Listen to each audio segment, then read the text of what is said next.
Before it was known for speed, Pukekohe was known for soil. But in the early 1960s, a bold idea took root.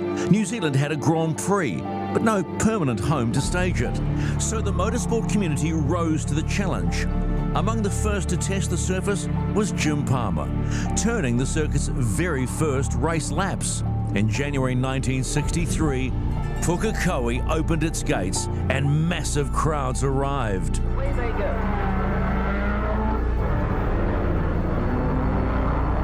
In 1964, McLaren delivered the victory the country had been waiting for, winning the New Zealand Grand Prix at Pukekohe. In 1968, New Zealand welcomed home the reigning Formula One world champion Denny Hulme. It would mark the final time the great trio of Hulme, McLaren and Chris Amon contested their home Grand Prix together. A race that delivered Amon his first Grand Prix victory. The 1970s ushered in the thunder of the Formula 5000. Among them, Kenny Smith, who claimed his first New Zealand Grand Prix victory in 1976, beginning a career that still lives on at Pukekohe today. Pukekohe wasn't just shaping champions, it was launching them. David Oxton, Paul Radisich, Craig Baird, Greg Murphy, and the final New Zealand Grand Prix winner at Pukekohe Park Raceway, Andy Booth, on his way to winning the 2000 edition of the New Zealand Grand Prix. As touring car racing rose, Pukekohe became its spiritual home. The arrival of V8 Supercars transformed race weekends into national events. Few mastered the circuit like Greg Murphy.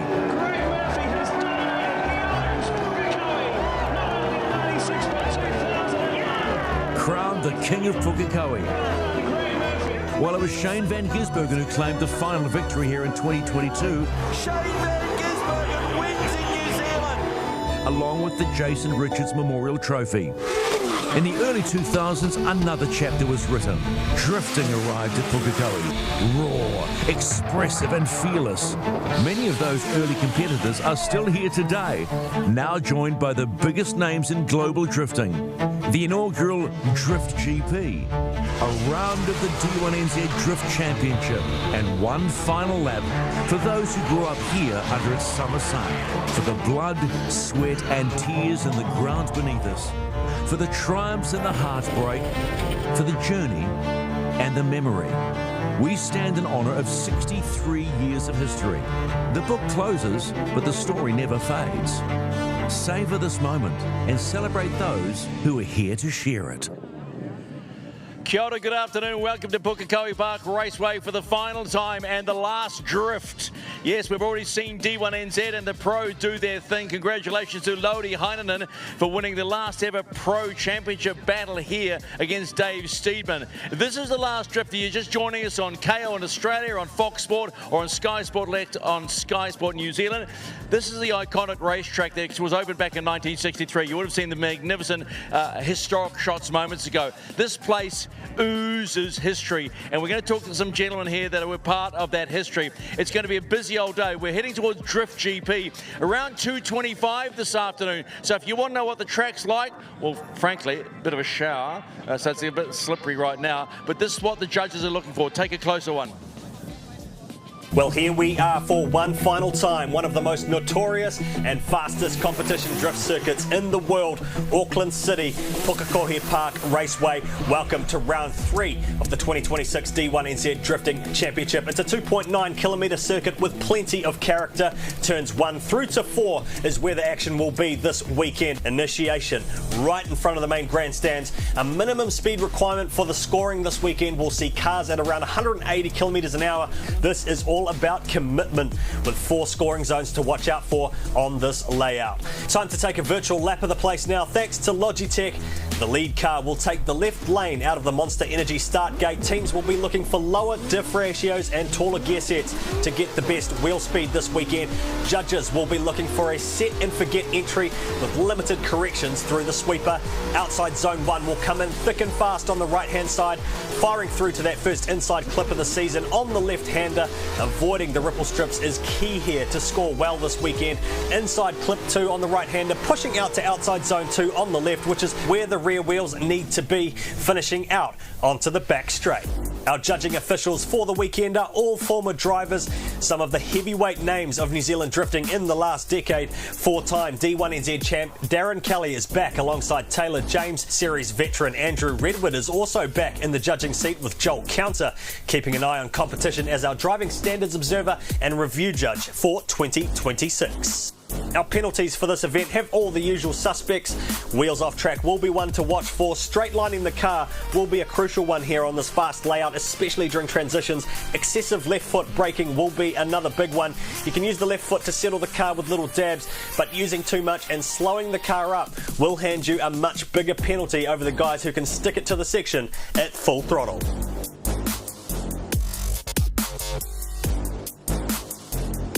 So that's what the judges will be looking for as well. Okay, just a reminder, if you need your ECU, good team at Link ECU are here doing the job. I learned a lot more about ECU units than I have done in a long while. Time to go for a walk. So here's the cool thing about this whole weekend. Sunday and cruising. People are registering to cruise their prides and joys. Look at that. There's the old Commodore Ute. Hey, how good is that? Don't you? I love that, right? Oh, look out. Oh, okay. There's the local MP going out with our good mate there. And that's a McLaren Artura. Get out of there. Just go. Just go. Typical politician, smiling nicely. Well, he can't hear me, so that's a really good thing. I got to show this car over here. Come on, look at this. I spoke to the guy before, right? Look at this. That's a 1980 Lancer. Now, if you're growing up when I was growing up, that was like a pretty cool car, sort of. But look at the engine. And now I've got to go around. Jordan's my cameraman here. I'm making it work him crazy here. This is the owner. I didn't even ask your name. What was your name? Mike. So how many horses does this thing have? 500. 500. Now, 1980 Lancer. Looks like a bit of an S-box, if you know what I mean. And you understand that, right? Couldn't buy an RX2, so you had the Lancer. But what speed have you got this up to? 240. 240 Ks. I'll take that any day. Not with kids in the back. It's got a roll cage. Kid, come over here. Come over here. Come over here. Kids are strapped in. Give us a wave. Come on, wave. Yeah, and is that mum or your partner? Yeah, no, it looks like mum. Okay, let's keep moving. Follow me, because we've got to meet some of the heroes over here. Around this way. Nothing like the big old Jeep, the SRT. Says it's not powerful enough. He says it's got like 540, but he's had it up around 680. Now we're going to talk about the history of this track, right? These folks are going to be cruising around and doing their thing. Now, well, okay, let's start. We spoke to this gentleman yesterday, and he loves the camera. This Mark Mallard from Cream Insurance. So we'll have a quick chat to Mark. You were out yesterday in the old Falcon. Loved it. Tell us again the history, because I think we're a different audience today. We're going out to Australia. Your dad and your whole family has been with Pukekohe for years. Don't go around, mate. Don't go through and click. There's the first person to walk through the camera. We'll keep a counter on that one. You're good, mate. Tell us about the history of Pukekohe with you and your family. So it actually goes back to my grandfather Eric and grandma Audrey. Eric was on the organising committee with Bruce McLaren's dad back to start the track in '63. We've actually got a photo here of the first start of the first meeting, and yeah, we've been part of it since then. My family history meant I had to come out and be an official. Didn't get to drive race cars, and we got to do a lap of the track picking up telephones. Why telephones? Well, they didn't have radios back then, and my first job actually at the track was during live races at 5 years old, running across the track with the results during a race. I got replaced the following year by a fax machine to show my age, but then, yeah, I've been here ever since. Later on in life, Cream Insurance got a little bit better, and I got to become a driver and got to experience the thrill of the track. Turn 1 is just my favourite corner of motorsport. I've got to run at Bathurst, got to run every track in New Zealand, and that Turn 1 is sensational. Do you simply have to be brave? Because I've talked to some of the drifters today. They said, you get used to it, fine. But I've seen how quickly they're heading to that corner. How brave do you have to be? When we were on a qualifying lap, every time I come down that pit straight, I would tighten the belts, so you knew you were committing. Like, if you were on the lap, you had to tighten the belts. Everything was as tight as it could be, and it was just hold on through it. Feel those 2 bumps in the middle of it, get back on the gas and go. What famous people did you, let's go back into the early days when you were growing up. That's right, there's 2 and 3 that walk through. There's number 4 going through the camera. I love that. That's the counters at 4. Hey, who was the most famous person in the old days that you met?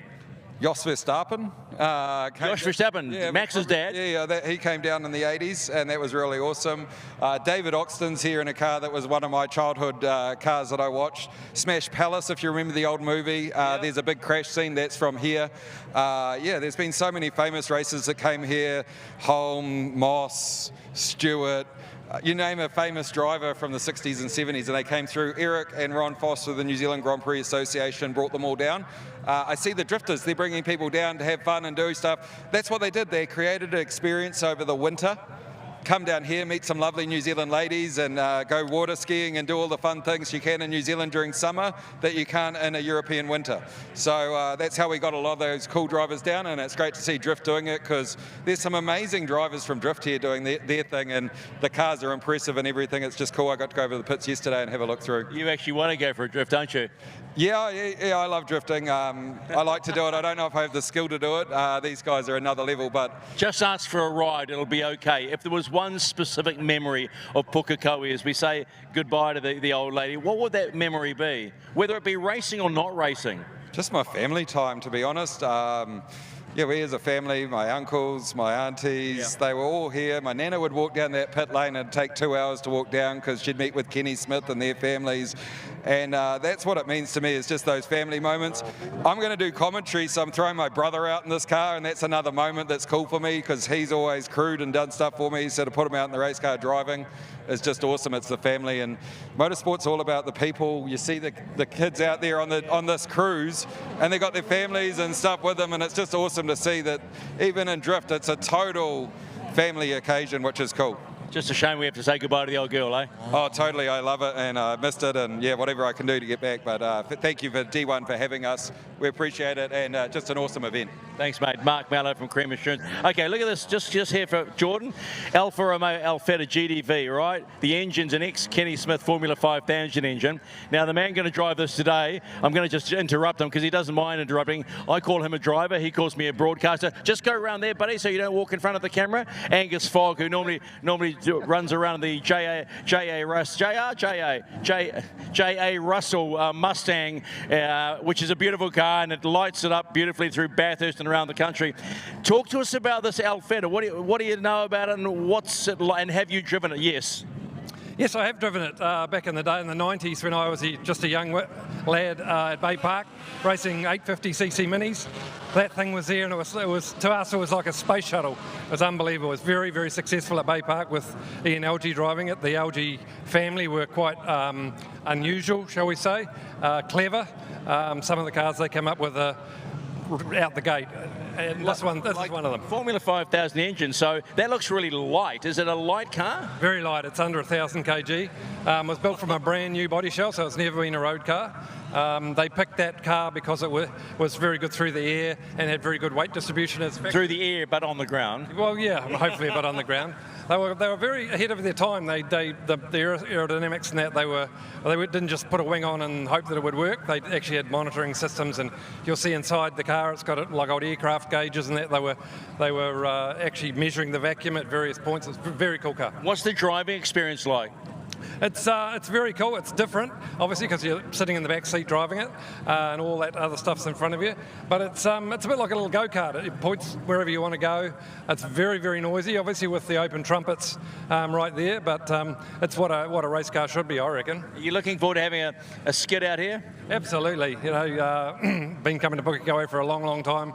I should have actually thought when I first came here, but it might have been like 84 or 5 and club circuit down the end there in my Mini.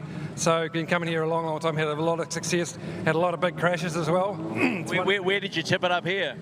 Most corners, most Armco, pretty much everywhere, yeah. It's a good time, as we see everybody go out and have a little fun out there, but it's a good time to always ask people, when we're saying goodbye to this track, finally, properly, you know, by bringing history back to it as well, what has been your favourite memory? Somebody asked me that before, and I really can't pick one. It's just a blur. You know, when you've been doing it for 40-odd years, it all mixes into one, and it's just been a fantastic place to come and race. The crowds and the atmosphere, obviously the V8 Supercars here, and it's just, yeah, it is part of history. Having said that, you say it's the last time, is it? Well, we are assured it is the last time that a motorsport event will be here, so we'll leave it at that. When I win lotto. Well, you'd buy this track, would you? Yeah, why not? Absolutely. Don't, you know, there's apparently a World War II burial thing in the middle to dig up. There's all sorts of cool stuff to do here. You don't have to build lots of apartments. Now, are you allowed to give it a proper fang here? Or what's the rule? No, we're allowed to give it a proper fang, but this car won't be any burnouts or anything like that because it's still got the original Alpha transaxle, so it's very weak. But it's good, hopefully, going around the track. So, but yeah, we'll be giving it a wide open burst up and down the straightaways for sure. Well done, Angus. Always good to see you, man. Keep driving. Stay safe. Thank you, mate. Cheers. Driver. Alrighty, we're going to take a wee pause now because one of the great names in New Zealand motorsport is Bruce McLaren, and Bruce McLaren, you know, sadly went far too early, and it was and we still have the McLaren name in Formula One, which is a massive thing for New Zealand. But he does have a sister that does a lot of work, and we spoke to her recently. Hello, I'm Amanda McLaren. This is a very special and perhaps bittersweet moment as Pukekohe Park Raceway prepares to close a remarkable chapter in motor racing history. Pukekohe was where my father, Bruce McLaren, won the New Zealand Grand Prix in 1964. His home Grand Prix was one he'd always wanted to win, and this moment remained a very special time during his career. It was also a place where he hosted and raced many of the great names in Formula One throughout the 1960s, drivers who would go on to define international motorsport. I'm sorry I'm not able to attend this amazing event and share it with you. My husband Stephen and I are currently on a transatlantic and round South America cruise and having an absolutely wonderful time, but we will certainly be thinking of you all today. Pukekohe is more than just a part of my family's story, and I'm honoured to acknowledge its place in motorsport history, and wishing you all a very, very happy day. Craig won the GP as well. Okay, so So here we go, we talk about the history. Graham Lawrence is a man that has a massive history at this track. I don't really want to talk about the accident, but we might anyway, because that's not much fun anyway. But he's one of the good bastards that runs around, this Swift behind us. How often did you race this, and who actually else raced this car? We had it in the 80s, and Dean Hall won the Grand Prix in it. Then Craig also won one, and I drove it in a few of the Gold Star races, but one of the nicest Ford Atlantic cars I could ever wish for. When was the first time you drove Pukekohe? Were you back in, I'm going to say it, were you back in when it started in 63, or am I being rude? No, you're not being rude at all. But it was around about 64, 65, yeah. But I remember sitting up in the grandstand there watching Graham Hill win the GP, and I think that was either the first or the second meeting. So I looked at that and then I thought, man, I'd love to be there one day. Never ever believing that I would be, but who knows what happens with life. Do people really understand the history of this and the fact that Formula One drivers spent their winter over here running around, and the names were just the biggest in the world? It's probably a bit hard to equate, because at the end of the day, as you say, we had the world champions there with Jim Clark, Graham Hill, Bruce, and quite a few guys like that. But they'd just be walking amongst the crowd like we are here now. You'd never know it, but we were very lucky in those days to be fortunate to rub shoulders with them, and they were hard cases. They just loved coming to New Zealand. They loved the Kiwis, and as you know, us Kiwis who put on a good barbecue and a good bit of wine and whatever. So it was just like a basic Kiwi summer. They'd get out there, their jandals, and sit after racing and just have a beer and shoot the breeze. Well, they would. I mean, there was so much hilarity went on. We went water skiing, and I remember Bruce tapped Jimmy Clark in a race. Just, you know, it was one of those things that happened then. No aggro, but when they got to Levin after the Pukekohe event, the back of Bruce's car was... his road car was shunted in, and the front of Jimmy's was. He just said, I need to get even, give you a tap. So it was all those sorts of things that went on. You would have known Bruce McLaren reasonably well. I mean, some of us missed that magnificent generation. For those that don't understand how good he was and how smart he was, what was the most impressive thing about him? I met Bruce when we were at school, so I'd known him for a number of years. And then when I was in the UK, we had a bit of a frustrating time. And I remember him taking me into his office, gave me the best dressing down in my life, saying that if you believe in something and if you find something, because at that stage we were building up our own McLaren car in the workshop, and we made a few changes. And he said, "Why didn't you do that beforehand?" I said, "Bruce, here was a Kiwi coming to you. You guys made the car and everything. Who was I to change it?" He said, "If you believe in something, do it." So my word to everybody is if you believe in something, just go for it. How old are you now? Sorry? How old are you now? I'm being rude. No, you're not being rude. I'm 85. Are you taking the Swift out today, later on today? I am, and this little short ass beside me, he's 84. The little short ass is Kenny Smith. Maybe we should go grab him. It's always a pleasure to see you. Let's go and catch the little short ass, shall we, Graham? Look after yourself. Where's Kenny? Kenny, get out of the engine. Kenny. I'm going to have to rip on my way, aren't I? Kenny, I'm going to come over here. Come on. There's Kenny Smith. I mean, I now the last time we spoke, buddy, I think maybe you told me you had been racing 60 years. Would that be fair? Well, today it's 67. 60 today at 67. I said your birthday today. No, but 67 was the starting of this year, and that's we're up to that much now. Mate, how good is it to be back at Pukekohe, and you're going to get a chance with Graham and Mr. Oxon to have one final couple of laps. How important is that to you? Well, it's very important because most of our life we came here from 63 onwards and probably done more laps than most people around here. Love the place, and it should be still a racetrack. Yeah, we know that, but is it nice just to be able to come and do this? Yes, yeah, magic to come back here. The atmosphere is back to the old days, isn't it? It feels good. So what are your memories of this place? Do you have any specific memories that still shine brightly? Well, the best memory was 1976 and the 5000. We won the New Zealand Grand Prix. So that was pretty nice in those days. And what about those that came? So he had to start it up, didn't he? Come over here so I can hear you. Typical mechanics, eh? What is it with the mechanics? Always doing when you don't need them. Hey, so who are your heroes growing up? Because a lot of people look at you, and a lot of young men that we see today, the Scott Dixons of the world, the McLaughlins, the SVGs even, looked up to you, and you helped them in some way along the way. But who are your heroes? From the old days, it was like Jimmy Clark and Bruce McLaren. Who you raced against, right? Yes, we raced against them. We had some of the best Formula One drivers in the world out here. And it was magic to race against those guys, even though they were faster in them days, had better cars, but it was lovely to be able to race against that class. And the people, they're ordinary people. When you talk, they talk back to you just like they knew you. When you think about it, they were Formula One champions, but how tough were they as racers? Oh, they were hard just like they are today. You know, there's no giving in. If they want to get round the outside here, they'd be there to have a go, try and move you around. This track has many, many memories, and you're seeing people drift out there and have a lot of fun. Was there one particular corner of Pukekohe you went, every time, I love that corner, I love doing that?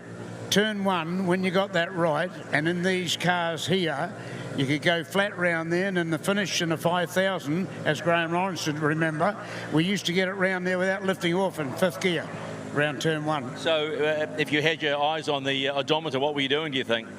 How speed do you think you were doing? Well, it's coming over the hill flat, so down there, they'd be doing like 175 miles an hour. Miles an hour? Oh, that's well over 200 clicks. Yeah. Into turn one? Turn one. Over 200 clicks? Yeah, and it did it easy. It was just getting the balls to do it originally. Yeah, and I always thought coming over the hill would have been pretty cool, because... Yeah, that's a thrill over the hill, but I mean, that's flat on a lot of good cars over there at any rate. But this one here, you had to manoeuvre around the bump and make sure you turned in at the right place to miss it. Of the drivers that you have seen over 67 years of racing, has anyone stood out? And it doesn't have to be a Kiwi. Is anyone that you were around and went, gee, I'm lucky to be here? Well, no, when you talk about drivers, I mean, I look at Scott Dixon. He was a genius, and from an early day, the kid was good in them days, and Brendan Hartley was another one. You could pick it out from when they were 12, 13 years old, they had car control, so that's how they made it. When you say genius, in your opinion, is incredibly important, what do you see in a driver? You basically say, they have it. Well, they were dedicated. They wanted to be race car drivers. Some guys love driving cars, like winning, and when they don't win, they're not very happy. but a good winner has to be a good loser too. And the thing is, that's where Brendan put 110% into him when he was learning, and Scott did the same. And there's other drivers out there doing the same now. You know, we were talking about Scott Dixon being knighted, and we thought that was a bit early, and you should have been knighted. Oh, well, turn the lights out and it's daylight, isn't it? Oh, come on now, Kenny. What are you driving out there today? We're driving this Swift DB4, the one we won the Grand Prix here in 1990, in the same livery and everything. It's good. Every time you hop in a car, do you get the same feeling? I just love this. Yeah, I do. Yeah, it's a disease. It's like getting into a bed, man. It's so comfortable in that car. Once you get going, first warm-up lap's over, you forget about everything. You're into it. Okay, here's a challenge for you. Do you reckon Kenny Smith can make it 70 years of racing, or just even in a car? Well, if we can still breathe every day, I got no idea of stopping yet, so it's only another 3 years, isn't it? Yeah, it's only 3 years, Kenny. What was your favourite car to drive? Well, Formula 5000, I sort of fell in love with one of those. They looked mean and evil when we were driving the Atlantic cars, and it took me a while to decide I wanted to own one. But once I got in one and did the first season in it, from then on after that we clicked and we were competitive in it. Are they a monster to drive, the 5000? They're not really a monster. They look a monster, but they've got a lot of horsepower, so you've got to learn to squeeze the throttle. Where in a lot of cars like a Formula Ford, you slam it hard down when you're half around the corner. But they'll light up on you if you don't watch what you're doing. They talk about the being better drivers in the world of motor racing. You've got to be consistent. Is it easy to be consistent about this track? And is this track, as we've heard V8 drivers say before, is this a driver's track? And how would you describe that as a driver's track? Well, it is a driver's track. I mean, when you look at every track's a driver's track, because some guys can make it and some guys can't. You've got to be smooth on this circuit especially, very smooth, and not chuck a car around. And really that goes for all the cars even today. A lot of guys drive them too rough. They've got to flick the tail out, but you're not going ahead when the tail's going out. You want a bit of understeer in the car because it's still going ahead. But you always like to get your tail of it, don't you, in that 5000, eh? Yeah, well, that had too much power, probably, but when nowadays you'd say it never had enough. How old are you now? 84, 85? 84. Oh, so you're a bit young. Did I see Lawrence was 85, right? You're a year younger. He's a real old bugger, yeah.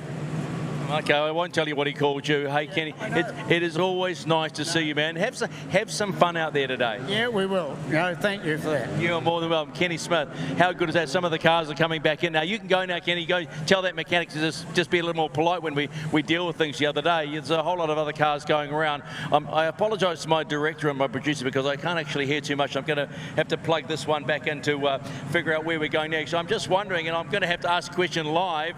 Does Joe have someone over there on the other side as we head towards Drift GP? Am I getting a yes or a no? Okay, let's go across to Jo Maulder on the other side of the racetrack. She's got Ben Jenkins, who finished P3 in round 3 of D1NZ. That's right. So round 3, earlier this morning, we managed to finish off. You came in 3rd. That puts you in the championship standings. You are going through with Drift GP this afternoon. But your teammate here has taken his car, has gone back to your workshop to load you up more tyres. Brodie Mayer was meant to be competing in the international side this afternoon. What has happened to his car? Look, really unfortunate, Brodie. He pressed really hard. He's had issues all week. With the dubbed the Snake RX-7. Yeah, he had a head lift on the dyno, and then unfortunately he keeps throwing belts off, so there's an issue going on in the front of that engine. He pushes so much power, so who knows what's going on, but he's very disappointed. Very disappointed. He's now going to have to help Connor and I through this GP. He's shot back to Hampton to our workshop to do a load of his stuff because him and Connor bought 100 tyres together thinking they were going to smash them. So it's very unfortunate for him. I feel for him. He puts a lot of heart and soul and effort into his driving all around the world, and it's just unfortunate he can't get to hit the sweeper because I guarantee he was going to go really fast. Yeah, it's really gutting that Brodie hasn't been able to pull through. He may have been replaced, but we'll find out later on. So, okay, we're back here in the pits. I've just been told, Stephen, stop talking. I apologise to my director, Karen. Andrew Anderson went out yesterday in the Pineback Mustang. It was the first time, if I'm correct, that it had been on the track in 30 years, right? Is that right? Well, that's what you told me. Yeah. Kind of. Oh, what was the truth then? So the car debuted here 30 odd years ago. Oh, okay. So 34 years ago, 1992. There you go. My late father Bruce built the car, debuted it, handed the keys to myself and my older sister Dawn. And hang on. The police are going to walk straight in front of the camera. There's one, there's two. Well done, chaps. Hang on. See, there's the smart one in the cap. Love the work you do, though. Do love the work. I'm not being rude. Members of the constabulary walk in front of the camera. Got them. Sorry, carry on. Yeah, so the car's got a lot of history here at Pukekohe, as my father did. He raced here in the 60s and the 70s.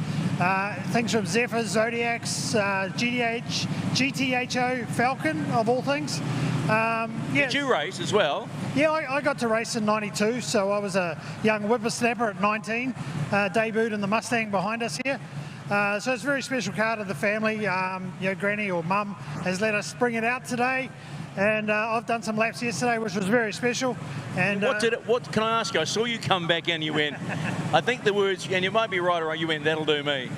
Yeah, it pretty much is. That's a bucket list ticked. To go 34 years later and be driving the same car and to take Dad's helmet for one last ride, that was very, very special. So today, my son, his grandson, gets to take the car. Where's he? Which one's he? The grandson. Come over here, pal. Don't walk in front of the camera. All right. Otherwise, you're in trouble. What's his name? So this is Nathan. He's my youngest, and this is James, my oldest son. Oh, mate, let's make it. Come on, let's make it a family affair, right? Yeah, so Nathan's going to take James for a ride, which will be pretty special because James has not been for a ride with Nathan behind the wheel. So, yeah, good luck. All right, can I just push you out of the way a little bit? Okay, so have you driven this car before? Let's be honest. Yeah, I've done a few race meetings, a few with Touring Car Masters and Central Muscle Cars. We're regular parents at the Supercars meeting at Taupo. We had a good showing out there last time, but yeah, this would be, 3 years since I've driven the Mustang. 3 years since I've driven the Mustang around here, and what a beautiful place and car to be in. Was Dad saying you got to get in the car? Yeah, 9 minutes till we're out there, so. Oh, plenty of time. And this is baby brother? No, older brother. Jay. Older brother. Oh, sorry, mate. Sorry to you, actually. You nervous? You trust your younger brother? I'm a little bit nervous, but no, I've seen what he's done behind the wheel, so I trust him. How good is it for you guys to understand how important this was to Dad yesterday to get out and do it, and your granddad's car? Oh, yeah, it's important to all of us. Like, as Dad touched on, it's a real big family thing, so obviously for us too and other siblings and cousins, it's all we knew growing up, motorsport, and it's in our blood and we love it. Like we haven't had a life other than this. Haven't had a life. Now, if you had a life, you had a good life. No, we wouldn't want it any other way, and we enjoy every single time we're at the track. All right, Dads, have fun, enjoy it.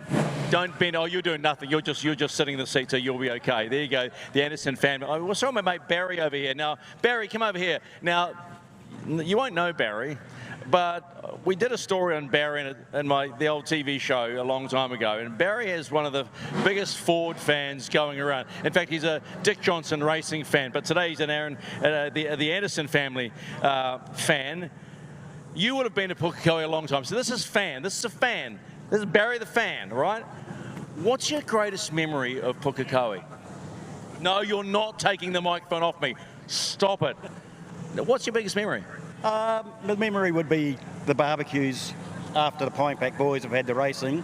You know, we've been up on the hill doing their hard yards, our spectators, a couple of beverages, and they'd always put on a good barbecue afterwards. And the racing was good too, I must add. Do you remember the first time you came to Puke and said, wow, what's going on here?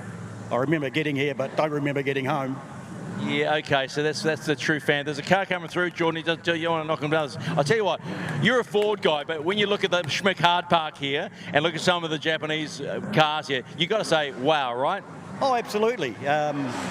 Yeah, they're all car enthusiasts, so we're all, tarred with the same brush. You did that clenching your teeth. It's always good to see you, man. There's Barry, he's a big Ford fan. Now, look, there's one car I want to show you, because it tricked me a little bit. I said, oh, gosh, there's going to be a Walkinshaw Commodore here.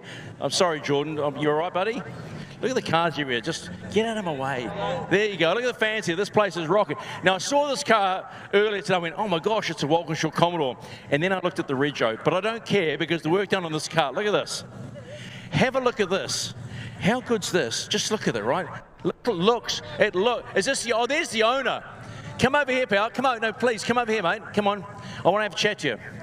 He's hating this, but this is what Tally's all about. I'm Stephen. What's your name? Philip.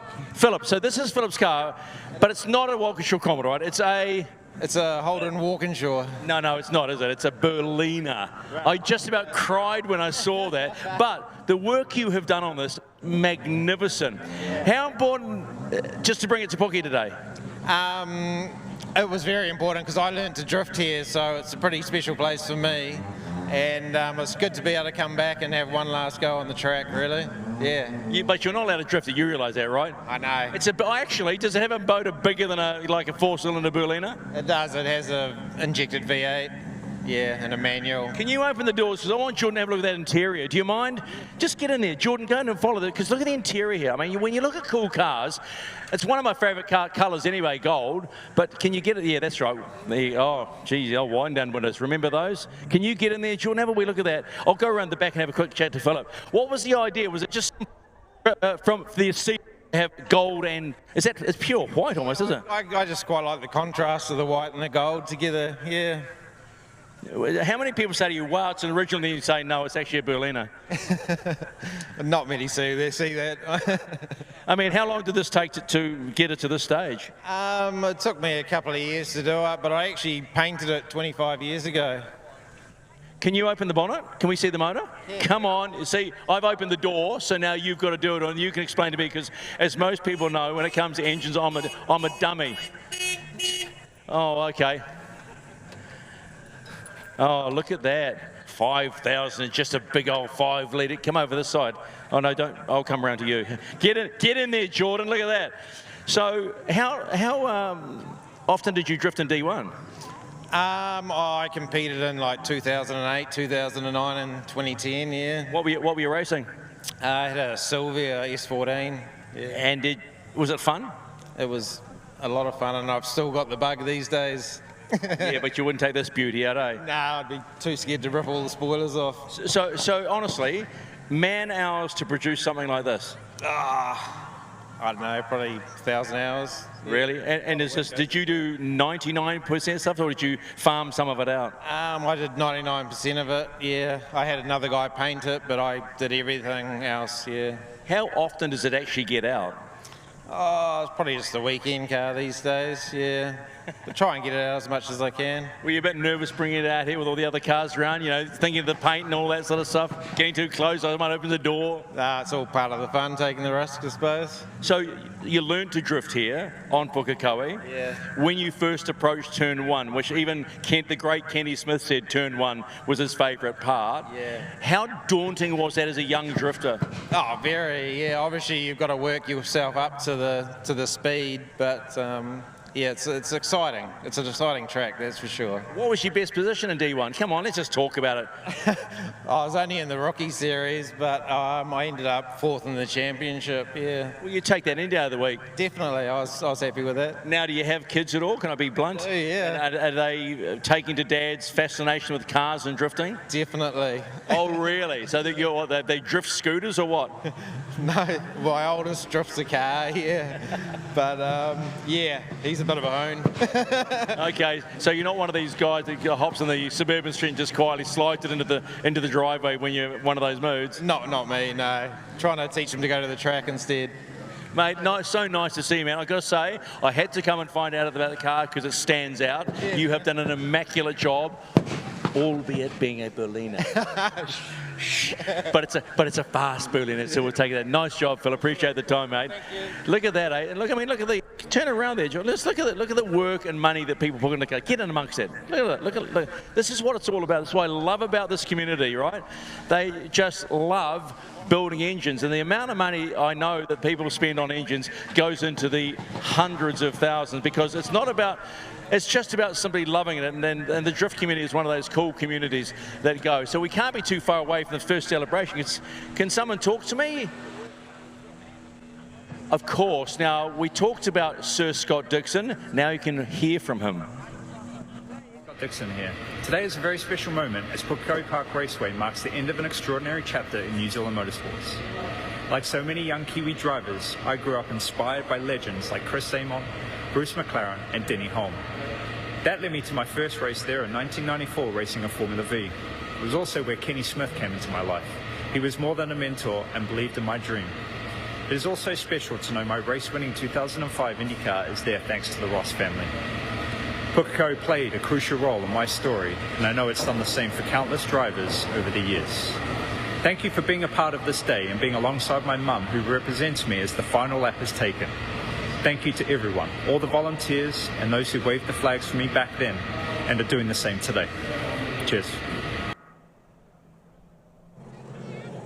So that was Sir Scott Dixon saying his thing, and the memories, of course, of the great Pukekohe Raceway. There's a whole heap of people. Look around here. How get excited about? They're getting it. Look, people have got their phones up because the car's backfiring. Now that, for me, Jordan's looking at me going, really? I'm saying, yeah, look at this. This is what it's about. This is the wonderful thing about this culture, right? It's a culture of love of cars. Regardless of anything else, that's the most important thing. People love that. They are so proud of what they do, and they will spend, as Phil did, with his really fast Berliner, thousands of hours looking after their pride and joy. Actually, we spoke about McLaren, Bruce McLaren, before. Here's the new boss of McLaren, and Zach Brown. Hi there, Zach Brown, CEO of McLaren Racing, and how cool is it to be celebrating Bruce's home Grand Prix? Of course, there's not a day that goes by that we don't think about the great Bruce McLaren and carrying forward this unbelievable race team that he built. It's super cool that we have a scholarship car there to celebrate the importance of Bruce's home Grand Prix. Lots of great memories, and yeah, we're trying to win more races. Go New Zealand. We're covering a lot of history this weekend, but we do have the D1 Round 3 that's taken place and the Drift GP this afternoon. I'm joined by Taylor James, who was judging the D1 event, but he's now come down to the ground to run as crew chief for Darren Kelly, who's going to be competing in Drift GP. What learnings and advantages do you think you have from yourself and Darren from being a judge are going to help you this afternoon? Yeah, we've sort of got to hope that Darren can do what we asked yesterday, I guess. But I guess it has helped a bit, sort of, watching up there and seeing what the judges are going to see today from what we've seen yesterday. But yeah, the weather's sort of similar. The track's hot and it's dry, so hopefully it stays that way. Are you asking the drivers to put down a line that you can do and you're confident that Darren's going to be able to pull through? Yeah, that's it. Like, we feel that line, it's more the natural line off Pukekohe, but yeah, we feel that that is the best line around here, and yeah, hopefully they can all pull it off. Oh, all the best for Darren taking you to the top this afternoon.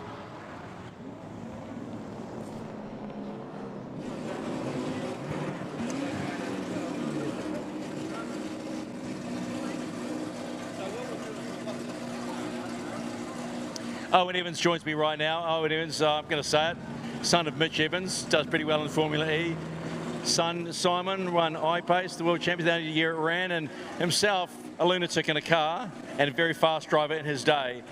Thanks for taking the local MP around in the Artura. Did you like it? Yeah, he loved it. Absolutely loved it. And he couldn't believe the amount of people here, and it just shows you that we need Pukekohe. We really need Pukekohe. Yeah, we got can, the history. He's got the history. But we can keep banging on about it, but we know it's not going to happen at this particular point in time, do we? Oh, hang on. You're giving me you're giving me stink eye. What's going on? We think we can still save it? Oh, I don't know, mate. Probably not. Probably not, but it would be neat because the history here, the Grand Prix that are all here over the years. And I think for the size of Auckland, we need a couple of tracks, And but anyway, at the end of the day, it is what it is. But it just seems a waste. We've got all these people coming out to a great event, and they think they're not going to come again. What was your first experience at Pukekohe? I used to come out with my dad. He was an official here. My uncle, Colin Waite, he was the clerk of the course for all the Grand Prix rounds. So I raced here when I was 15 with my dad in the Benson Hedges, the 6-hour race. I raced the following year with my dad when I was 16. So I've been racing here for a long time, and my Porsche used to be one of the fastest cars down the back straight. We could touch on over 300k down the back straight at Pukekohe, and it's a really neat buzz when you take people for a ride. And at 300k's, yeah. You're on the back straight, and you look over, and their knuckles are white, and you take your hands off the steering wheel and say, hey, would you like to have a steer? And the look on their face. Then they changed it so you couldn't actually do that speed down the back straight. When you talk about memories, we've got to talk about memories, right? Yeah. At moments like that will always sit in your memory. You're always a good storyteller. Is there one actual moment that stands out for you at this track? Or is there just too many? It's just too many, because it used to hold like when we had Wellington Street Race, the second round would be at Pukekohe, you know, and so you had the international drivers, the Australian drivers, Peter Brock, all that sort of stuff here. So good events, big events, and that's that Alfeta. That's Angus Fogg ripping it up. Yeah, the Algie boys. There's a good story behind that car. Anyway, but yeah, I think it's just so neat when you think back. When I was a kid, I used to come here, and there was Bruce McLaren and Chris Amon and Jim Clark and stuff like that, names from the past that are just global names, to think that we could come in here and sit and mingle with them, and they couldn't do that at a Grand Prix. I mean, so New Zealand's a neat place to bring the public to the people. When you see your sons, and now one son's still going in motorsport, I mean, they obviously grew up here, weekends growing up here. Was it an easy fix for them to go and want to do it and follow in Dad's footsteps? Yeah, no, they did, obviously. They didn't get in the go-karts till after the land speed crash, and we went down to go-karts one time, and Simon, my son, said, I'd love to race go-karts, Dad. So, but anyway, we moved up from there to Formula First and Formula Ford, and I said to both of them, I said, rightio, Dad's had a pretty big accident, so I just need to know that this is what you boys want to do. And because I said, if you have a crash and some of you get hurt or you get killed, Dad doesn't want to think you're doing it for me. So you have to need to tell me you're doing it for yourselves, which I did. And it's been a great journey. I mean, you tried a land speed record. You almost died after attempting a land speed record, but you still got back in cars, right? You still got, and is that just part of being a racer? Yeah. So I remember waking up in the Waikato hospital, and I was in induced coma for about 2 weeks because I was totally blind from the accident. And anyway, my parents had a Herald there. It was come out on the Monday after the crash, front page of the Porsche up in the air, my arm flying out the window. And I looked at it and said, well, I think we can, Dad. He said, think you can what? I said, I think we can fix that car. And that's how it works. And good old Dr. John, eh? Yeah, and he's still doing his thing. Mate, it's always a pleasure talking to you. Yeah, Thanks for sharing. And you're going out again, right, for one last run? I think so, yeah. I'll take you for it next time, mate. Yeah, no. Well, I'm quite happy doing it here. You're a lunatic, but you're a safe lunatic, and I appreciate that. There's still things happening out on the track. Why don't we just take a wee break, get up to commentary, and just enjoy some of the cool stuff happening out on track. Well, what a fantastic job done there by Stephen McIvor down there pit side. And with me in the box is Mark Mallard, subject matter expert, and it's straight over to you, mate. Talk us through what's going on track as your car comes in the shot. So I'll talk about, first of all, the Alfeta. That thing's running 550 horsepower out of a Formula 5000 motor. If you look at the driver, he's in the back seat, Angus Fogg, V8 supercar driver. Look at him in that back seat. That's for weight distribution, to get that ideal weight distribution. Won the Sports Sedan Championship, I think, in '82, and just an awesome big V8. You saw my Ford Falcon out there. That's got about 440 horsepower. And yesterday, Andrew Anderson, and we'll see him shortly in the yellow Pine Pack car, his son James driving it. They were doing 260 down the back straight at 850 horsepower, and their entry speed into one was 230 k's an hour. So the Drift Boys at 200 a Tron, well, Andrew yesterday at 230 k an hour entry speed. Sorry, just repeat that for me again. A car that was built 34 years ago is exceeding the speeds being done by our D1NZ Pro cars into turn one. Yes, by a little bit, and we're slow over the top of the hill, so we should be doing about another 15 k an hour, so about 240. Kenny Smith out later, when they were running those cars at peak, were 170 mile an hour entry, which I think is about 240, and stayed flat, no lift. Well, Kenny looked like he still stayed flat for most of his life. I think he wanted to get back out there, and I think we may even... We're seeing him later on. Yeah, we're definitely seeing him later on. We've got an open-wheeler display as well, so we've got some Grand Prix winning cars going out. And that's that Anderson car we talked about, with young James behind the car and his brother in the passenger seat, and just living their grandfather's memory as well. He built the car and then still, so great to see the young boys out there today playing, and yeah, enjoying motorsport. It's a really family-run thing. I see all the drift teams. There's so many families in the drift teams. Sometimes now, as we get older, it's their dads that are the drivers. It used to be dads were all the payers, and now it seems there's quite a few young kids in the pits. Did you just throw me a segue there? Because one of the things I just want to bring up is we talked about D1NZ rebuilt the venue. Your grandfather actually had a hand in putting the venue together, didn't he? 1963 it opened up, and he was on the organising committee. Bruce McLaren's dad was on it, and Bruce actually had a small part in the design of the track. So when people say where did the design come, he was actually one of the people who checked tweaked over the final design and moved a couple of things to make it a bit more exciting to pass and to drive. We used to have the loop that turned hard left and went down also when we did the endurance races and stuff like that. But this track's had so much history over the years, starting in '63 all the way through, and so many world champions, names like Holm from New Zealand, McLaren. But then we had the internationals. Like yesterday you were explaining how we're bringing over the drift internationals. It was the same back in the days. They used to promise them a holiday and a good time, and that's how they would get the internationals over, go water skiing and all these things you couldn't do in a European winter. There's my car on the screen, isn't it looking good? Paul Mallard driving it. It's my brother. He hasn't even raced a car here, so he is absolutely packing himself when he went out there, but enjoying it nevertheless, because a race car on Pukekohe, why not? It is fantastic. Funnily enough, just because the world is actually so small and we're in New Zealand, I actually have met your brother, and I met your brother before I met you in a business sense, so I've had some dealings with Paul before. But what that's an interesting way to pop your race car cherry. Let's go to Pukekohe for the last time. Here's the keys to my race car. Yeah. Go and have some fun. Yeah, he drove my 86 for his 50th birthday. He'd never driven a race car, and I said, there you go, we'll go do a race. So we did that as the two sports sedans cars there line up next to each other. Two cars was huge history at this track as they take the checkered flag and lap round turn one for a final time. That'll be emotional in that car for both of them. That is so cool to see those two cars with so much history at this track side by side for the final time for a Saloon race car around this track. How many laps, as a man involved in insurance who does math for a living, how many laps do you reckon Foggy's done at Pukekohe? Oh, 10,000. Yeah? We used to be able to get the key for the track. My grandfather used to have a key for the track, and I think it was, if he liked you, it was $40, and if he didn't like you, it was $60. Right. How much did you have to pay? I never got given the car. I never got given the key. I never had any money. I never got to have a race car when I was young.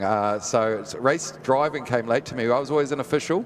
Right. Did everything that's free, like this commentary gig. It's a lot cheaper than driving the cars.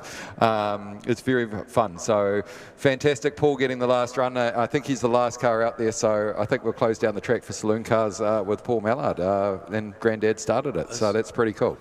Is there any more poetic way to do it? And the Mallard name is very much synonymous with Pukekohe Park Motorsport, and fantastic to see these cars out here.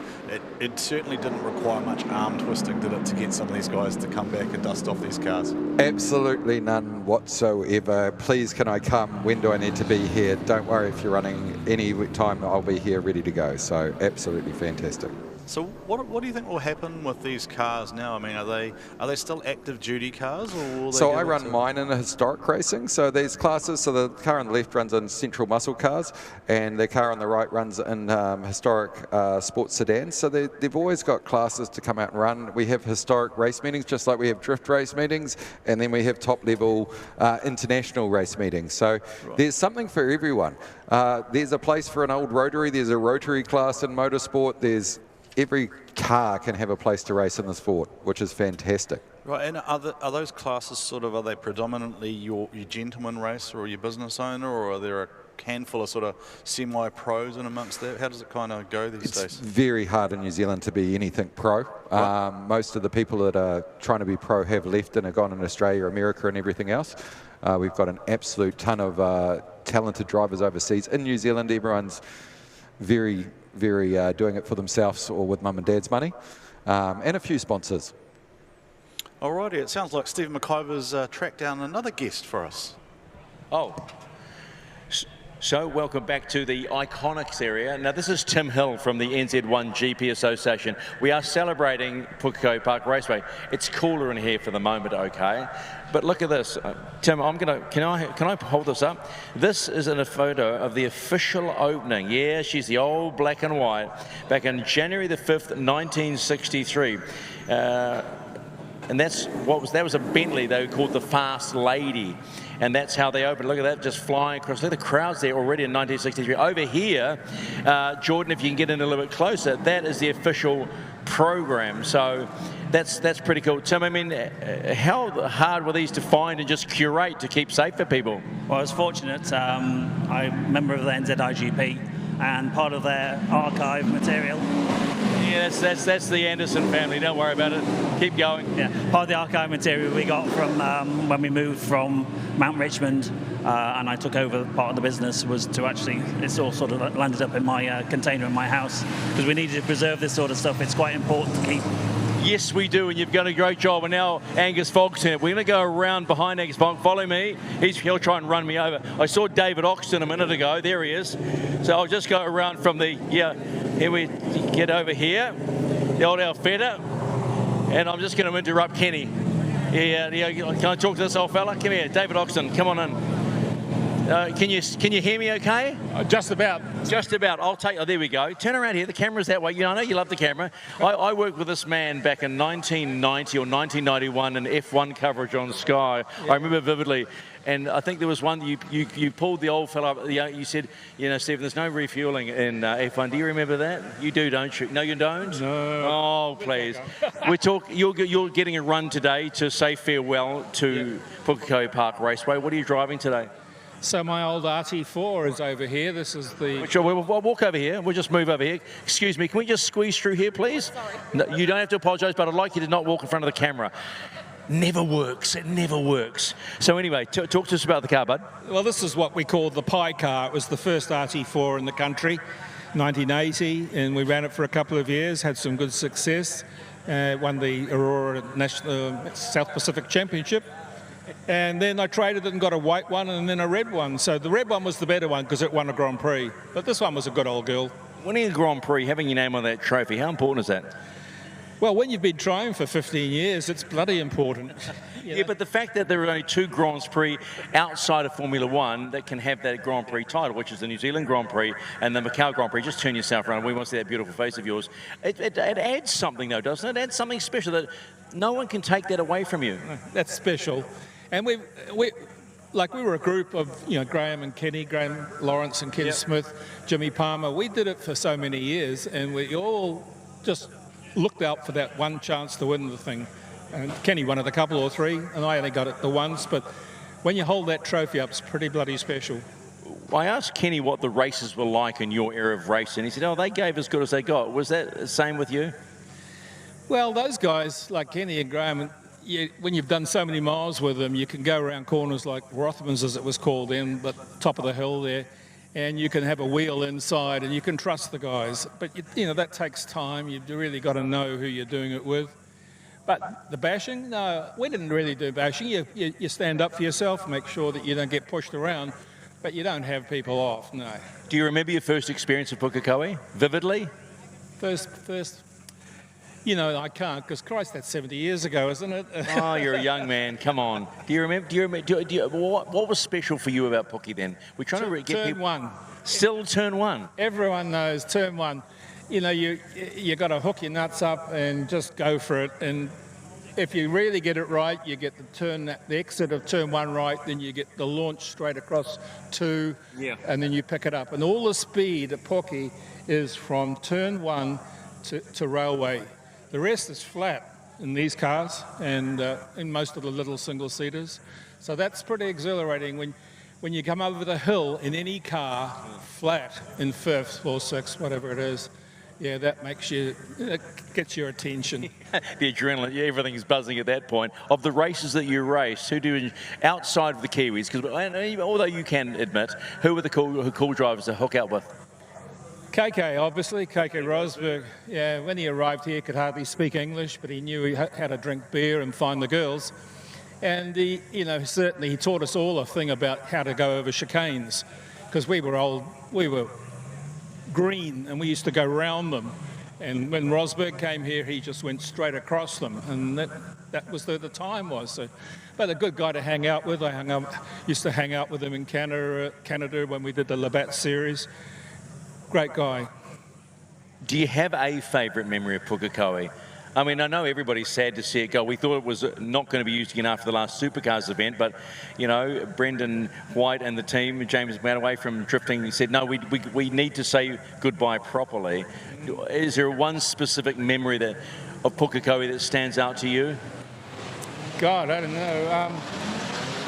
there's so many, to be fair. Like special one? Standing on the dais with Peter Brock, winning a Benson Hedges series in the NEC Commodore, that was pretty neat.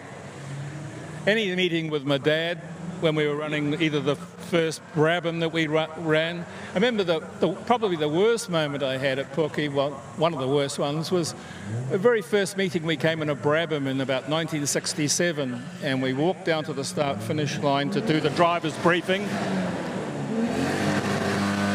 And my dad was up the road a little bit in the pits, and he drove the car back to this pit here. And when I went back to see the car, to get in the car, he said, "Sorry, the wheel's off it." I said, "What?"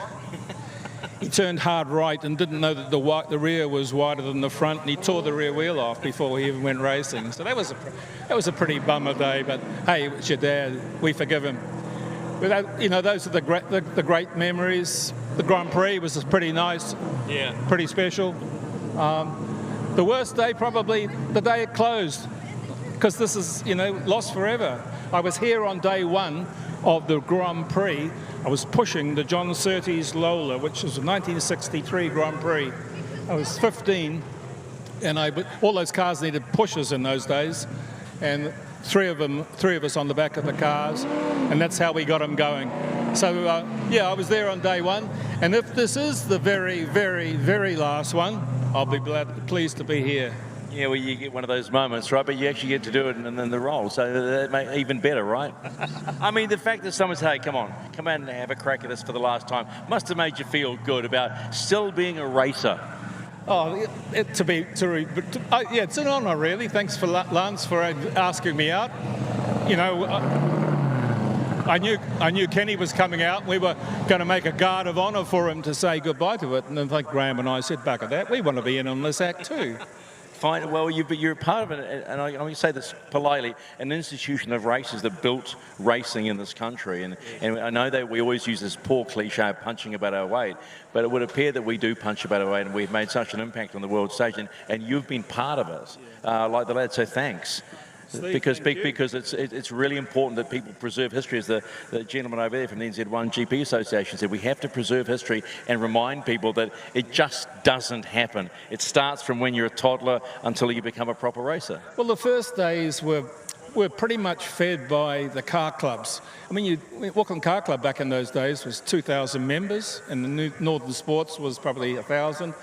And everything ran off the enthusiasm of going to the car club on a Thursday night, having beers and steaks, going to the racetrack on Sunday. There was a neat little club track where turn one is now. It used to turn left and go around in a big loop, and that became our club track for many years. Eric Mallard was the boss there, and he would put quick fire races on, literally 20 or 30 races in a day, and fantastic. And so there's a lot of history in Puke. I ran the first and only time that it went the other way in my Lola sports car, and I stuffed it in the fence. Why did they run it the other way? I think that then Ron Frost, who was probably, we'll call him Eric Mallard's boss at the time, and Ron Frost must have decided, let's try it the other way and see where it goes. It was bloody awful, but, you know, crash cars everywhere, both there and at Railway. Where did you going the other way, where did you hit trouble? Up over the hill, turn left and into the fence.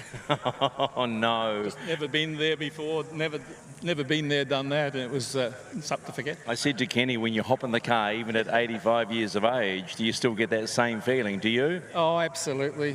When you get any track you go on, but I was in Tiratonga 2 years ago for the George Begg Festival, and going down the chute there, which is very, very fast, and pulling it into fifth gear and thinking, jeepers creepers, did I do this? Like, this was like 150, 160 miles an hour, and you're looking at wheels and thinking about nuts and bolts.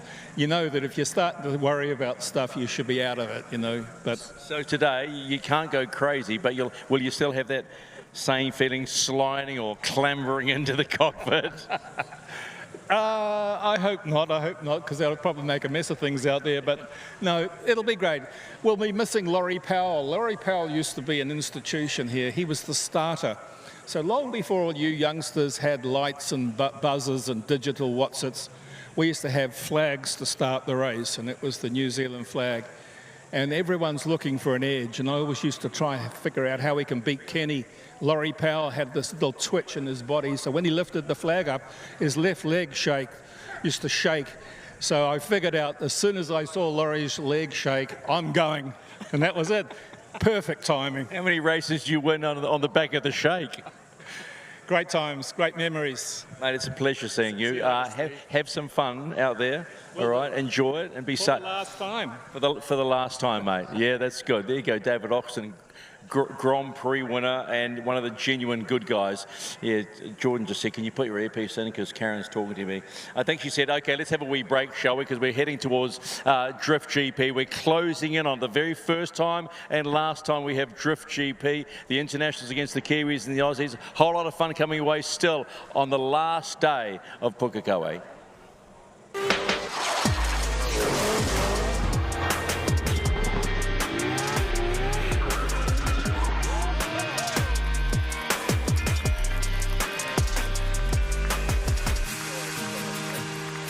Before it was known for speed, Pukekohe was known for soil.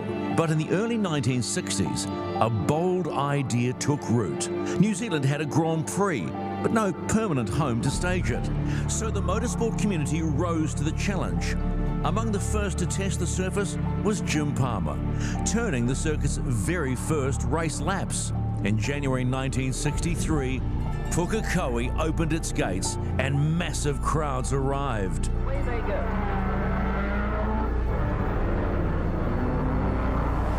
In 1964, McLaren delivered the victory the country had been waiting for, winning the New Zealand Grand Prix at Pukekohe. In 1968, New Zealand welcomed home the reigning Formula One world champion Denny Hulme. It would mark the final time the great trio of Hulme, McLaren and Chris Amon contested their home Grand Prix together. A race that delivered Amon his first Grand Prix victory. The 1970s ushered in the thunder of the Formula 5000. Among them, Kenny Smith, who claimed his first New Zealand Grand Prix victory in 1976, beginning a career that still lives on at Pukekohe today. Pukekohe wasn't just shaping champions, it was launching them. David Oxton, Paul Radisich, Craig Baird, Greg Murphy, and the final New Zealand Grand Prix winner at Pukekohe Park Raceway, Andy Booth on his way to winning the 2000 edition of the New Zealand Grand Prix. As touring car racing rose, Pukekohe became its spiritual home. The arrival of V8 Supercars transformed race weekends into national events. Few mastered the circuit like Greg Murphy.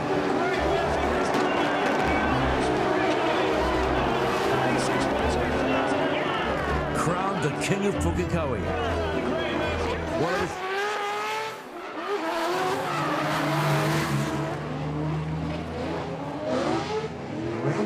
Welcome back. We are preparing for the Drift GP competition this afternoon, and I'm joined by Connor O'Sullivan, who is one of our Formula Drift USA drivers here to represent the internationals. He's in a chassis he's familiar with. That's probably about the only thing that's the same. Yeah, that's about it. We're driving on the other side, so right-hand drive has been a really big challenge for us, but I tried to prepare myself the best I could at home, switching all my stuff over from the right side to the left side on my simulator. So we got a bunch of laps in at Pukekohe, and you know, it's just different being here in real life. Driving this track is wide open, 200 kilometers. It's definitely very different from the simulator. So I'm happy to be here, though. We're having a blast. And the car that you're driving didn't compete in the competition yesterday. He's saving it all for you, and you're not even out there in practice. Yeah, Johnny said, hey, you're just going to drive the car all weekend. I can get more practice if he wasn't competing. So big thank you to Johnny and his guys.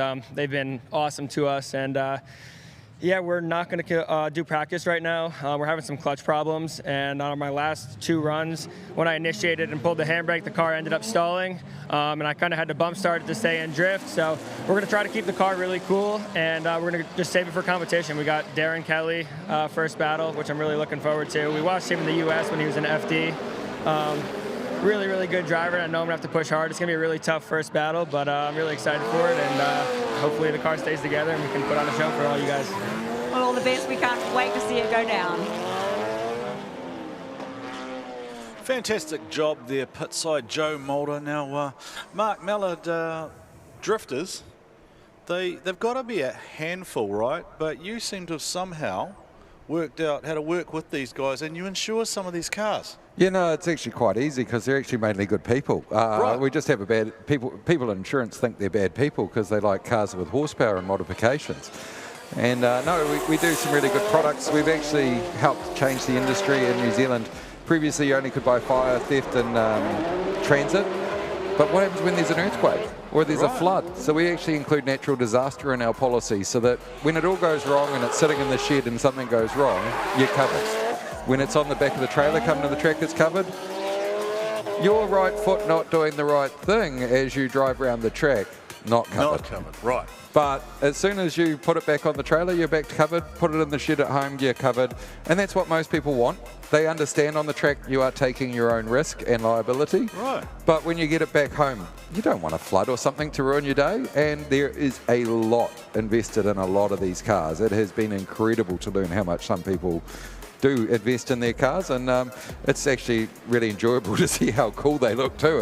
We try and get some photos, but usually that's just for car porn in the office. Yeah, that's right. And it is important for people to be able to reach out to you as well after this, because there'll be a lot of people in the audience who own sort of grassroots drift cars or are in the process of building them, probably want to work out what their budget needs to be. So what is the best way for someone to reach out to you or one of the team from Cream? Look at our website. So we're on social, we're on Facebook, Instagram, all those fun things. We're on the World Wide Web, just Cream Insurance, just put it in Google, it'll tell you where to go. And CREME?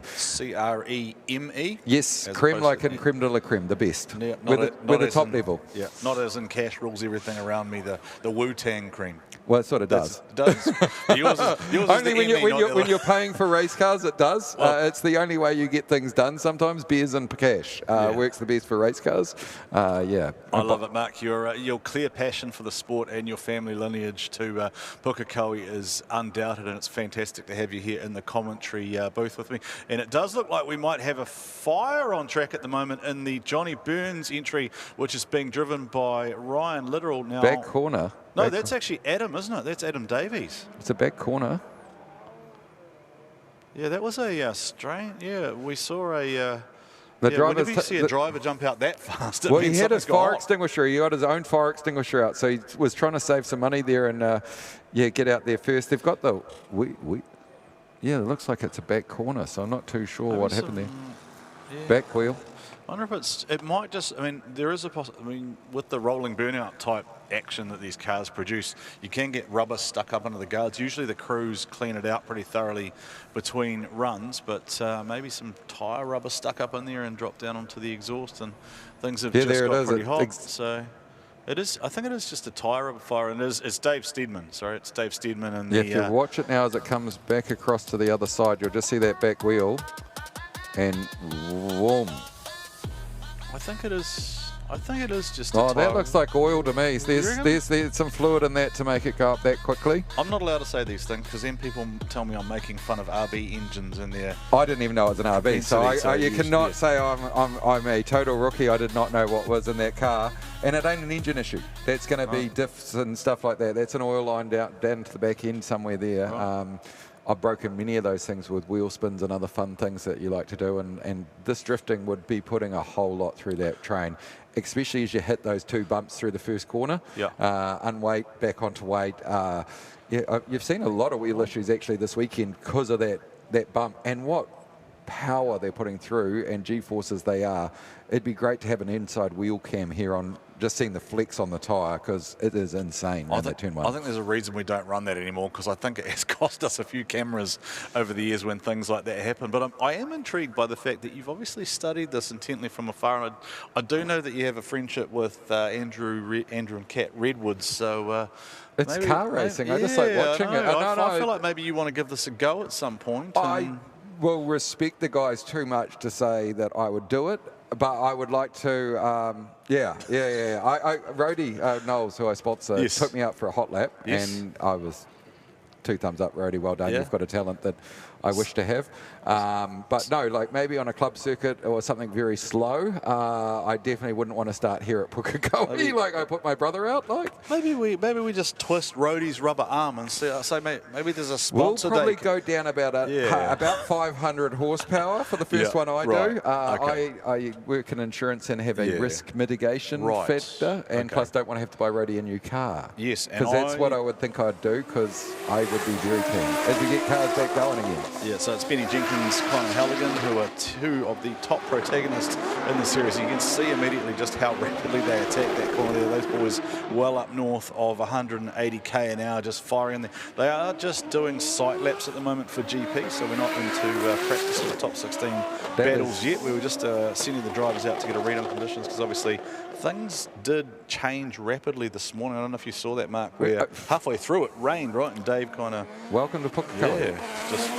My story of that was I was racing here at the V8s one time and came over the top of the hill, and we're in cars were pretty flat over the top of the hill. So first lap I come over, it's raining, and I lose 8 car lengths to the guy in front of me, and I think, well, what are you doing, Mark? It's flat over the hill, it's not that wet.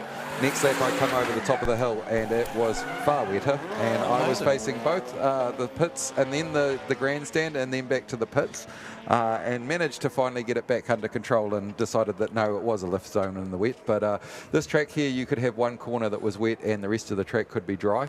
Ran one race meeting so late, it reminded me yesterday when we were finishing at 7. The sprinklers, I think, start at 6:45. So we were coming around turn 1 and it was wet because they'd turned the sprinklers on. Amazing. That was fun. Hey, Mark, what are your thoughts on the power of social media? I think they're wonderful, because someone's telling me I've got something wrong, probably, or no. What I'm actually, I'll let these cars go past the crowd, because then after I do that, I get to tell you that your sponsored athlete, Rody Knowles, just sent me a message saying, tell him I've talked to Bex. He's in the driver's seat next time we have the car at the track. So by joining me on commentary today, you've bought yourself in a seat in the driver's seat. I've probably spent of Rody's car. No, my wife will, I know, I have met the lovely Tanya, and I'm going to apologise now if you end up with a drift car in the shed as well, because Mark gets the bug. And if your phone beeps right, is that your wife? Yeah, is that probably your wife right ringing? now. I'll just hang your that phone up right is now. ringing. Hang up. Yeah, sorry. Hang that up right now. Sorry, dear. No, I've just bought a house with a race car shed, and it does have a little spot that would fit a drift car probably. Right. It's small because they're a bit smaller. Yes. They're appreciating assets as well, like I like to say about a lot of my race cars. And with what I see out of the quality of these cars, I better not have a drive, because I will own one. All right. I will own one. They are crazy. But just the skill and the control. I mean, for a person that's a circuit racer, we do not put the clutch in, pull the handbrake up round 1. We're trying to hit an apex and do it so slowly. It's so opposite of what we do. Reminds me closer to rallying, the way they do the flicks, way they hold the car, get the angles and do that sort of stuff. And it's just crazy cool. And if you're a car person and you get to walk through the pits and look at all of these billet motors and 1,500 horsepower, you've got to be impressed. If you like cars, you like this. And I'm sorry, but our cycle laps are at about 70% pace. So when you tell me these are cycle laps, I just sort of shake my head going, come on, what are they going to be doing when they're going? Because it's just crazy to watch the talent that you've got out there right now. Well, I mean, Fangadan considers 110% lap a sight lap, right? We once went to World Time Attack at Sydney, and I was standing next to the marshals who'd never seen the Kiwis before. They're like, what is wrong with that guy? That's Fanga. That's a sighting lap. He's just gone out from that fast to find out where the limit is, and he'll just work backwards from there. Yeah, you've ripped up a bit of gear when you've got that attitude, but he does it so well. Oh, touch that inside curb and that inside clipping point. That's the V8 supercar line. As you get up, and there's 2 actual... Adam's had a mechanical there, and he's got the hand out the window there. Just he hit the top level of that curb, which is nasty. I have a photo of me on about a 45-degree angle after hitting it, and nearly rolling cars and stuff like that. So you used to hit the top part of that curb on a circuit to get it rotate. So you can see here, and he just gets it up that little bit high, which didn't let him have the flick he wanted as it hits the dirt. And then I think he's broken something from there, looking at the angle of that. I think it's done a front upright. Tie rod, I think, it's maybe come loose just. And it's just going to be that extra momentum of going up that second curb. So that's how precise you have to be in these cars. 3 inches the wrong way, and it's broken. You're a natural at this, Mark. We should co-opt you into this, because we were just trying to convince Keisuke to jump back into the car for round number 4 at Gisborne, and we've sort of got the rubber arm half twisted. So you get him in, and I'll need a trip to Gisborne. I'd love to Gisborne. And, is there a cream branch down there? I can definitely tell you the amateurs view of drifting. You may get a few more texts asking me to leave, but look at the angle these boys go. I just love this flick here. It's one of my favourite corners is two. One's the commitment one, and then two's full setup. The interesting thing about this is you can see how the track has dried out, and then you can see the additional angle that all the drivers are trying to carry in the runs. When we were watching the D1NZ round this morning, they were sort of about 75–80%. They're almost looking like they're at the point of backy, right? Like they're throwing everything at this, because I think they all know just how strong the performance is going to need to be to win this top 16. And look at that crowd building, Mark. How good is that? Oh, that is awesome. Just to see so many people here at Pukekohe Park enjoying this. Can I just shout out the drain operator? I don't know who's doing the drain, but I always could not understand how you could sit so close in the smokestack. And we're getting the camera angles. He's off. No, he just he got a little bit greedy, a little bit angry against Gary the Goat, and that resulted in him overthrowing the entry and overspeeding, over-rotated, and then lost all of his drive forward. So I think as we build into our oh my God, Mark, do you remember Import X back in the day?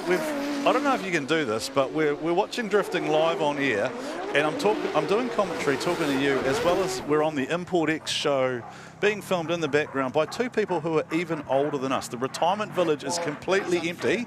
That is unfair to even suggest that we have Zimmer fans as old as yours. That is Mark Dunsby, and that is Toothera Joseph, aka Toots, who are both in the house here. How fantastic is it to have Import X here for the final round of D1NZ at Pukekohe? The boys have got a bit of a sign here, Mark. They're looking for autographs. You're in the grandstand. Famous in New Zealand, like Alan P. We've got some really clever people. Your hand's a bit shaky.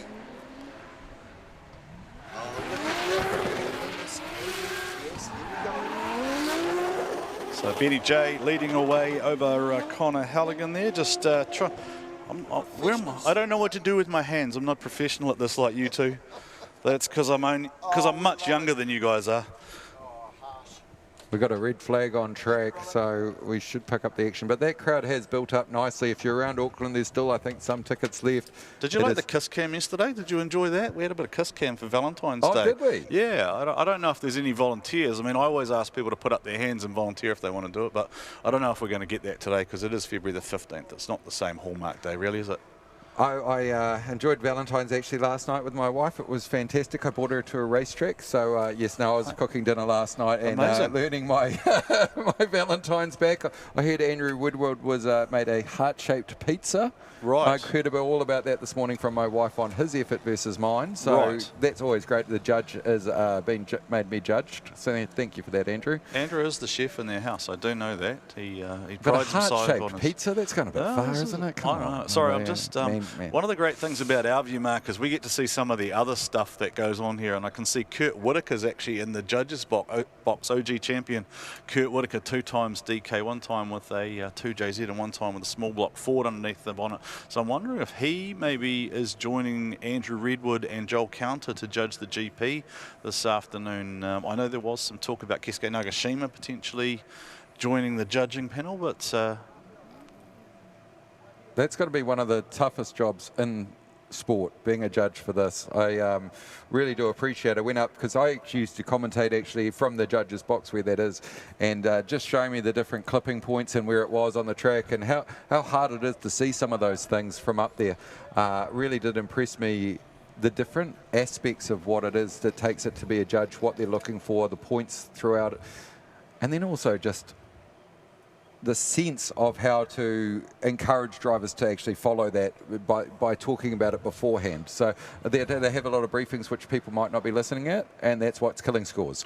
Yeah, and we talk about that in a commentary context as well, in that you and I are talking to what's on the screen. So that's what the fans on live stream land are seeing as well. But the judges do have a very real world view as well that does add a different perspective. And that's why sometimes you'll hear us say something in the call and you might not necessarily agree, or you might get a different decision from the judges, just because they do have that other perspective. And ultimately you can only protest or you can only inquire based on something that is looked at from exactly the same angle under the same circumstances as what the three judges are, because otherwise perception is completely different. If you're down at eye level on the corner, for example, something looks amazing, and from up above it you can see the wavering, the steering inputs, the corrections, etc., that just make those minute differences that we're looking for at a level like we're at for the Drift GP here. And what a fantastic event it is. I think we're just watching some exhibition laps still, I think. That is, I believe Aaron Habib is actually in the Tyler West car, and that is Jamie car as well in the front there. And that is a big understeer forward there from Aaron Habib. Taking a hot lap passenger, probably shouldn't be that close with the passenger in the car, just would be my recommendation, and that probably is why he somewhat aborted that entry there, just thought better of it rather than getting trapped in the smoke. These are definitely some GP competitors here that we're looking at. That is Kurt Blackie, who he doesn't have a front bumper left anymore. I don't think he has a rear bumper left. Has he got half a side skirt, Mark? That's one thing I have noticed, that the putting back together the cars, they do try and find some bits for them. It's quite interesting. You can see some half guards and stuff like that. I'd normally rip it all the way off, but they will try and put some guard back on to try and get some presentation back into the car, which is cool. And they're so cool. These are the kids that are seeing these hit pictures. That's the Shane Van Gisbergen of the future. That's the drift guys of the future. That's where we started. All of us sat on that bank with our Coke and a bottle of chips and had the best day out at Pukekohe. And in 20 years' time, that's the kid we might be talking to on the Woodlands podium. He said, "I remember coming to the last event."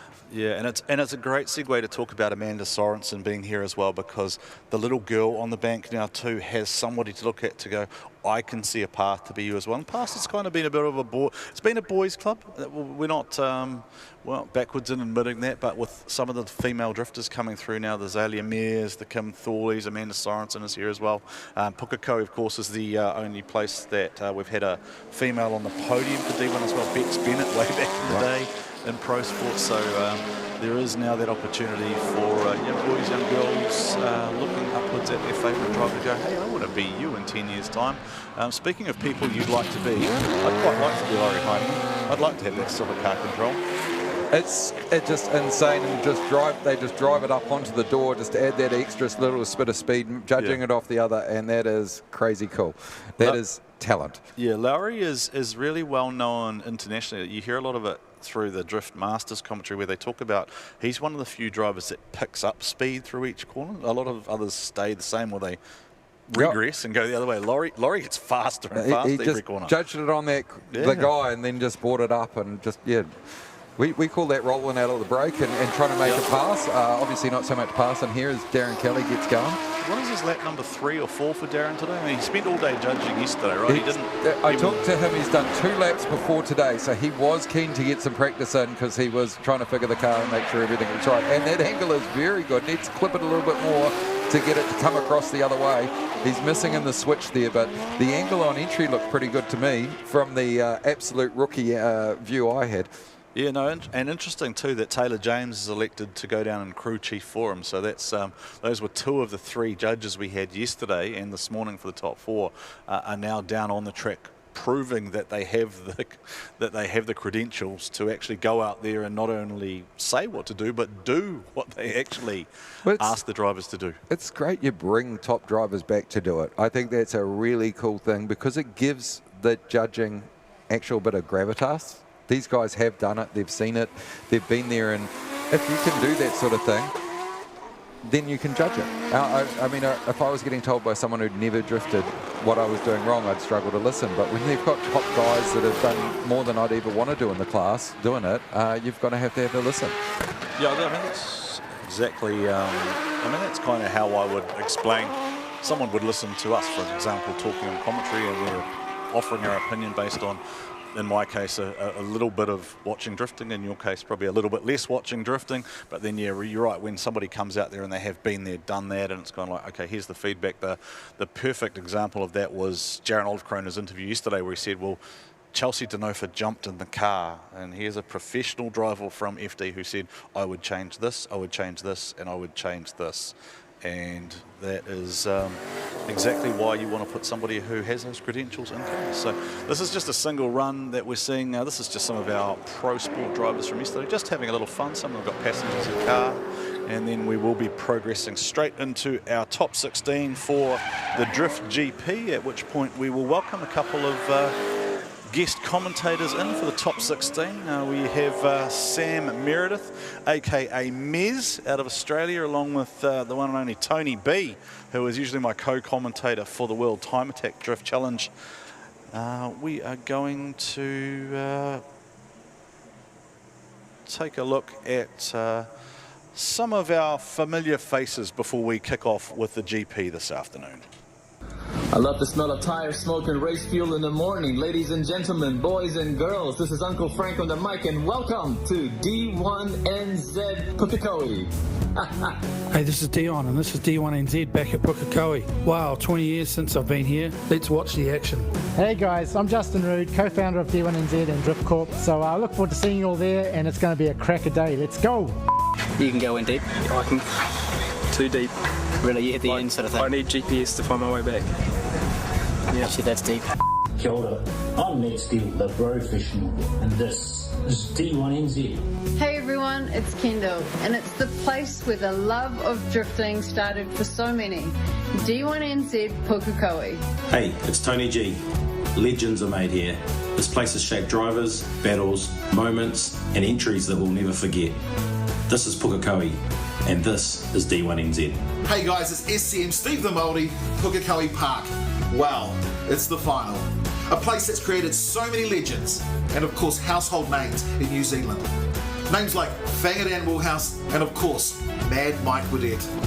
Well, you are the best, you'll get the two abreast. A place that is often intimidating, that can never be duplicated. Offering you the greatest show in drift. Pukekohe Park, D1NZ National Drifting Championship, it's the final time.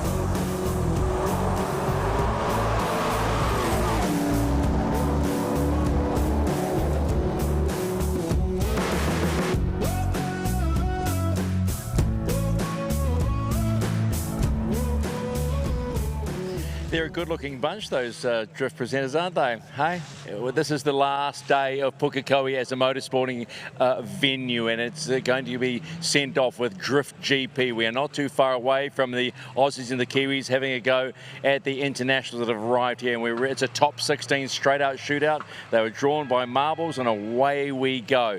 But we got to also remember special individuals here as well that have made an impact on the drifting scene, and one of those we spoke to earlier today. His name, Daniel.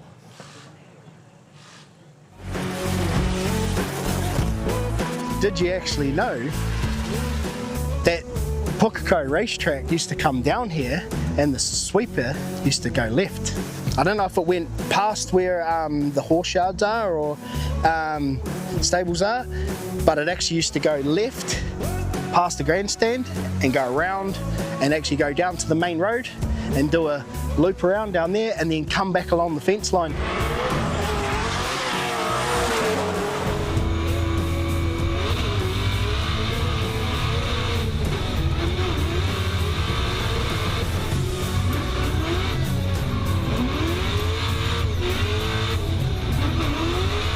There's the bumps, there's, you know, like you're dialing in grip, you've got towing in the rear and the car wants to walk a little bit, and you've got, you know, we've got plenty more power than what we used to have those days. Like when we were like popping our pants, doing about 130 in third, going like this. Do you remember your first run? he'll be struggling to keep up that pace.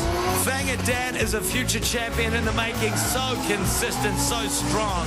The way that he could navigate a bridge without bottoming out anything, I've never met someone that can get a low car through things like that. So. And I like that about Fanga too, is everything looks good, like he's an artist. He looks at a car and he's like, okay, it needs to have this much tuck, it's all got to be looking right. He's never not got time for the child running up with a poster that wants a signature, and that's never died, you know. So in almost 10 years that I've been working with him, he will always make time to be there for the fans. He does promote the sport, like he's about the sport. He sees that it's bigger than him. A lot of drivers come in and they just take what they want and they leave. He comes in, he understands, he's there for the long haul, he understands what needs to go into promoting the event, helping the event, to then give him a platform to show his sponsors, and he understands the game. Ridiculously consistent, he's a great driver, awesome competitor. He's born to drive, yeah. I still brag today that Drift Corp hold, maybe not anymore, but we held half the championships at least. You know, for one team to hold half the championships in the country, well, I'm pretty proud to be part of that. Papa Drift, you've been a huge contributor to the sport. The sport wouldn't be the same without you.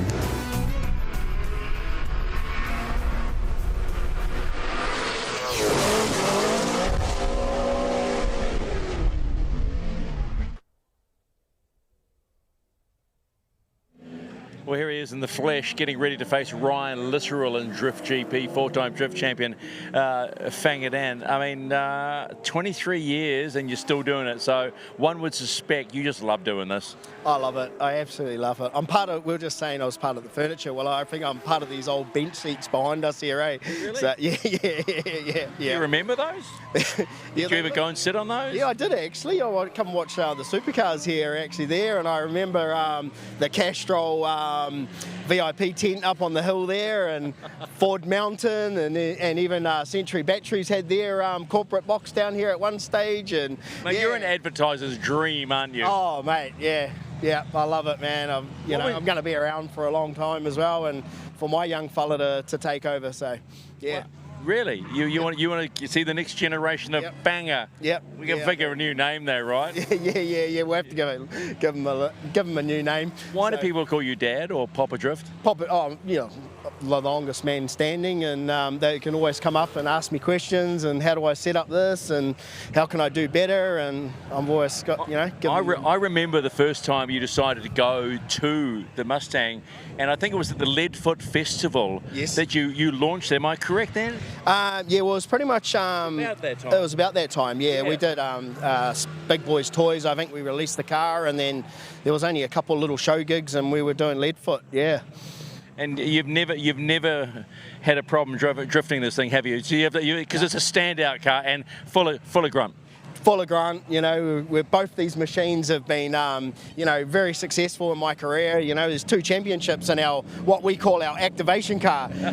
But this car just really suits D1, it suits our competition here, and I feel happy just driving it. It's like, it's stress-free, you know what I mean? Like, it's, I just get in the zone and have fun. I'm just keeping an eye out for the first drift in Drift GP. Why drifting for you?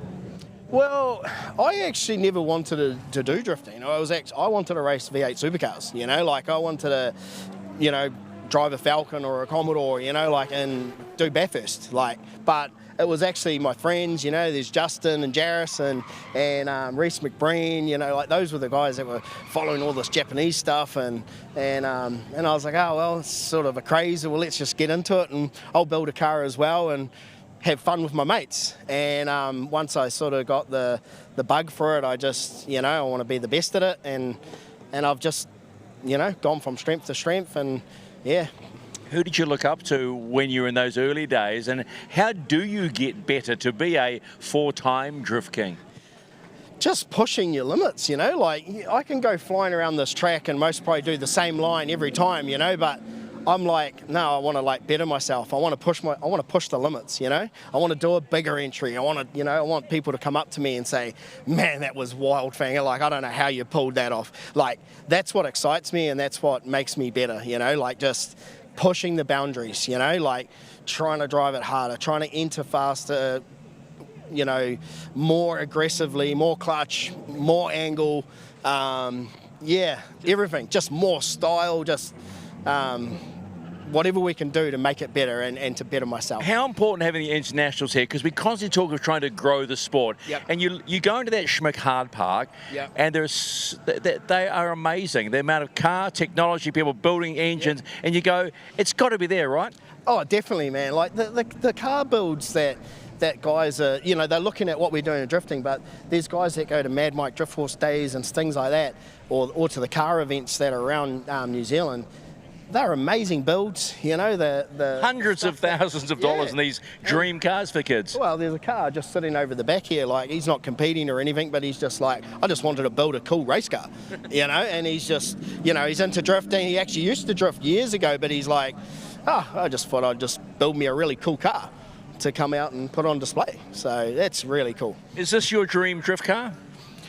I think most probably definitely under the Ford umbrella, but we were talking about the other night, like the Ford GT, the GT40, or the new version of the GT40. So something like that. Like I want to do something different, you know.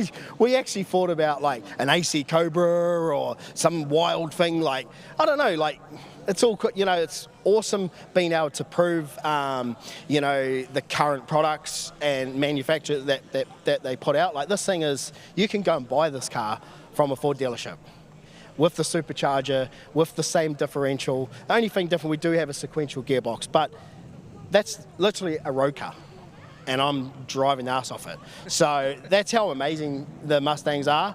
I drove the Dark Horse over to a wedding. It's just so beautifully to drive. Yeah, just so safe and smooth. Yeah. How far away is your wee fella from getting into this? Few years yet? We're still another 5 or 10 years yet? A few years, but you know, like I'm also, you know, got my eyes and ears out for, you know, do I take on a younger guy, you know, that I can train up, and then he can, you know, like the sport's going to keep revolving. Can I keep up with it? Well, I've kept up this long, and I want to be able to keep going. But you got to learn when to stop though at some stage, right, and give back. And yeah, so I'm thinking at the moment I would like to bring on a younger person, that's getting into the sport, and you know, try and take him to as far as we can, and he's going to teach me things along the way as well, and hopefully he can make my young fella, little Jesse James, a champion in the future. So. I like that, giving back. Get out there, get ready for Drift GP. Ryan Little, you're up against it, so show them how Kiwis do their stuff. Awesome, mate. We will do. There you go, 4-time Drift King, Fangadan. Daniel. I prefer to call him Daniel. Fangadan. Yeah, oh, okay. It's like calling me Steve. It's Stephen, okay? Okay, Daniel. All right, Drift GP, battle number 1 coming up. Well, a few of the drivers just call him Dad now, don't they? Benny Jenkins and Kurt Blackie seem to call him the Drift Dad. Warren Sare on the call this afternoon for Drift GP, and joining me, international guest commentator, man of mystery, internet contributor, Sam Meredith. Mears, welcome to New Zealand. Warren, thank you for allowing me in your dojo so much. It's great to be here. Oh, welcome to a tiny little dojo. It's a little bit fragrant in here. It's been a fairly long weekend, but thoughts so far on the action? Mate, I am so stoked to be here. 1, in New Zealand. I absolutely love New Zealand drifting. But 2, to be here at Pukekohe. So much motorsport history. Not just drift alone, you know, as we've got some of our grip heroes out here as well. So yeah, I'm a motorsport fan first and foremost, and yeah, I'm absolutely been frothing all day. Right. So my apologies to anyone who can't understand a word of what Mez is saying. We'll translate this to English later on. I'll try slow it down, Warren. Yeah, speak slower for us Kiwis. We're a little bit more laid back and pace than you guys. Now, tell me, mate, because you're a man who's travelled around a little bit, you've watched what's going on in New Zealand, you're seeing what's going on state to state, and Aussie as well, being up to the United States. Your thoughts on kind of where New Zealand sits in the global scheme of things? Where are we at the moment? Mate, the drivers are definitely top-notch, up there with the best in the world. The professionalism, one thing I really love, and I won't use envious a little bit, but your guys' professionalism here with the D1NZ competitions and even right down to the pro sport, just how the drivers prepare their cars, how the teams present themselves. a lot more of the off-track stuff that, you know, a lot of people don't think about. And, yeah, New Zealand, time and time again, absolutely, look, as an Anzac, I don't want to give it, but Australia is a bit envious. And look at this go-getter. He's got himself a show bag. You're going to concede that New Zealand is ahead of Australia at the moment in a drift culture sense at the moment. I think one of the things I guess I observe is that we are very lucky in that our country is a little bit smaller, so it is possible for us to do a national series. It's quite hard to do just because your WA guys, for example, are so far away. It's 7,000 kilometres or something. Well, yeah. Yeah. So, it's hard for those guys to come across and do a Sydney competition or whatever else or go to, Yeah, exactly. And, you know, just a lot of people don't realise, because when you look at a map, it's Australia looks small, but we're almost as big as America, nowhere near the population, and, yeah. Oh, look at this. We've got drivers lining up, Warren. Yeah, so we've got Adam Davies up against Kurt Blackie. So a couple of internationals have had to drop out. So Chelsea Denofa dropped out and Brody Maher dropped out. Brady Maher dropped out for the Kiwis. But leading away off the line is Adam Davies, and he will be looking for some redemption, whereas Kurt Blackie, he'll just want some silverware. He'll be a little bit grumpy about how things played out in the final 4 of the D1NZ round number 3. But this is the GP, and there's an over-rotation from Blackie, who just maybe has had a little bit too much of the red mist, maybe just a little bit frustrated with earlier results, trying to hang with that very fast 20B rotary, the grumpy girl they call Karen. No, you exactly nailed it there, Warren. You come in with a bit of red mist, you didn't get the results you wanted earlier, and then you're going against a fast driver, and you've just got to try throw everything at the wall and see what sticks. And unfortunately for Kurt, he's just over-rotated there in the chase, trying to get on through. Yeah, you see how he just dove down to that inside line, tried to gain back that proximity, but then as soon as he got to that point there, when he transitioned, the car just snapped around on him, and once it had got to that point, there was no way that he could continue that drift. Adam out front just drives it through. Now, there was a little bit of a check up there from him. It wasn't perfect, but it doesn't have to be, because he does complete his lead run. When you've got an incomplete on the chase, it does place you at a significant disadvantage. There's I also wonder as well, Warren, when Kurt comes through here, you can see just right now there's that bump. It unsettles the car a bit. Maybe that when he goes to full lock, doesn't quite catch it.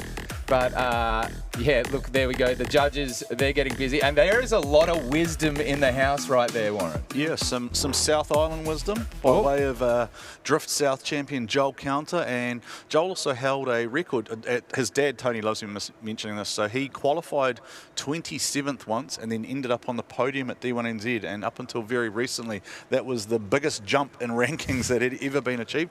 Two-time DK Kurt Whitaker, amazing pedigree, and the first ever world time attack drift champion way back in 2011. I just want to touch on Kurt Whitaker. I haven't seen him since he won in Mount Smart, and I need to find out what moisturiser he's using, because he looks exactly the same, mate. It's been about 20 years. I think it's just Waiuku water. I think that's all it is. Yeah, it's the good stuff. Just the good stuff, yeah. Waiuku swamp water or something or other, I don't know. Mixed in with a little bit of probably CV grease and whatever else is going on, because I'm sure the boys are still spinning spanners on that machine. And Andrew Redwood's just entered. He's just a legend. Go Warren, second part of this battle. Kurt to lead out, Adam in the chase. Kurt gets the party started. Oh, big waiver there. Adam nice into the chase. Oh, nice snap there. Perhaps can Kurt hold it? He can't. Adam right up the inside. No dawdling there. He saw the gap. He went for it. Big Ayrton Senna vibes there. And yeah, well, that look, I'm just going to say it here. That was probably an easier one for the judges, and they're... That's Kurt Blackie, unfortunately, just seems to have had a rough afternoon. He was right on form yesterday, and I guess he will be wondering what would have been had the finals been completed yesterday. Doesn't matter now. Today is a brand new day. He's out there, he's throwing down, and he is up against fellow Tauranga driver Adam Davies, and you'll see here where he over-rotates again, and the car almost does look like it's almost a carbon copy. And the beauty in Adam Davies driving there, just slides through the inside there. It's almost, you know that moment in Lightning McQueen where he turns to go right. Slow that one down, paint some eyes on Adam Davies' windscreen. Mate, the eye contact from Adam to Kurt as they went through there, it wouldn't have been a great feeling for Kurt whatsoever, but it's just one of those ones as well where you know you've stuffed up in the chase. You need to put one of the most awesome runs, hard, exciting you can, and just unfortunately hasn't pulled it off. Hasn't been his weekend, but hey, a lot to learn from, and car's still running, driver's still there, so you know. kudos. You take the positives, Warren. Yeah, kudos to Adam too. Just the way he jumped back on the gas, and you saw that tyre smoke start to bake off the rear there, because he did need to power away from the line that he was on to avoid the contact there with Kurt Blackie. So yeah, you would see. You would imagine that you would see Mr. Davies go through, and hey, maybe after having a very, very challenging season, Adam Davies maybe finally gets the rub of the green a little bit. Hello out there in the crowd, waving away, waving away. Who would like to go back to Australia with Mez? Anyone? Yeah, one guy. Hell yeah, brother. That's the spirit. You got any Wreckham stickers with you, mate? Well, I've got Wreckham stickers. Yeah, Come see me. We're slanging stickers. And you know what? Because we're in New Zealand. It's Pukekohe. It's the final time. They're all free. Come and see me. So yeah. People love freebies. Any event you go to, anywhere, right, in the world, people just like, what have you got, bro? Have you got some stickers for a T-shirt? Come on over. All right, so going down to our conductor of ceremonies, going through is Adam Davies. Well, okay, you jump into a different competition, then they start to fire. What's going on? Maybe less pressure. I don't know. It was pretty close there actually with Kurt. He on his lead, he looped it around, and we must have only been a couple of centimetres between us. I had nowhere else to go, so I just had to keep going. So yeah, hey, fair play to Kurt, and good to go through the top 8. So I'm just looking, it's either Amanda Sorensen or Gaz White you're up against. Yeah, bring it on. Let's have a quick chat to Kurt. I think he's smiling. Oh, yeah, well, look at that, he's smiling. Okay, well, let's be blunt, that's the last time you'll get a crack at Pukekohe. Yeah, no, it's always good against going up against Dave. Adam. Yeah, unfortunately, having some gearbox issues keeps popping out, so Chase was, crap and lead was crap. Yeah, but, you've done Puke for the last time. Tick that box, right? Yep, definitely. We've had a blast this weekend. Massive shout out to all my sponsors, RHB team. Couldn't be here without them, and we've had an awesome weekend, so it's good to send off Puke in style. Take that smile to Gizzy. Cheers, will do. A little bit of emotion there from the boys pit side, Mez. Kurt Blackie, obviously, maybe a little bit of what could have been. That is one dejected soldier right there, Warren. But hey, you get that, and it's all part of the story. It's all part of the character. I'm sure if we go down to the pits where the F5000 open wheelers are, speak to some of the older boys there, I'm sure they've got a fair few tales of war stories. So, hey, speaking of tales, just because I've got the opportunity to do it and you can't do anything about it, how is you've been part of TJM? How was Benny yesterday? Was he a bit wound up in the afternoon with particularly that Fink battle? Are you willing to spill the tea on that? Or it was all kosher. It was all above board. Everything was very calm. There was definitely no swearing, but no, everyone's fired up, everyone's passionate, and those two obviously have history. There's been a few strikes there, but I like to keep a fair perspective to the team. We don't know their point of view, we don't know what they're doing, and Fink is a hard charger, we know that, and when hard chargers just miss the mark a little, chaos erupts. So, I try to keep it civil, but everyone kept it civil. TJM is a pretty civil team.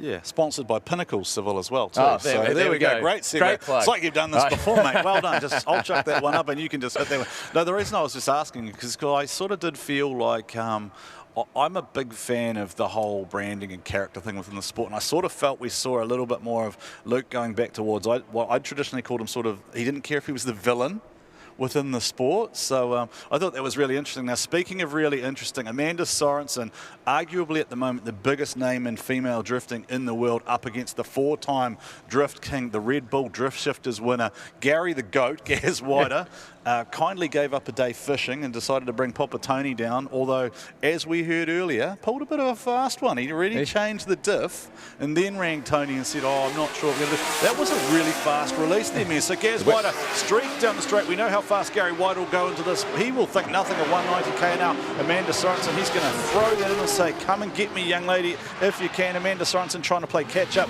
in the BMW owned by Aaron Habib for Max Sill, and she's going to drift up the track, and that is 2 wheels off the inside, maybe 3 there, Mez, so that will be, you would think, close to a 10-0 there to Gary White. You would almost think that, and Amanda was doing great, but you're going up against the GOAT in Gary, and you can tell that mistake was purely just from her trying to catch up and keep up the momentum. So, that's just a surefire way to show how fast Gary is.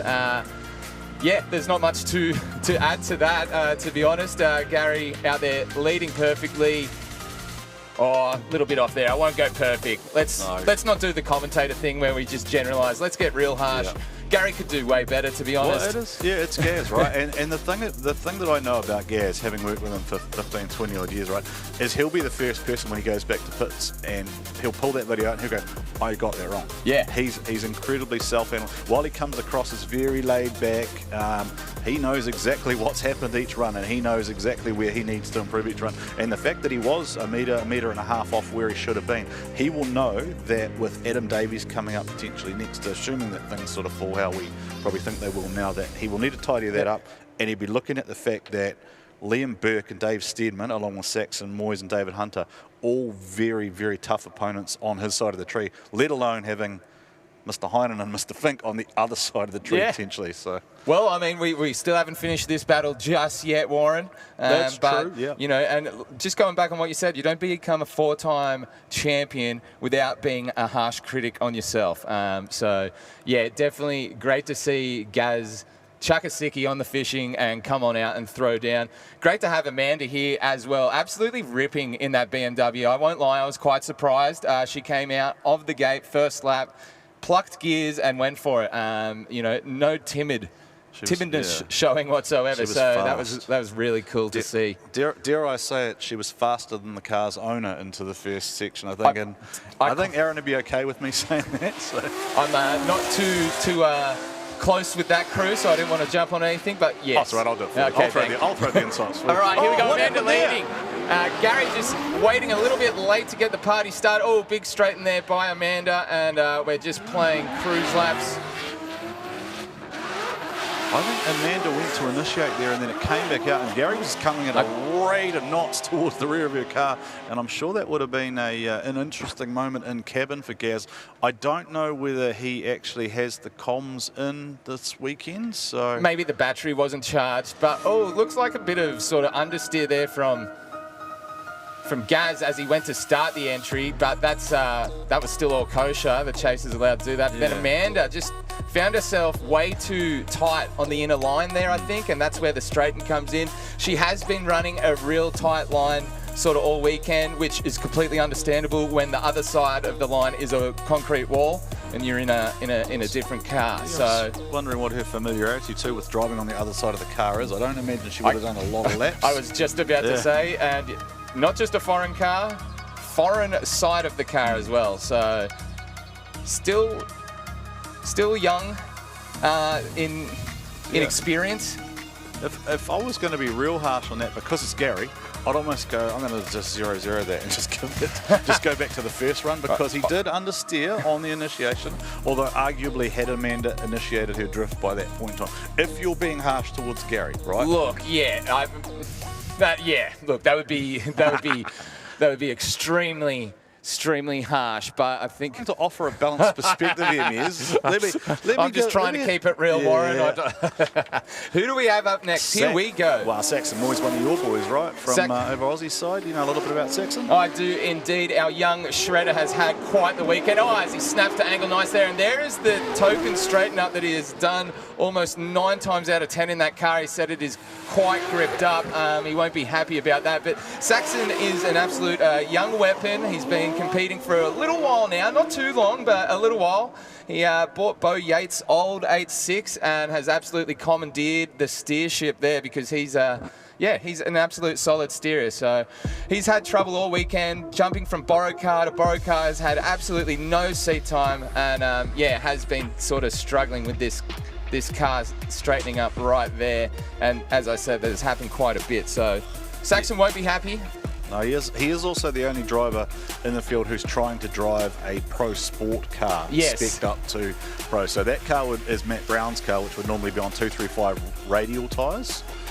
They've probably had the bolts and 265s on there and just tried to make it work to suit what Saxon wants the car to do. But yeah, you're right, he is a weapon. We watched him win World Time Attack Drift, youngest ever winner of World Time Attack Drift. So here we go. It is Gary Whiter going through, but I think we will hear from Amanda Sorensen as well. Congratulations, you go through to the next round, bud. That was messy. I need to tidy that up. That was horrible, but I thought I tapped her on the entry, which I thought might have upset her, so I'm unsure. Like, shall I ask her if you were bad? Yeah, she'll say I was. Enjoying it though, man? Enjoying it. I just noticed my car's getting a little warm, so we need to have a look at that. Go look at it. Okay, we don't want a warm car, do we? All right, let's head up here to Adam Davies. He was worried that he whacked you. Oh no, we were good. I'm battling some power steering problems, but that was by far one of the coolest battles. Even though, you know, it wasn't the greatest, I'd have to say this track is pretty insane. We talked about this yesterday, that turn. I mean, were you flat through? Are you now flat through turn 1? Yeah, I think I finally dialed. My last practice session, I actually finally got a solid lead run in. And unfortunately, I got no chase practice. But I was just working on getting used to the right-hand drive car. And, like, there's so much to adapt here, but I'm having fun. Well, that's the most important thing now. Now that you're going to get a chance to go find a black sand beach. Oh yeah, we'll do that. We'll go explore New Zealand, and thanks New Zealand for having us. Yeah, man, it's been an absolute treat having you here. Best of luck for the new Formula Drift season. Come back again. Yeah, definitely we'll be coming back, for sure. All right, cars released off the line there. It is Dave Steedman this time leading away. Dangerous Dave with Saxon Moyes in the chase position. Saxon Moyes, I think, will be just looking to string that one run together that we know he's more than capable of. Let's hope the car holds together from this time. That's a very closed down line there from Dave Steedman. That's not what we expect at all from the driver who went all the way to the final in the pro round earlier today. And he hasn't really given Saxon anything to work with there. No, that was quite tight. And then, yeah, we saw Saxon in the background. Kind of looked like he was at the Pukekohe 500 with how he took that corner. So, yeah, it's going to be a tough one there. He gets out, but then Dave does come right in here. But, I mean, that is... yeah, it's an ugly lead, but it's not a pretty chase either. Like there wasn't a lot of angle there from Saxon. I think in this smoke, if you actually look back, you probably would have seen him just about driving straight in the chase position. I think it was a repeat of the earlier where it gripped up again and rocketed forward, came straight in behind him there. So if you kind of go lead for lead, chase for chase, I think Dave probably will have done enough there to get the call, but. We're not the three wise men, man. No, that is the job today of Kurt, Joel and Andrew. And look, we've both been known to be wrong once or 1,000 times in the past. And as a commentator, you get used to that very quickly. But yeah, I mean, it was shallow. There was a bit of understeer from Dave as he came through. But I don't think it affected Saxon yeah. Look, we'll just wait for the judges to lock it in. We'll just wait for the judges. What I'm waiting for is I want to see if Dave comes back around and Happy Dave has exited the chat and Grumpy Dave comes back, because that's what we saw from him at rounds 1 and 2 at Teratoma. Because again, a driver who's very studious, wants to know what's going on each run. Dave is very much in the zone of this is his year for a title, I think, with the way things have gone, and he's looking very strong at the moment, leading the championship on points. So yeah, I think Dave will be thinking about, well, what do I need to do to get this tidy? He'll want to stamp his name on that trophy, and we'll wait for Stephen McIvor to lock in a result. And then I did have a fan question for you, Mez, that I'll throw at you that's come through, but we'll wait for a result to be given while these cars are scrubbing. And that is Liam Burke and David Hunter in the scrub, TTI scrub box. Okay, so we're going to go to pass 1 and 2 of David Hunter and Liam Burke. I got to ask, what's an iced long black? Oh, mate, that would have reference to maybe I got a coffee in the region here, and maybe it was quite an experience that I've never experienced in my 20 years of ordering a coffee. But anywho, here we go. Liam Burke on the lead, David Hunter on the chase. Two absolute weapons. So great to see Liam Burke here, D1 champ. Look at the wheel popping up there in the air. That means they're gripped up and they're charging. Right, filling up the zones there. Liam just like commentator curse. That was 100% you. You did that. I was talking him up something chronic. So apologies, Team Liam Burke. If you guys want to fight anyone afterwards, Mez will be in the TJ inputs. But I think David Hunter actually got put off by how aggressive Liam Burke was, because he used a lot of track side to side. It was a big wild entry, which is always what we expect from Liam Burke. He's always fast, always aggressive. He just went so far across the track and flirted right with the inside there. I think David hasn't really experienced anyone else doing that today. Like every other run's kind of been settled, like it's been a half a metre to a metre inside, and then David's sort of just sitting back watching. But then unfortunately it has gone wrong out front there for Liam Burke. I'm sure he'll have a view as to what's happened there. But also being the animal, he will not hold back here, and he will put the pressure on. And the result is coming through, and going into the battle with the winner of this is going to be Dangerous Dave. Yeah, sort of no surprise. Okay, so here we go again, right? You're starting to feel it again. Oh, not quite there yet. I got lucky because Saxon messed up on his lead. My lead is not where it needs to be, so I've really got to pick up my game. I've got some big boys coming, so let's do it. Get in there. You're okay. Don't be so hard on yourself. Saxon Moore is our first chance to have a quick chat to Saxon. Mate, I've never seen anyone get out so excited. What was all that about? Oh, honestly, it's just such a cool event here, hey? I was so pumped. It was like my first proper chase of the weekend, and it's just insane. Like, the atmosphere is great. I love it, yeah. How have you found adjusting to someone else's car? Oh, it's been full on. We've been through a few cars this weekend. I've had minimal practice in this thing this weekend, but yeah, it's been a bit difficult, but we're adjusting to it, and yeah, can't wait. Yeah, it's been great. Yeah. I mean, it's the first time people have seen you on Sky Sport, and obviously they've seen you on KO and Fox Sport. What's next for you? What does the season hold? Oh, that's a difficult question. We actually we got a few announcements we can make, so super excited for that. You should be a politician. Hey, it's been really cool having you. Thanks for the energy. No worries. Thank you. Thanks, Saxon, the Energizer Bunny boy, there doing what he does. I was just about to say, every time I've spoken to him and he's had some proper bad news to tell me about the car he's borrowing, he's done it in the most stoked manner. So there's some real life affirmation stuff, Instagram influencer stuff. No, that's just genuine Saxon boys. Speaking of genuine, David Hunter right out front would be looking to lay down a genuine run here to put the pressure on Liam Burke to try and get something out of his weekend, because Liam Burke will be frustrated with himself, the animal himself, looking to take a big old bite out of the giraffe in front of him. And here is Burke attacking the back of David Hunter's car, but I don't think it's going to be enough. Mears here, even though he surges right up the inside there. Hunter, has he done enough to book himself a battle with Dave Steadman in the top 8, or will Liam Burke have fought his way through there enough to possibly see it one more time? What do you think, mate? Well, I think, you know, it depends what the judges outrank. Straighten from Liam Burke or David Hunter missing the clipping point significantly there. That's always not a great feeling when you're the lead driver and the chase car driver's hitting the points in the background right behind you. But to be honest, I would probably lean on David Hunter. I sort of rank a straighten worse than missing the clipping zone there. But yeah, both drivers wouldn't be happy with how they perform then. Yeah, and that fight again, that could be in the pits, right? If Liam's team want to get you for that one. Yeah. Do you want to go and fight him now? Yeah. Because Tony B's outside. He's ready to tag you out. He's ready to tag in. I'm a little bit envious. Tony B's got the big dog bracket. He got the international bracket. No, the reason I'm kicking you out is because Ben Jenkins is coming up next. I can't have you commentate somebody that you had a crew for, mate. That wouldn't be biased. Come on.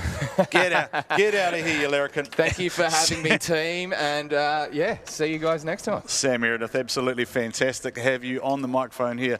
Wonderful job there, adding his wisdom and international experience from travelling around the globe and watching things like Final Bout, like World Time Attack, Drift League in Tasmania, adding his views. And Mez also a driver in his own right with a Sylvia and I believe a Toyota or two in the stable, as we swap in now with our fellow international guest, and we welcome Tony Bishop, my World Time Attack Drift co-commentator of the box. G'day. Very, very happy to be here. I tell you what, as soon as I saw We're going down to Stephen for a result. I'll interrupt you mid-thought, and the winner is David Hunter.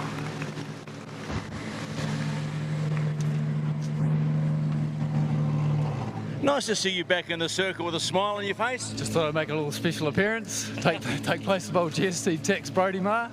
Yeah, apparently he was having a bit of troubles with his car, so Manaway and the crew from D1 asked to see if I wanted to step in, and after my car finally started picking up, after the battles with Kurt earlier in the day yesterday, my car finally started feeling like it was on song, so yeah, hopefully a few more battles in tank. I was standing down by turn 1. It looks good, mate. Yeah, thanks, mate. I think we've got the fastest lap so far. Get out of here. All righty. It is so nice to see Liam Burke back. I don't know what it is, but I'm just so happy to see your face, man. Welcome back.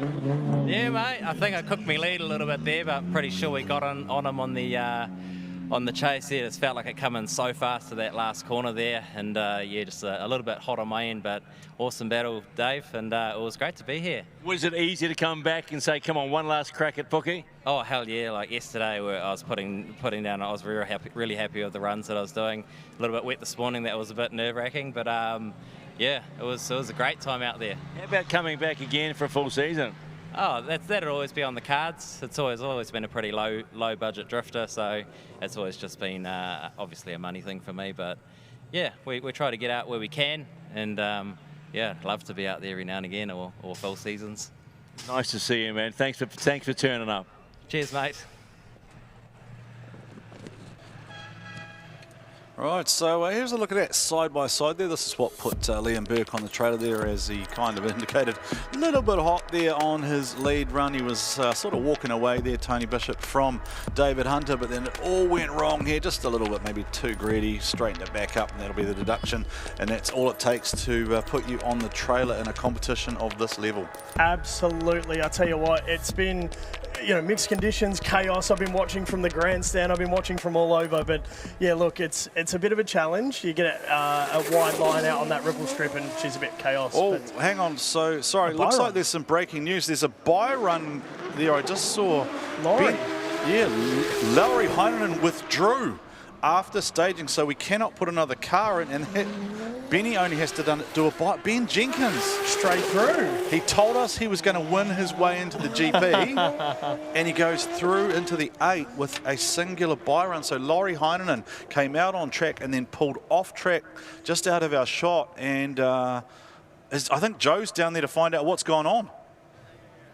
Well, we're here with Lowry. This is not the way you wanted to go out after taking up the top spot yesterday. No, after a tough morning we had some good practice battles, so I was eager to go out, but now the power steering gave up and started leaking fluid, and it doesn't do anything anymore. It's so unfortunate for the team to have to go through this today after such a high earlier. We were really looking forward to seeing you throw it down, so thank you so much for coming though. Thank you. Thanks for having me.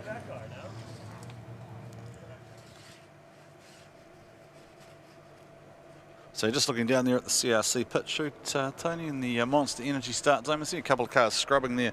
Ryan Little, Daniel Woolhouse. I think we are going to try and track down Chelsea Denofa as well to work out what happened with him. But huge news there. Laurie Heinonen gone. So much going on, I guess, from the scrubbage of, you know, you've got Chelsea out, Braden Mir out, and now Laurie's with some mechanical issues as well. It's just, there's so much going on in this GP. Tough weekend. Who'd you find, Joe? Did you get him? We've also got Chelsea Denofa down here in the same team. He wasn't able to make it out in competition today either. Yeah, we went through a lot of cars this weekend. I didn't get a lot of practice, and for me, I just felt like I was probably only at 30% of my capabilities, which isn't going to win with all these amazing drivers on this big track. So I decided to kind of sit back and help these guys go all the way and have some fun today. All right, so back we go live on track. Fangadan, Dad, to a number in the pits, is leading out over Ryan Little from Formula Drift in the United States behind the wheel of the Johnny Burns machine. Oh, Johnny Burns' car's just straightened up hugely with Little behind the wheel, and he has zeroed out and aborted that run. Fangadan will need to complete this run, so he does need to drive it all the way through Tony B, and that is what he does. Fangadan doing Fangadan things, but Little's car just ripped up and rocketed forward. And Little's been absolutely awesome so far all weekend in that SR20 powered vehicle. Almost a little bit emotional with Fangadan on that intro, but let's check this out again. Fanga, you know, pretty textbook sort of entry. Mid-track, all looking pretty good there. Big grab of understeer and straight line. Wonder what's going on in Ryan's car. He's, you know, at that point it's pretty much over there. Fangadan's on his own, just be able to run the inside line, but uncharacteristic from the RB Army. I don't know that it's, I think Ryan's hit the bumps pretty hard and it's unsettled things and then maybe gripped up, or maybe something. So watch this here. You'll see in the background it's quite violent. 1, 2. Lifting wheel. Yeah, and then there's another 2 here. Watch. 1, 2, and then it comes straight through here. 1, 2, see? And then it pops, yeah. Barely kept the front wheels on the track coming around turn 1, and turn 1 is not to be mistaken, absolutely. And then at that point, he's just, hey, let's just chill. I don't want to put it in the side of Fangadan. Well, it's not his car, right? So there's multiple I'm sure Johnny Burns has probably said, go and drive it, but don't kill it. Please don't kill it on me. Don't bin it. So this is really interesting. So Drift GP is definitely sorting out the men from the boys here, and we are seeing some very big names falling out early here. We do already have, there's Tony Bishop smiling on the screen. Thank you for welcoming me. Hi, Mum. Hi, everyone at home. Back in Australia. Hey, I'd like to tell you what, it's been such a cool thing. As soon as I heard Pukekohe was on, I'm coming. Guys, you know, for one last time, I'm absolutely coming over for it, and it's been phenomenal. Do you know what that tells me? The amount of Australians here? That we have a poor customs system. Let me in real easy. Bring in a gun if you want to, but don't bring any fruit. All right, Little seems to have got that car sorted, and he's honking into that first corner there, absolutely smoking those rear tyres. Fangadan anticipating what Ryan Little is going to do out there in the lead run in front of him there, and just sitting on that rear guard there, using him as a mobile clipping point. And here comes Fangadan. There's a little bit of a waver towards the end there from Dad, but nothing that's going to result in any significant swaying of the judges' votes, I wouldn't think. You know, looks like Ryan's in a lot more control, obviously, in the lead position, unknown car, everything else. Nice entry here. You can still see the car's riding the bumps really aggressively, lifting the front inside wheel. He's keeping it buried, though, absolutely flat out. Big correction there. Fanga, really great job in managing, sitting behind that car, being a little bit out of control, and then back on the gas again. I think maybe, so what that makes me think is maybe if you come down the track sort of a quarter of a car length, the bumps are probably a lot harsher on the inside, whereas if you sit buried, like what sort of Darren Kelly said, and you sit at 3/4 length line on the wide, then it seems like it's a lot more manageable for the car, and you can maintain that angle without it coming back straight. So I think that will be enough to see Daniel Woolhouse go through, but and look, Fanga with the experience, obviously the experience of the track to be able to go, hang on a minute, I'll just let him transition in front of me, I'll give him all the space, and there we go, drive out. That car does deal with bumps very well too. I mean, it's not unusual for Fanga to be on three wheels. He's quite comfortable with it. He drives it like that intentionally half the time. So yeah, that should be enough, you would think, to have a result lock in, and maybe the poetry is in motion. Maybe we do see the OG legend stamp his name on the trophy. Look, I had a little bit of a Kiwi vibe. So I was sitting up in the crowd with some of my mates, obviously Clee and Dane Loco and those guys up there. And there's a bit of a Kiwi energy up in the grandstand. I think it might be a Kiwi day. Oh, I think this guy will have something to say about that. Luke Fink, probably driving with a little bit of the red mist as well. Probably things didn't play out how he thought they would this morning. Connor Halligan was number 2 in points heading into this round, and got knocked out by Dave Steddon in the top 8 of the D1NZ. But he is out now in the GP round, competing against the current series champion in Luke Fink, 2 of the fastest guys on 4 wheels. Looking at the 2 names as I was stacking up on this side of the battle tree, I'm like, this is going to be hot. Luke, obviously out in the lead position, just frying the tyres, but Connor's been so fast today as well. We caught his GPS at over 200. He's claiming, so we have seen it? He's claiming 211 kilometre an hour entry. 211. 100%. So we knew this was going to be a fast battle. Obviously Connor just sitting in the pocket, doing a nice job.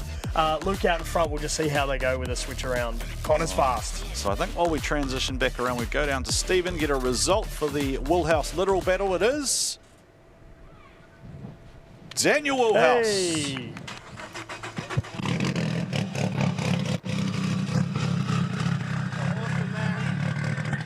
Still got it, hey? Oh man, it was like so tapped both runs. Yeah, like Ryan's lead run was awesome, and yeah, it was the crowd's nuts, and yeah, we're going to drive nuts to the end. So yeah.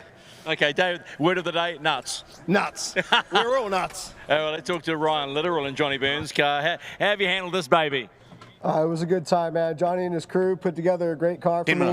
10 minutes. Wish we would have had a little bit more laps out there, but still grateful for the opportunity to be here. And it's amazing interacting with the fans and being a part of such an iconic racetrack for their farewell. So hope you guys have a great rest of your day today. We'll be cheering on from the pits, and we'll see you guys around again some other time. Most importantly, thanks for being a part of it, mate. I know it takes a big effort, so thank you. Yes, sir. Thank you. Hey, Tony. Yes. Daniel's going to battle his son Ben. Dad Fanga against Ben Jenkins. Ryan Littoral, such a gentleman. Yes. Meeting him in the pits this weekend has been absolutely phenomenal.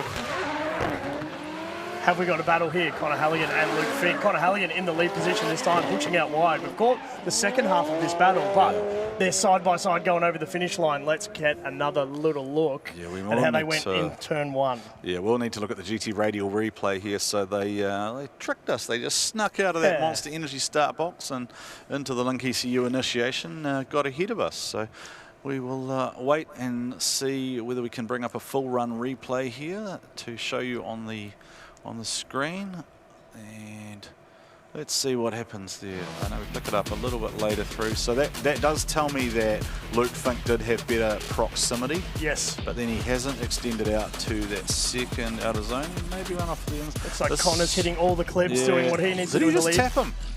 Luke Fink just tagged Connor coming out of the zone, because that's the Luke thing to do, right? Just I was going to say, it's not uncharacteristic of him, for sure.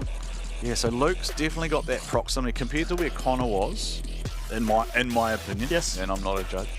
I think Luke had better proximity there, but then I don't know that his chase was actually as tidy. Oh, it was a tag. Yeah. You can definitely see that tag. Yeah, front left wheel to rear right. So it hasn't upset the lead car, so it's not contact significant enough. It would be one of those things where you'd look at it and go, okay, it's probably a minor deduction because it has been a failure to modulate speed. A gentle persuasion over the finish line, just a, hey, I'm here, let's have a go. Yeah, so we've just got a couple of the OGs out on track at the moment, just doing a couple of exhibition laps as we take a look at the Monster Energy start line, launch Monster Willie's Kingdom. I tell you what, for me being here for the first time, being from Aussie, we have literally been watching this track for over 20 years. We're so grateful to be able to be here for one last time before it all wraps up. But the emotion, the passion out in the crowd, it's been second to none. It's been fantastic. There's been a lot of you here. There are clearly a lot of you here too, because there's a whole group of you. I saw Sam Law loitering around the pits before as well, sniping people. Yes. So I feel like we're missing our mate Ian Baker from World Time Attack. Yeah, there's a couple. All right, going down to Stephen and going through. Luke Fink. Monster. I'm not going to shake your hand. Last time you said, oh, it's so sore. You must be all right. It's funny, actually, my partner, Leon there, he had some like electrolytes and salt stuff, and he's like mixed it up in a bottle and gave it to me, and my arms feel a lot better now. You're like a horse that's been swabbed, right? The JDM boys have been working their butt off. I'm still wrestling the car. I know Connor's down on power and stuff as well. Massive shout out. That's by far the best lead I've had all weekend. Allowed me to do what I could do in the chase, and the car played ball. Fingers crossed we'll just turn it around, do the same thing and see how we go. But yeah, Connor, beautiful lead. Honestly, I love that. So good. Hopefully it was a nice lead for him, and we'll go and get it done. You've got your eyes on. I got that feeling. Maybe. Let's have a quick chat to Connor. Yeah, I love the sportsmanship going on. The appreciation, the lead, the chase. Yeah, that's what it is, right? Oh, it's all good. Hey, look, we come here for good battles. I think that was a pretty good battle. So You said you're down on power. Yeah, we had to pull some power out, grip out for this weekend after breaking the main gearbox. So we got another gearbox in here that's not as strong. So we're just trying to. Well, we broke 2 gearboxes, so we better, take it easy on it. So hey, we've had a pretty good weekend. Going to reset for Gisborne? Yeah, 100%. Yeah, I think Gisborne will be sort of my style track, so yeah, I'm looking forward to it. It'll be good. You're a stadium sort of guy. Yeah, I like that stuff. I like concrete walls, so. I mean, there's a big one here too, so. Hey, by the way, 211 clicks into turn 1. Yeah, I know. That was honestly the most fun I had all day this morning. I had the track to myself, and I just sent it in from the top of the hill. So good. That's why we come here. Box ticked. 100%. 200 plus. Yeah. I don't know who's got the fastest one, but yeah, I think we're up there with one of them. So. Well done, mate. Cheers. Fantastic job there, Stephen McIvor. Just taking a look at some highlights and how we've got to where we are so far. So that was Adam Davies, Kurt Blackie. Kurt Blackie, unfortunately, a couple of over rotations, both in the lead and the chase, and that means that Adam and Karen are through into the top 8. And there was the Lightning McQueen moment where he just slid through the inside. Oh. Fantastic. Gaz Wider coming out with absolute gusto under the right pedal, right up against Amanda Sorensen. You gave her a little tap. Yeah. Amanda wasn't too fussed by it, no? Come back, fair play. Treat me like one of the boys. Saxon in the 3rd or 4th car, however many cars he's driven today, doing a much better job, but just got away from him, not a lot of laps. Saxon, the Energizer Bunny we've named him. Always got a little bit going on, has that boy. David Hunter gets the call over Liam Burke and goes through. Unfortunately for Ryan Littoral there, we saw that car hop out, straighten up, and Dad Daniel goes through into the top 8 and sets up a battle with Ben Jenkins. And then Poetry in Motion. Poetry in Motion, yeah. We'll take a look, of course, at Connor Halligan and Luke Fink. So Connor's lead, not terrible at all. Just opened the door up for Fink. We knew it was going to be fast, knew it was going to be aggressive. Luke did exactly what we thought he was going to do, and that leaves us with Connor O'Sully and the returning Darren Kelly. I believe it's been 3 years since he has turned a wheel in anger. And they've had a bit of back and forth in America too, right? So they kind of know each other. Well, they know each other at least through Formula Drift and in that world. It's great to see, obviously, Connor out from America as well. It's been awesome. I saw a couple of his laps earlier. He had a little bit of an excursion, and he's been getting around the track, which has been nice. It must be a little bit daunting, surely, going up against Darren Kelly. Well, I think Darren feels like he's got some unfinished business as well. So, yeah, it'll be interesting to see how that plays out. All right, and before we see this battle take place, we're going to pay some bills with a commercial break.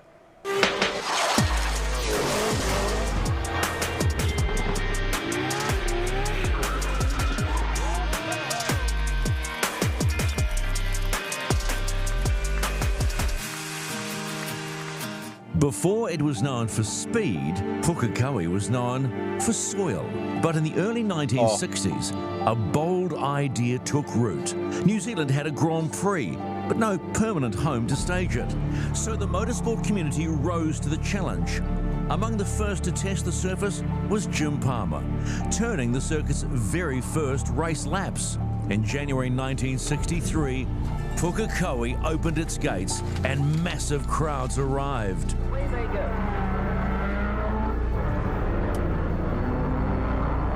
In 1964, McLaren delivered the victory the country had been waiting for, winning the New Zealand Grand Prix at Pukekohe. In 1968, New Zealand welcomed home the reigning Formula One world champion Denny Hulme. It would mark the final time the great trio of Hulme, McLaren and Chris Amon contested their home Grand Prix together. A race that delivered Amon his first Grand Prix victory. The 1970s ushered in the thunder of the Formula 5000. Among them, Kenny Smith, who claimed his first New Zealand Grand Prix victory in 1976, beginning a career that still lives on at Pukekohe today. Pukekohe wasn't just shaping champions, it was launching them. David Oxton, Paul Radisich, Craig Baird, Greg Murphy, and the final New Zealand Grand Prix winner at Pukekohe Park Raceway, Andy Booth, on his way to winning the 2000 edition of the New Zealand Grand Prix. As touring car racing rose, Pukekohe became its spiritual home. The arrival of V8 supercars transformed race weekends into national events. Few mastered the circuit like Greg Murphy.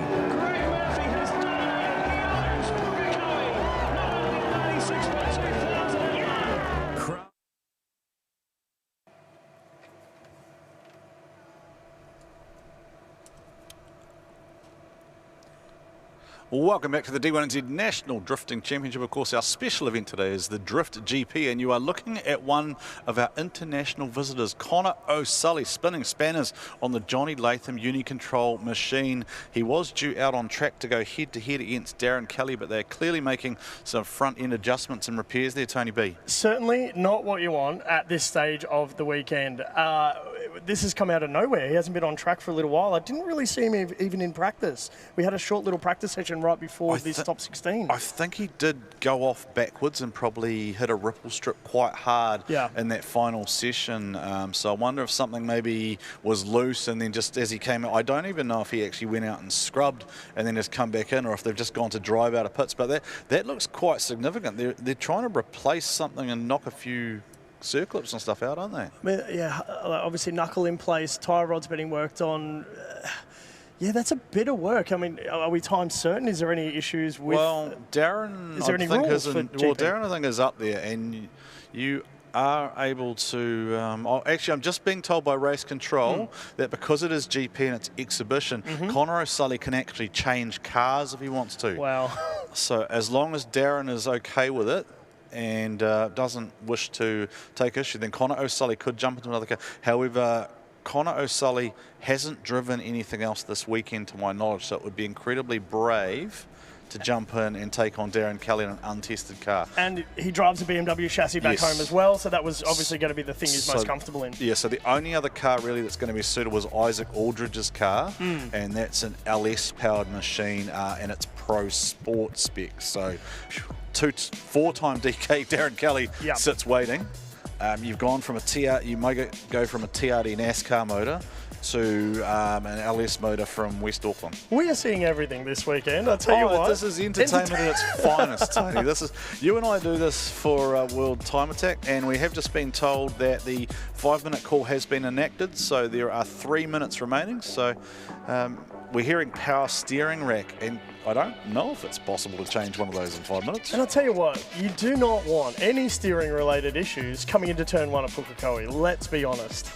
Right, so you're now taking a look at our next exhibition, which will be coming out, and this will be very, very interesting. David Oxham and Graham Lawrence, and of course Kenny Smith in these open wheelers, and we will hand over at that point to our circuit racing experts before jumping back in, because those boys live and breathe that, and we just want to let this do it absolute justice. So are we going to see this repaired, Dana, or are we going to go? I feel like we might be pushing pretty hard. They've got a wheel on, testing clearance. Let's see that. That's Tiger White in there. Body language. Yeah, Tiger didn't look happy, but then Tiger sometimes look like that. So somebody play Eye of the Tiger to motivate him. Look, what a treat we've had being able to see all different automotive at a drift event as well, and playing back to the history of this circuit. Put it back 63 years. Yeah, it's come back down off the jack stands, and it doesn't. Sully's not in the car, is he? That's a torque wrench. Yeah, I can see Connor's helmet still on the roof, so I don't think we'll be seeing this. It looks, is the suit coming off? Just out of shot there. I think that was what that was. It might have been O'Sully just going, no, I think we're going to call this one for safety reasons. Just Tiger White still inspecting things. Looks like Tiger. There is Kenny Smith on camera. I think Kenny. Did Kenny say? That is the 1990 NZGP winner, the Swift DB4. So we'll let our circuit racing experts take you through all of the facts, figures, and wonders of these cars as we hear them screaming around the circuit. We're just waiting for the. We are just waiting for the final decision to be made here in terms of that 5-minute call to elapse, and then we'll hand over to our circuit racing experts. But we're going to take you on a little journey through, I'd imagine, a little bit of open wheel history, a few facts, figures, and just talk you through the wonders that are these machines about to undertake a lap of Pukekohe for the final time. It does look like we're pretty close to we're pretty close to the end of the 5-minute clock. We've got to be close.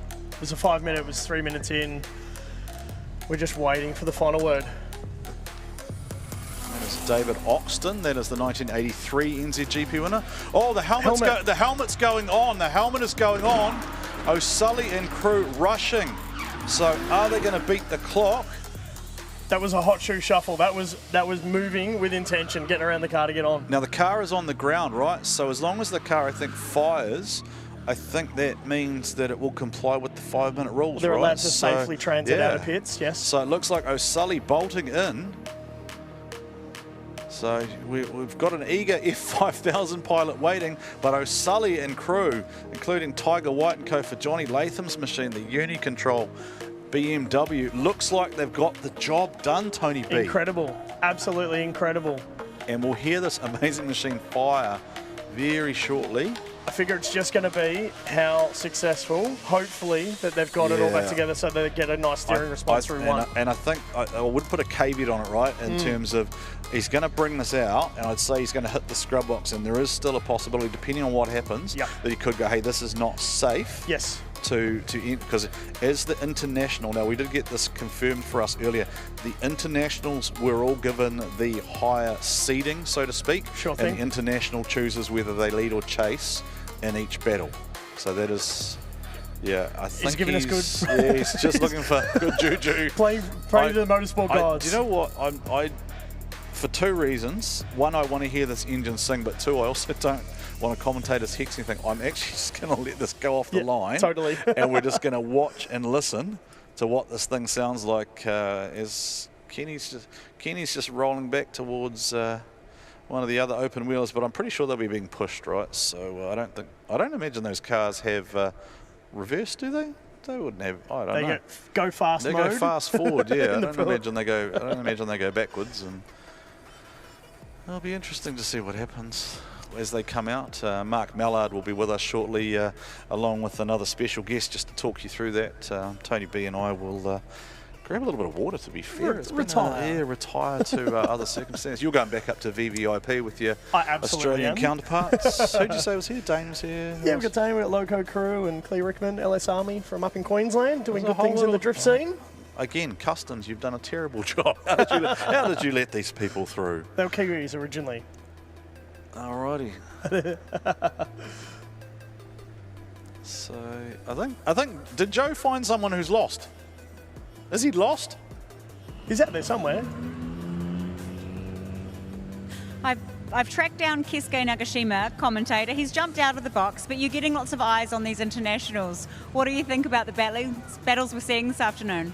It's been great, I mean, one of the things is that these internationals, first time here, and they are absolutely killing it, which is very, very impressive to watch. So, I mean, obviously they're giving a good go against hometown boys, all the New Zealand boys here, and girls. So, yeah, no, it's been great to watch. Who do you think is going to take the top step? It's going to be a hard one. Obviously, I think on one side there's Darren and Fink, and then the other there's obviously Adam, Davies, and then there's also Gaz. So, pretty cool. Oh, hopefully we will keep that trophy in New Zealand. We'll see how we go. Yep. Thank you, Joe. And Keisuke, if you could find your way back to the commentary box for the top 8, that would be appreciated. We've got our international guest with us for the top 16, and we're going to fall back to business as usual with you and I in the box, although technically you could deem Keisuke Nagashima as a Japanese international commentator too, given his heritage. Now, what do we reckon here, Tony B? Are we going to see a full run? Because there will be a case for, is it a safety issue for O'Sully? But if he gives the thumbs up and it looks like it's okay, then I'm going to assume the clerk, of course, has also cleared it. So, as I said to you before, I reckon we just let him send it. I don't want to talk about it. I want to hear a TRD NASCAR motor sing. For our audience at home, I reckon we mic this thing up and just listen to it scream, because hot on its heels is going to be a screaming RB34 piloted by Darren Kelly. So, once they get ready to go, I'm just going to shut up and let them sing. TTI scrub box looks like it's done its job. I don't see any gesturing from O'Sully, and away we go.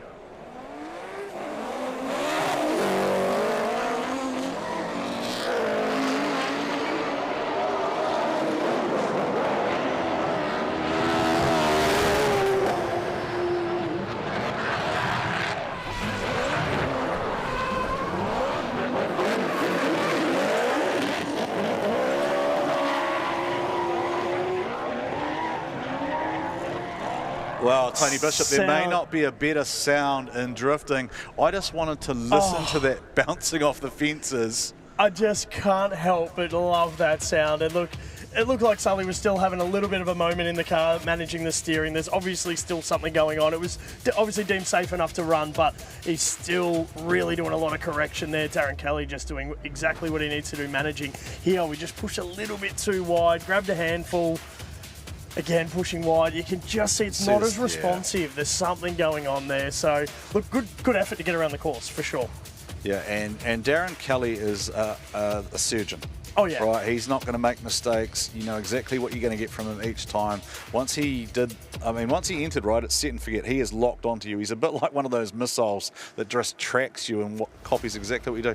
He just fell back there. I feel like that's probably his spot, because Connor O'Sully has well overshot that zone there. So Darren will be talking to his spotters. He'll be in communication, going, okay, where do I need to push? Where do I fall back? What do I do? You can see the experienced drivers here this weekend that are coming around that inside and really just managing their proximity, because you do gain a lot of speed, but gain a lot of track distance. And when you're trying to close the door running on that inside ripple, you just hung back, let Connor switch, and then obviously happy to hang back and avoid any impact. Yeah, So this will be very interesting to see how O'Sullivan potentially takes on what could be his final chase here at Pukekohe, or does he throw a Hail Mary to try and take a big scalp? Now, where did Darren Kelly go? He's not in shot. No, he's not in shot. He's just sitting well back there talking to one of our track officials. He stopped well short of the TTI scrub box, which is very interesting for Darren to have pulled up. I don't know if maybe something's come loose on the car that they're just checking. He will be in the lead position, so I would assume that he probably doesn't want a bumper flying off in front of Connor O'Sully either and risking the Johnny Latham car. So it looks like he's going to pull forward into the TTI scrub box now, and the boys should be good to go and ready to find out who looks in for a battle with Luke Fink. So things aren't going to get any easier. Yeah, absolutely. It is all send from this moment on, for sure. Top 8 coming up very, very shortly. Well, if Ryan, if Connor O'Sully wanted to work out where he was in the pecking order, he potentially has Luke Fink, Laurie Hinman, etc., all on the same side of the draw. So here we go. Darren Kelly, how fast can he push the R35? The big machine slides on out to that outer line, opens the door up for O'Sully to come back to the inside. Connor O'Sully trying to close up the proximity. Here comes O'Sully, drifts right up on the door, then has to fall back, puts a wheel off the inside there. Darren Kelly threw down the lead. The Dr. Darren Kelly in the house, opened the door up, and O'Sully proving why he is a Formula Drift pro in a unpredictable car. Tony B, you're speechless. Absolutely incredible to avoid such an impact coming through at a rapid rate of knots. Let's have another quick look at the GT Radio replay. Darren Kelly really well set up, a really good switch here. Sully was going for it, wanted to close up on that proximity, and here just making a couple of corrections. Look, I tell you what, that would have been a hairy moment coming off the back of turn 1.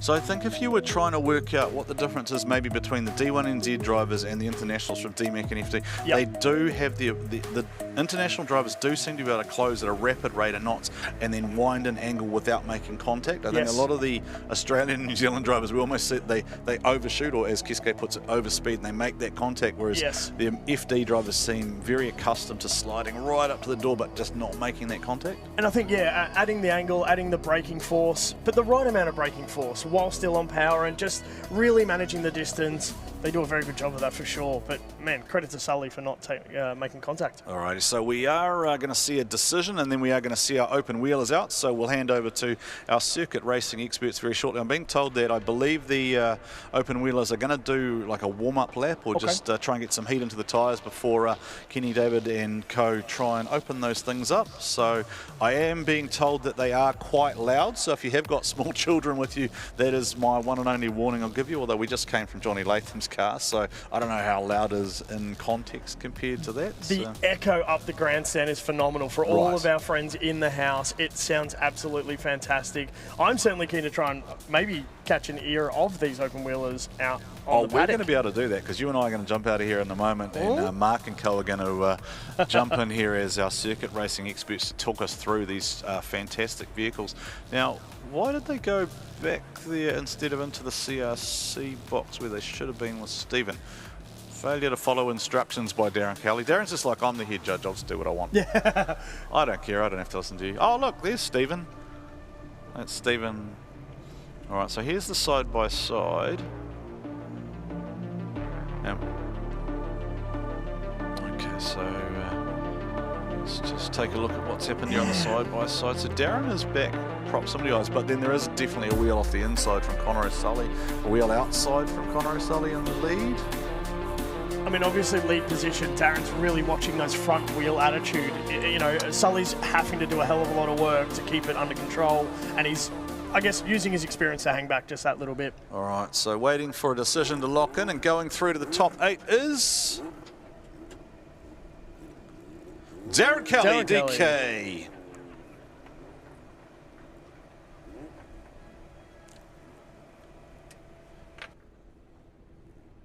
Hang on, let me turn my mic on. Old moment. You don't even look like you've been away. No, that was a lot of fun. Stoked he got out there because thought he'd ruined his steering rack just before we were going to go, and said I'd give him the time if I could. If we can make it work and get back out there, then want to be out there and driving. So stoked we got out there. Looks good, mate. Keep it going. All right, let's have a talk to Connor. few issues on this, but it's a chassis he's used to. But hey, man, nice to finally meet you. Actually, I haven't seen you all weekend, buddy.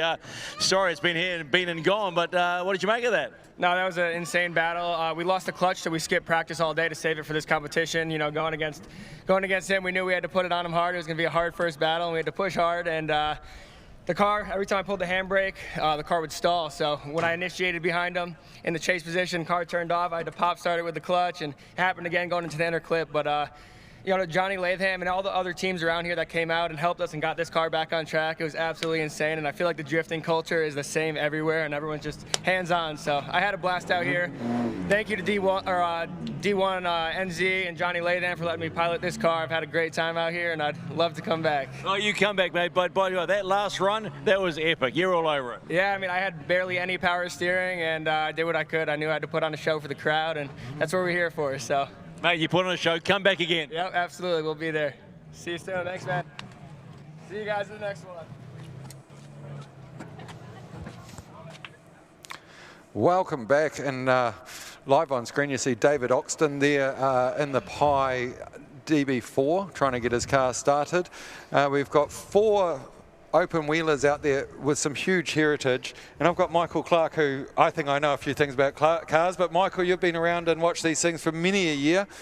Kenny Smith in the old Swift DB4 won the Grand Prix in that car in 1990, I believe. He did. It was the second of his 3 New Zealand Grand Prix victories, and that car was part of the changing goalposts that occurred because the car that we saw before trying to get started, David Oxton's Rolt RT4, that was the first goalpost move when Formula Atlantics were introduced into New Zealand following the demise of Formula 5000 here at the end of the 1976 season. So they've got tunnels, they are ground effect cars essentially, and that RT4, the Pi car of David's, was just the most beautiful thing I'd seen when it first turned up at the end of 1980. So Michael Clark, thank you so much for the information about that. We've got number 1 there. That's the next step, another Swift DB4, but they moved to the Toyota motor with that one. That's correct. And that was the next generation. As you said, there was generations. The first thing was, of course, the Ford motor, BDA. You see that from rallying and all sorts of other things. And then you move into the Toyota 4AGE motor, which you see a lot in the Toyota Levins and other cars like that that are out there and running today. And the drift sessions and other things, the 4AG was a very popular motor.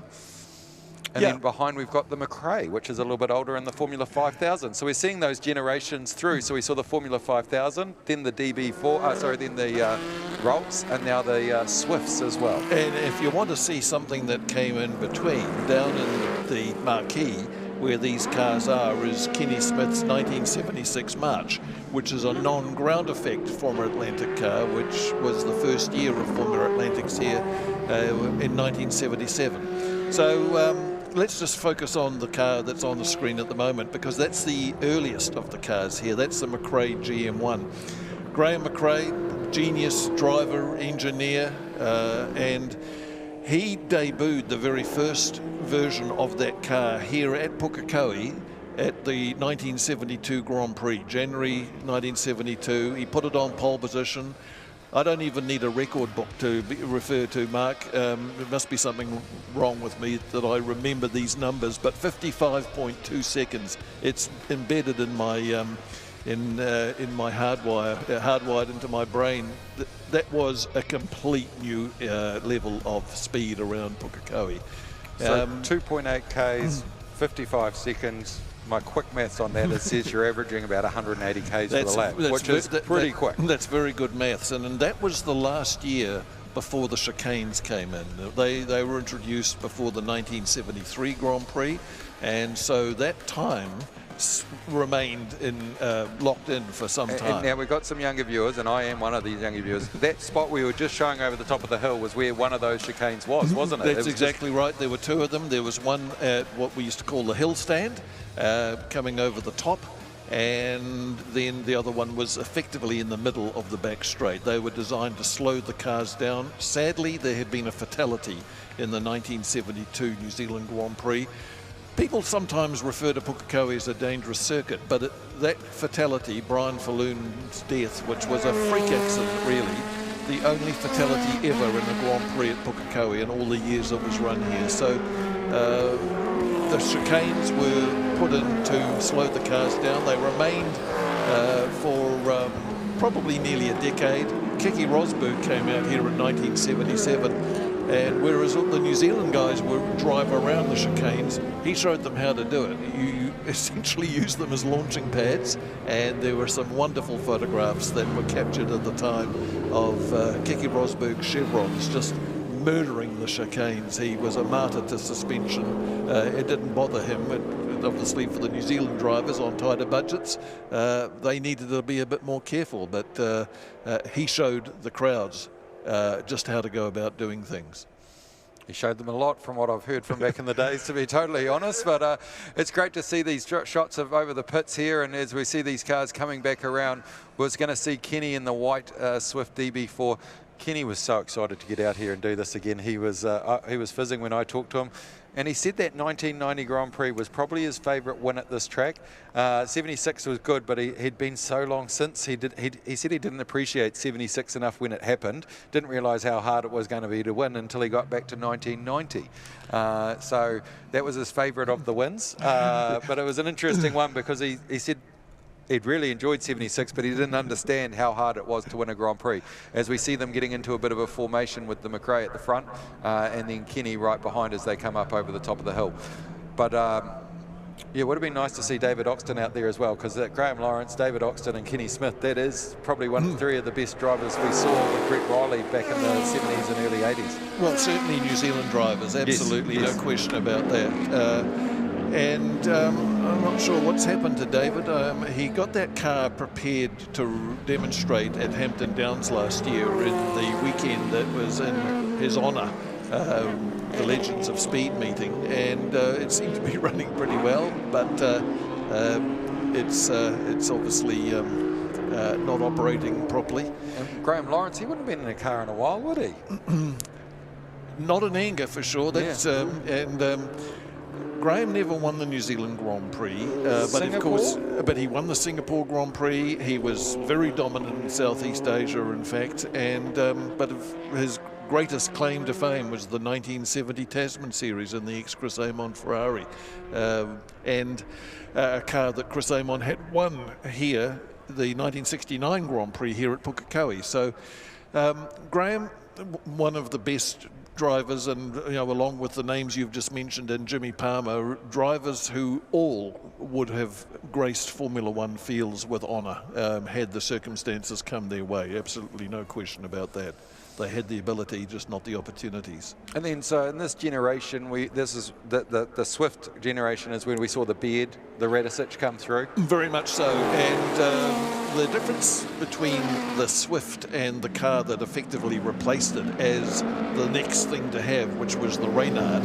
The Reynard was built to only accommodate the Toyota engine, the one that you have just been talking about, whereas the Swift could take either the Toyota or the Ford BDD, which is the one that we're watching on screen at the moment, sitting behind Kenny Smith. So Kenny remained loyal to the Ford engine, and as you were just saying, won the New Zealand Grand Prix here in 1990 with it. The other interesting thing about Kenny's three New Zealand Grand Prix victories, they were all 14 years apart. Yes, so 28 years from his first one in 76 to the last of those three Grand Prix.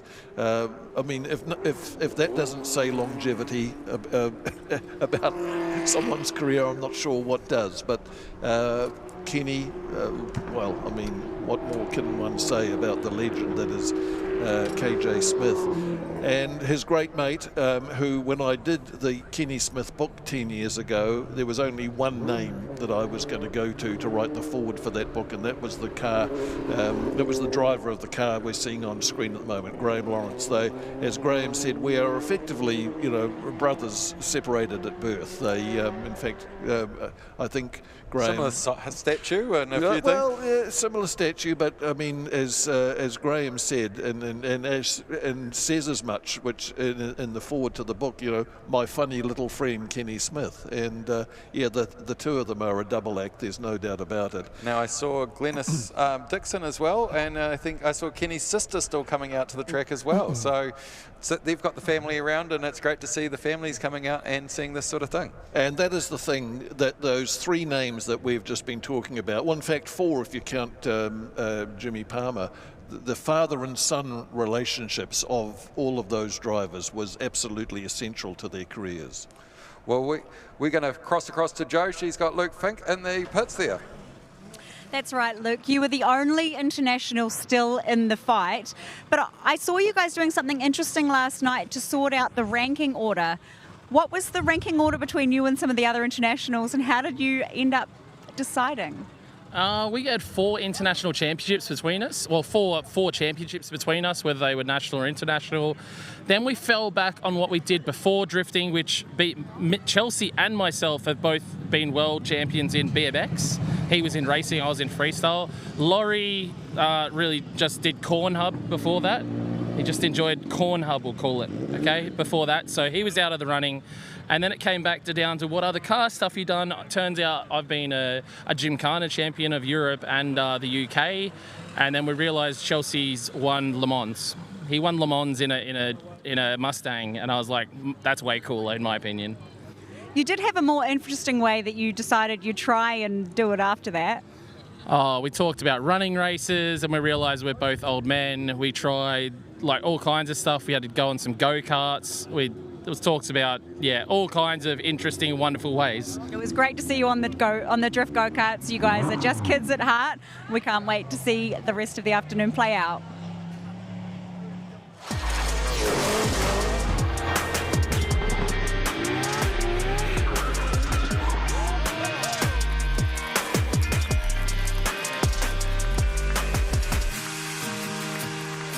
Before it was known for speed, Pukekohe was known for soil.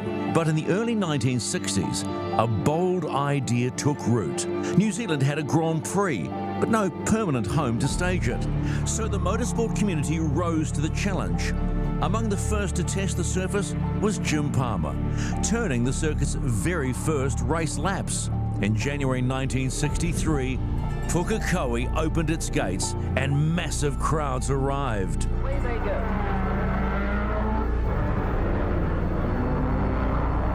In 1964, McLaren delivered the victory the country had been waiting for, winning the New Zealand Grand Prix at Pukekohe. In 1968, New Zealand welcomed home the reigning Formula One world champion Denny Hulme. It would mark the final time the great trio of Hulme, McLaren and Chris Amon contested their home Grand Prix together. A race that delivered Amon his first Grand Prix victory.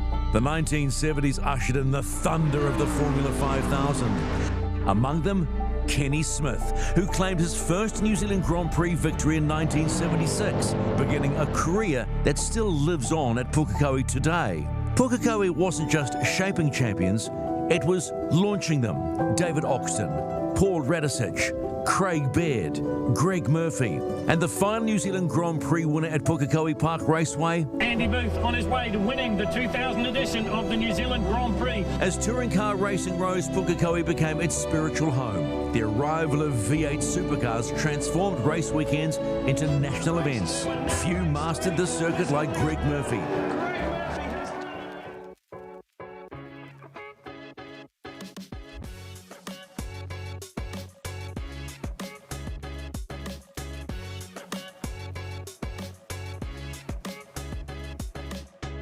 Well, welcome back, ladies and gentlemen. The D1NZ National Drifting Championship playing host to the Drift GP this afternoon here at Pukekohe Park Raceway. For one final time, and it's time to check out some highlights of where we got to so far with the top 8 locked in.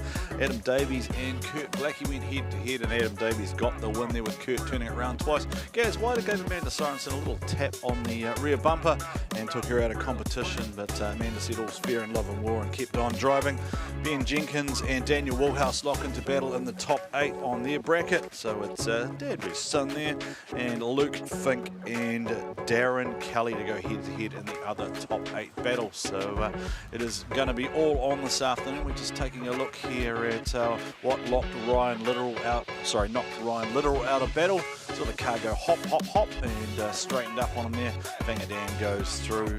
Johnny Burns and his team, though, have to be stoked with the way that Al Branch Fabrication build entry has run this weekend. And then Connor Halligan up against Luke Fink, two of the real titans of the sport at the moment. That is not the last time you will see them go head-to-head this season, I'm absolutely sure of it. Luke Fink with a little love tap coming out of what used to be known as Castro, but is now the Mitre 10 Pukekohe corner for the weekend. And then finally Connor O'Sully and Darren Kelly, DK by initial, DK by pedigree, 4 times over here in New Zealand, a multiple champion in both pro and pro sports. So that is how they lock into the 8. And our cars are headed out now to scrubs. So should be joined shortly by my co-commentator Keisuke Nagashima for the top 8, top 4 and our final here. And don't forget, of course, we do still have the celebration runs for the Britten motorbike. And of course, the flying farewell lap for Pukekohe Park Raceway.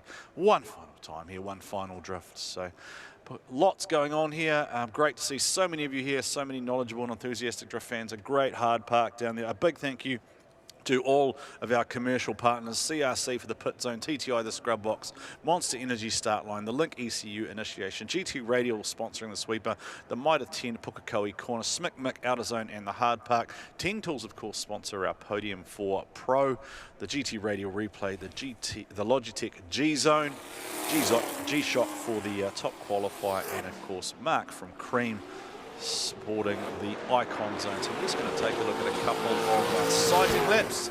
So while these take place, I might just, it's hot laps. These are hot laps. That's why there's 2 helmets in the car instead of 1. So that is Cam Oliver out of Wellington, the Williamson Earth Moving backed entry, a family in love with speed. The Omblevray families, they have, they have everything from a 8-second drag car, I think, to a junior dragster and Cam's drift car as well.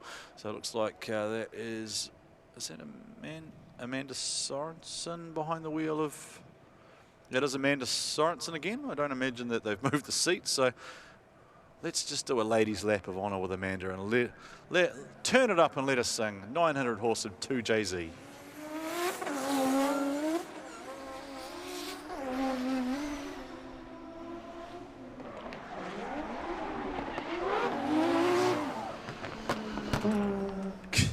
That is a fantastic shot there of a passenger getting the ride of their life there. Did you see how wide that grin was? Hey, what did you do on Sunday? I went for a ride with Amanda Sorensen in a 900 horsepower 2JZ BMW drift car. Just money can't buy experiences here. Keisuke Nagashima, welcome back, mate. Little iced tea in hand there. Yeah, just little green tea, yep. Energizing yourself.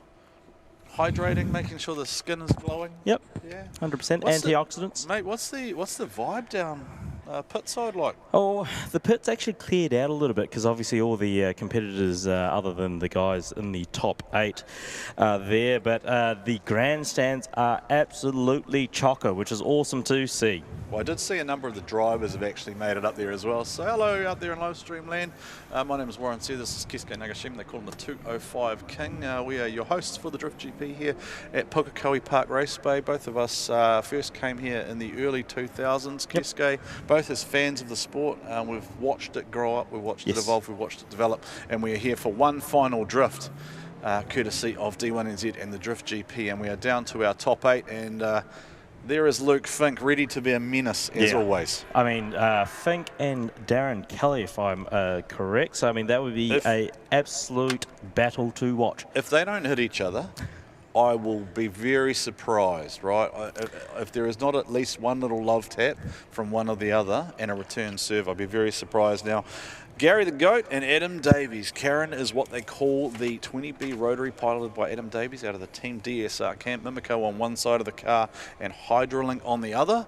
And Gary Whiter, 4-time DK Red Bull Drift Shifters champion. And I think before we unleash these cars, are we possibly going to hear from the man who could be the villain?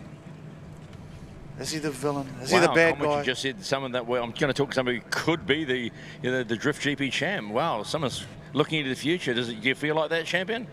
No, it feels good, honestly. I've been battling with the car, and it is feel good. So I'll just smile and be, yeah, no worries. This 360 camera is quite annoying when you're around it, isn't it? You're a fairly short fella anyway. It shouldn't be that big of an issue. You should probably head out there and, you know, think about it, that battle against, Kelly. Darren Kelly. Now, that takes me back to a time. Do I bring it up or not? Mount Maunganui. Wow, there was a bit of go-to there, wasn't there? Twice. Yeah.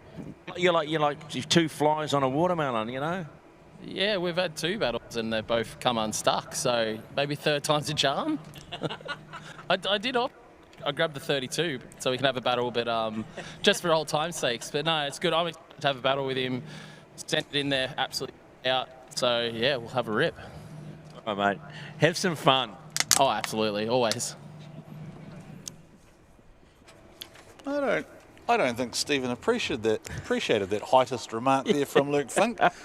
He was trying to be nice. I called him a villain, not a champion, and Stephen rephrased it. Anyway, here we go with Adam Davies leading away from Gaz Wider. What will Davies do in the lead here? Can he open the door up for Wider? He has serious chase game. Adam Davies out front, throws down that wide line, drifts on up the track there. Keisuke Nagashima brings it down, tucks it nicely and gets that outer zone there. Goes through 3, and Adam Davies throwing down what could be his best run of the weekend, and Gaz Wider right there. Was that a wheel off the inside? Maybe, maybe not. We'll let the judges deliberate on that one and maybe pick it up on the replay. But 2 drivers. Unreal. At the top of their craft. Yeah, that was a run. I think you're right. Adam did put his best lead run for the day, as Gaz so calculated in the chase there as they come around the sweeper. Watching your GT radio replay here. Adam just opening up the door for Gaz Wider as they come to the switch. Again, this switch by Gaz is very calculated as they come into proximity, hitting that first inner clip, coming into the second inner clip and Adam fully getting that 3rd outer zone and across the line. Yeah, and I just watched there what Gaz did, and he didn't put a wheel off the inside. He just used the ribble strip to almost use that technique the old initial D thing. We use the inside of the gutter to suck the car around the corner. Yep. I don't know if that's just an old wives' tale or not, but it seems like it does work. Yep. It is really interesting just watching the way Gaz uses a different line there, like maximising where he can position that car to keep in proximity of a very fast car, because we do know Adam certainly has some speed there. Those I think there'll be tri-ace tyres on both cars probably. Be pretty well hooked up out there. So we're certainly into a competition that is shaping up pretty strongly, Keisuke, and bringing us to an amazing finish here at Pukekohe Park for one final Drift GP. And all of these drivers want to be the last name stamped on a trophy here at Pukekohe Park. So fantastic effort by the D1NZ team. And again, I am going to thank our sponsors just while we get the opportunity. CRC, TTI, Monster Energy, Link ECU, GT Radial, Mitre 10, SMIC, MIC, GT Radial, 10 Tools, Logitech, and Cream Northwest. Run 2, Adam Davies in the chase. Gaz Wider in the lead as they come into the Link ECU initiation. Both initiating. Adam very tucked into Gaz as he loses a little bit of proximity there as they come into the first outer clip. Gaz doing a good job. Adam doing what he can to get that proximity back as Gaz goes into the second outer zone and final through. Where's Adam gone? I think he's a little bit behind there. So that was really interesting though, because uncharacteristically for Gaz, I thought he did come down the track a little bit in the lead position, and that is a bumper there from Adam Davies' car, so that would indicate he's probably gone wide there somewhere, and I would imagine belted one of those zone cones probably on the outside of 4 there. So watch this, see how Gaz comes down the track there, Keisuke, and he did actually have to open the steering up again, and then has set Adam on quite an inner line there. And then Adam comes down here and then loses his momentum as Gaz kind of continues at the same speed he was at. And I think Adam's probably drifted up there and belted a cone. So probably deductions on either side there. Definitely one for the judges to ponder. Obviously we've got quite different judges this afternoon in Kurt Whitaker, Joel Counter and Andrew Redwood. He kind of did have to open that steering back up again, didn't he? So is that ultimately what has set Adam's line for the rest of the run, or is Adam actually fully under control at that point and has made an error there? That's what the judges will be looking to deliberate on. If you think about that first run, there wasn't a lot to separate that at all, right? I'd be happy to almost go 5-5 on that one. So we'll leave the judges to deliberate, and they'll come around to Stephen McIvor for a result. So we are going to now see I would say it's an exhibition pass. I think it is. I do believe it is Aaron Habib who's driving Tyler West's car doing hot laps. Or they swap back again. Oh, if you're in the Mac Civil camp, is it Tyler driving or is it Aaron driving still? Let us know, just so that we can talk about the right person on the stream. All right, we go down pit side and we'll get a decision. Who's going through to the four? Is it Gaz Wider? Is it Adam Davies? Now, I'm told the judges are asking for a side-by-side replay, so they still haven't reached a decision. So that's Kurt Whitaker on screen. Yeah, they are replaying the footage back just to make sure they are making the right decision here. Yeah, so the side, but whenever I see a side-by-side Keisuke, it always makes me think, more often than not, we do see that one more time type result because there is often not a lot to go on. Obviously, there is quite a big difference in proximity there between Adam and Gaz, conversely on each run. But the question becomes, did Gaz's initiation lead line impact on Adam at all? So we'll find out very shortly. Adam's smiling. I think he's having fun regardless. I don't think you're ever unhappy when you battle wide, all right?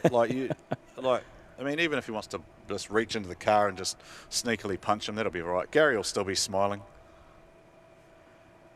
Gaz is like, it's just another day at the office. What are you up to? Come on, mate. Make a decision.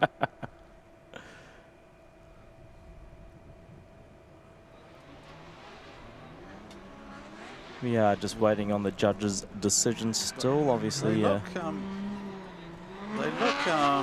They look very concerned, don't they? I mean, the judges look. We can see them in our shot and shot. The judges look like they're very studious up there, like they're contemplating very hard. Yeah. That's very close to Andrew Edwards' head, just for reference. He does have eyes on the top of his head too. That's why his sunglasses are there. There you go. There we go. Do we have a decision? One more time. One more time. It is a one more time. That's what we thought was going to happen there, Keisuke. I actually thought Stephen was just dancing. Yeah. I thought he was just having a great time.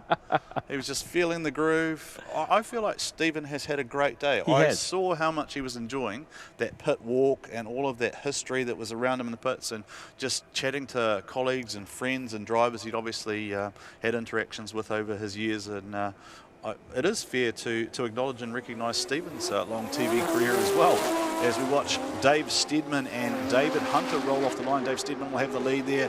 Dave Steadman starts to stretch the legs there and spin the tyres in the current high machine. David Hunter has to drop down to the inside, try and create some proximity there, but Hunter has been absolutely gapped there by dangerous David Steadman. Now, Dave Steadman has come up short there of that outer zone, Keisuke, and that will result in a deduction for him in his lead, but he just absolutely walked away from David Hunter. He did. I mean, if you watch the GT radio replay, obviously Dave coming into that initiation, he opened the door up for David, and David didn't really have an answer. No, he didn't really. I mean, I guess it's a bigger, heavier car, right? So I don't know that you can't do what you can do with some of the S chassis or Fanga's car, etc., where you can almost stand on the loud pedal and it rockets forward, right? It's just, it did look like David Hunter actually used the handbrake to slow his speed up quite a bit at the initiation. Really has ruined his rhythm for the rest of the course there. As you said, Dave has missed that third outer zone there. Dave Steedman, and David Hunter is just trying to follow and close that gap out. Oh, what I was going to say though is while we were focused on Dave Steedman doing that, David Hunter elected not to run out to that zone either. He just shortcutted straight across the inside. So while Dave would have a deduction, David Hunter sort of didn't capitalise on that mistake, so to speak. So possibly some points left on the table there, but again, we'll leave it up to see where he just pops straight through the inside there. He was playing catch up. Yeah. So we'll wait as they come back around. I think I would actually love to, now that we've mentioned that, I'd love to know the answer. When was Stephen's first call here? When was Stephen McIvor's first call here at Pukekohe Park? Maybe we can find that out next time we chat to him. So looks like Dave Steedman's given David Hunter a heap of room here. And big initiation there by David Hunter as they come around the sweep, but Dave Steedman trying to get some proximity back as David Hunter comes into that inner clip, and Dave Steedman hits the cone as he's trying to get that proximity up on the door of Dave Hunter in the C33 Laurel there as they cross the line. Do you know what I think, Keisuke? We're seeing a lot more what I would call exhibition style driving this afternoon. Like they're having fun out there. They're not taking it like it's serious, but they're doing things for the sake of style and for creating proximity. And there's no pressure here because it's not a championship as such with a series sitting in the background. They can just go out and throw and just down have some the wildest fun. runs. And when it goes wrong, it'll go wrong. But when it goes right, it looks fantastic. And I think that's why you're seeing Dave surge up to the inside. That's that old, I used to always call it the Japanese style of the chase, where you get right up.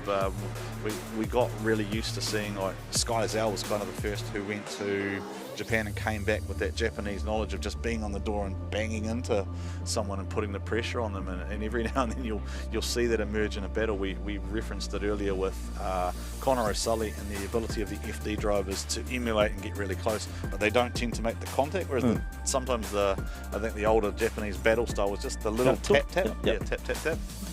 Rubber the tyre's not a bad thing. When you dent the door, that's another question. So yes, it's it's okay to signature someone's wheel with your front wheel on full lock, right? Yeah. Is there a term for that? Rubbing is racing.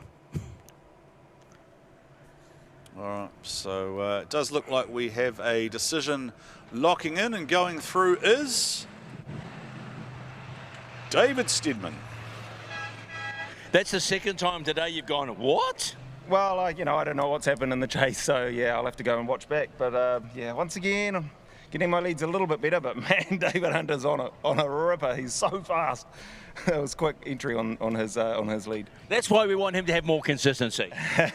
We're into the top 4. I can't believe it. Yeah, oh man, good on you, buddy. Let's just have a quick talk to David.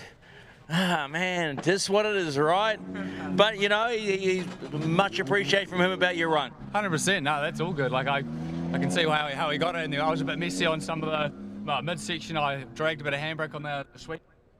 Just up it, so no, fair win to him. So stoked to actually get my car on the trailer under its own power and no dramas. So are we seeing you in Gisborne? 100%. See you there. I'm looking forward to it. See you, pal. Good on you.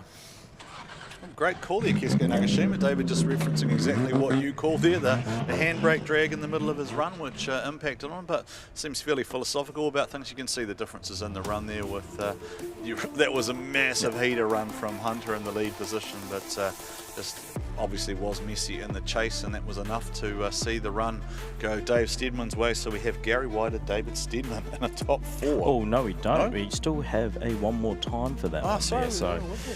We do have. Ahead of myself. Yeah, is it going to be the battle of the teammates or Gaz versus Dave Steedman? Right, so I think we've got another hot lap ride potentially here. I don't even know which of our. I'm not sure which of our drivers that even is. I think it might be a hot lap. Yeah, is that Justin Hambley potentially? Yes. Yep. Good R32 with a drag wing, you can't go wrong. Yeah, Justin Hambley just doing a hot lap here, and what I can only assume is a relatively fresh or new build. I haven't seen this car today at all. No, he's loving it. We was last here in his orange 33. Yes. Yeah. Yep. That would have been fantastic on Friday. Imagine driving a boat like that on Friday. Somebody should have bought a 33. There's a few of them in the car park. There was, there was. All right, Dad versus the son. Willie sends him on the way with the big old mana wave. Hello, Willie. Launchmaster Willie's Kingdom. Fangadan will lead away in the Castrol Mustang. Ben Jenkins in the chase position with Phoenix 2JZ. Oh, and Ben's on his door as they come around the sweeper. Big angle there by Fanga, allowing Ben to tuck in. Ben's just lost a little bit of proximity there as they come into the chicane. Fanga showing his experience here as he comes around into the 4th outer zone across the finish line. pretty good laps by the both of them. Yeah, it is.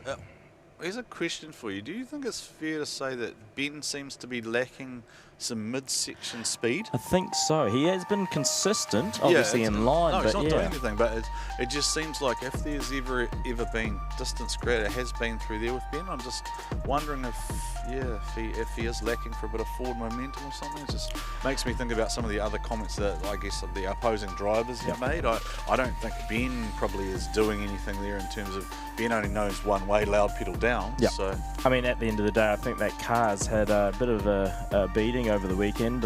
It's done a fair few laps around Pukekohe, which is very, very hard on the cars. So, well, Luke Fink did throw a cone at it yesterday from his own car. So. Yeah. We're getting towards the pointy end of things here for the Drift GP. We're into the top 8 at the moment. This GP, of course, a celebration with 8 international drivers and 8 invited Kiwis, although we did have a few unfortunate mechanical failures that took some of our drivers out. So some extra New Zealand invites dropping into the tree, and David Hunter in particular getting himself through to the top 8. So is the crowd still here, Keisuke? Well, you said the vibe down there was pretty good. I wonder if the we can check out a grandstand couple and of crowd the shots. I wonder if there's any free monsters left. Is there still free monsters down there in the stand?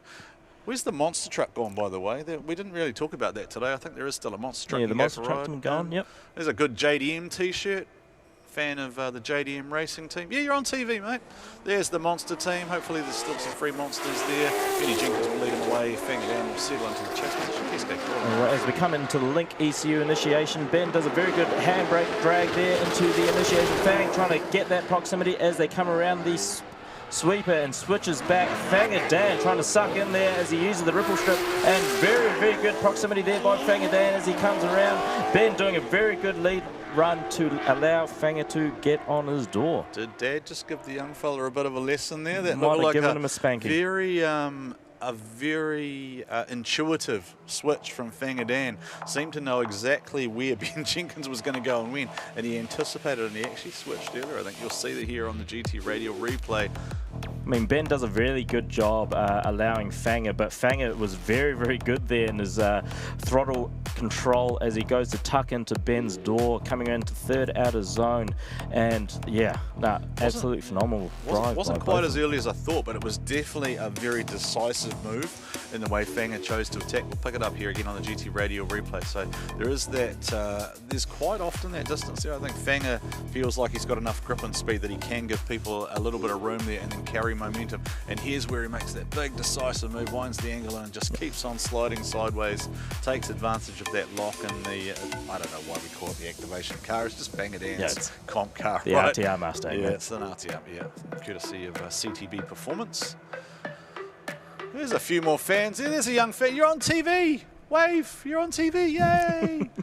Your parents will show this to you later in life and you'll go, why did you guys take me there? I couldn't hear a thing. I was just chilling on my dummy. I was having a good time. Did you guys at least get a free monster? No, maybe you might be a bit young for a free monster. You're on TV. That is a fantastic beard, sir. Well, that is a beard. You should beard off with Gandalf with... You should beard off with Bruce. Yeah. Pukekohe from our recovery team. So we have a scrub. We have a scrub on track. Darren, Kelly, Luke Fink. This will be. This is the battle. I still reckon. I'll be very surprised if there isn't some vinyl swap. I almost just want to watch as a fan, like Luke Fink. Darren Kelly, you call it and I'm going to watch it. As we go, Luke Fink in the JDM Racing S15 in the lead. Darren Kelly in the Logitech R35 in the chase as they come into the Link initiation, and both of them absolutely screaming around the sweeper as Luke does a very good lead there. Darren on the transition there, a little bit of a shallow line there as he comes around. Luke doing a very good job opening the door up for Darren. Darren, not bad. A little bit behind, but not bad.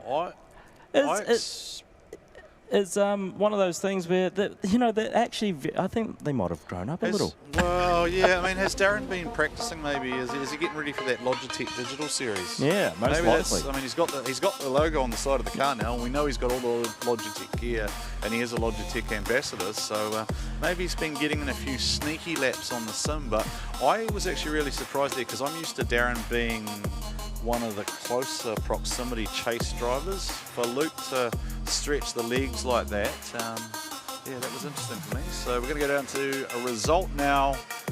Ben Jenkins and Dad. It's Dad!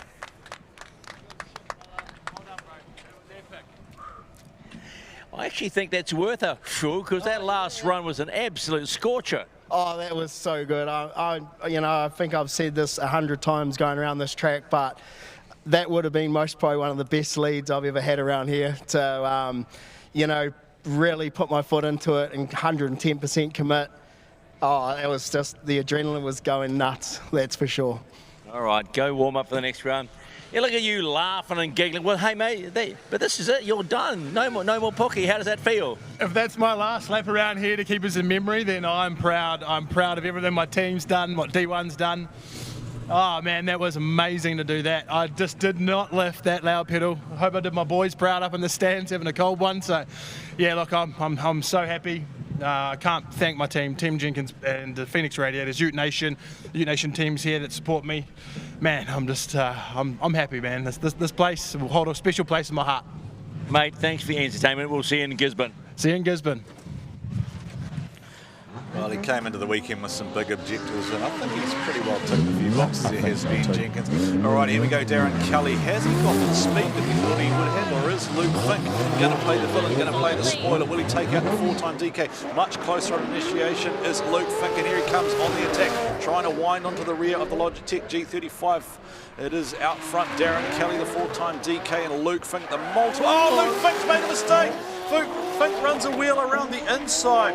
And will that be the tipping point in a very close battle, That was a very, very close battle. I think I did not expect Luke to make that mistake. Neither did I, and I wonder if that's the pressure telling of two drivers who have very high expectations of each other and know that they have to push 11 tenths. But I think Luke was right. Third time a charm. 2 clean battles there. I feel like maybe we could see another one more time, maybe. Is it going to be enough to tip it? I mean, what does the crowd want? I don't know. I do love the crowdometer, but it's just very hard to do when we can't see it and we can't hear it. I don't know.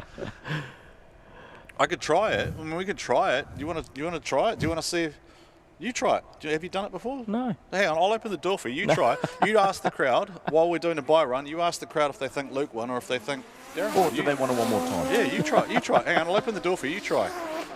We'll just let Amanda go through and you see if you can get a result out of the crowd.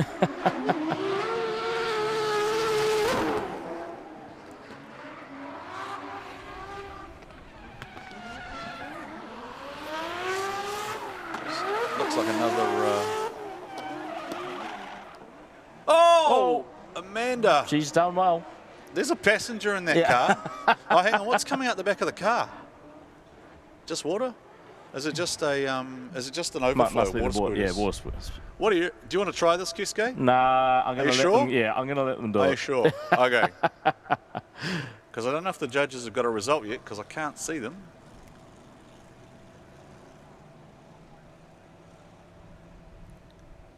All right, I think we're going to send the next battle before we go down to the result of Darren Kelly and Luke Fink. It is Gaz and Adam Davies, the one more time battle. Your favourites. Yes. I'm just very used to it. Yeah. The reality is when I was doing this as the first time around, Gaz was winning everything and I had a strong involvement with the team, so I'm kind of across the stats and facts and figures, I guess. It's just sort of you fall towards what you know, like all people. But this time it is Adam Davies' opportunity to lead off the line in McLaren, the Grumpy 20B. Shortened up the runners there and has found a lot more speed, and Adam Davies is just looking a lot more comfortable than he was earlier today, and Davies throwing down and saying, come and get me, Gary. Catch me if you can. Gaz might have pops out. in the smoke trail and closes up through the corner of Pukekohe Park. That is what you pay your money to see. Two top-level drifters. Adam Davies with the hand out the window gives Karen a tap on the roof. He would have been loving that. He would have loved it. Look, just look at this. Just look at this again. That's well north of 190, right? 100%. Like, that is full speed initiations there from both drivers. Full commitment by both drivers as they come into the first outer zone there, as Gaz just pops out the smoke there, takes that inner clip there and switches back to reel Adam Davies in as they come around to the final outer zone and cross the finish line. Both very, very good runs. We should call Gary the gorilla in the mist because he just appears. Stephen's got a result for us, and it is... One more time. I time. didn't even need the crowd. It's going to be really hard for Darren to drive with a baby in his arms. Hello, Tyler. Give the baby back. Give the baby back, Darren. Oh no. she's his best supporter. Keisuke, are you going to enter the Logitech Virtual D1 Series? Are you a sim I guy? do. Yeah, I am a sim guy. And the reason I'm asking is because so my son's been getting quite into it as well. Oh, So we're cool. sort of debating whether we bite the bullet, buy a handbrake and get him set up. I think you should. I think it runs on the Assetto Corsa platform, Yes, is that correct. right? That is correct. So you do need a gaming PC then really to make it run, right? You Somewhat, can't do it, yep. like the PlayStation version of Assetto is different. No, it won't so, work on yeah. PlayStation, but on PC, not a problem. And yeah, I mean, there'll be some good drivers on the virtual series there. Yeah, no, I'm not a au fait, so to speak, with this stuff. So how do you do it? You have to download various skins and track packages? So realistically, yeah, they will set up a package of cars that you get to drive, and then you download tracks and you go from there. So. All right, so we're underway again, rolling off the line with Gaz White on the lead this time, and Gaz is gone. Adam Davies sitting way back, and Adam Davies will need to hit that loud pedal as hard as he can and try and use that. Oh, he's gone! He is gone! If Adam had... Oh... I don't even want to say it. I can't do it. I think what he was doing there was he was doing an ad for Mimico's case construction equipment. He was digging a trench out there with a case excavator, because I did see that you can buy a case T-shirt from the DSR team. There you go. So that was what he was doing. That was Adam just showcasing his sponsorship. He's gone digging in a case excavator, well wide. That was literally just, Gaz was gone and Adam had no choice other than he was send playing it. catch up the whole time, another word, overspeed, right? Overspeed. So, We haven't used it enough today. It's very disappointing. But hey, Adam, I don't think Adam will be unhappy. No, I think you battle against Gaz. You find out where you're at the moment. I mean, we don't see him all the time. It's great to see him. It's great to see him back again. Gaz just calculated in his run each and every time. He's unreal to watch. He is. It is sometimes like have you been in the car with him? No, I haven't. So it's really interesting because he doesn't make particularly sudden or jerky movements. He is very mechanical and very slow smooth and smooth and in what he does versus other drivers you'll hear described as busy. And I know there are drivers who, for example, don't like wearing bright coloured gloves because you can see exactly what their wheel work looks like. Whereas if you watch Gaz, like you won't see a lot of sudden movements or anything like that. Just cool and calculated.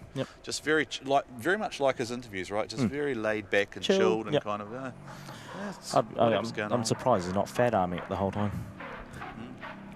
Well, yeah, sometimes you feel like that, right? And actually, that is one of the things we haven't seen, the old arm out the window. I don't think you're allowed to do it anymore under the current regs, but certainly when we used to come to Pukekohe, if you didn't see an interesting hand gesture out the window around the sweeper, you weren't at D1.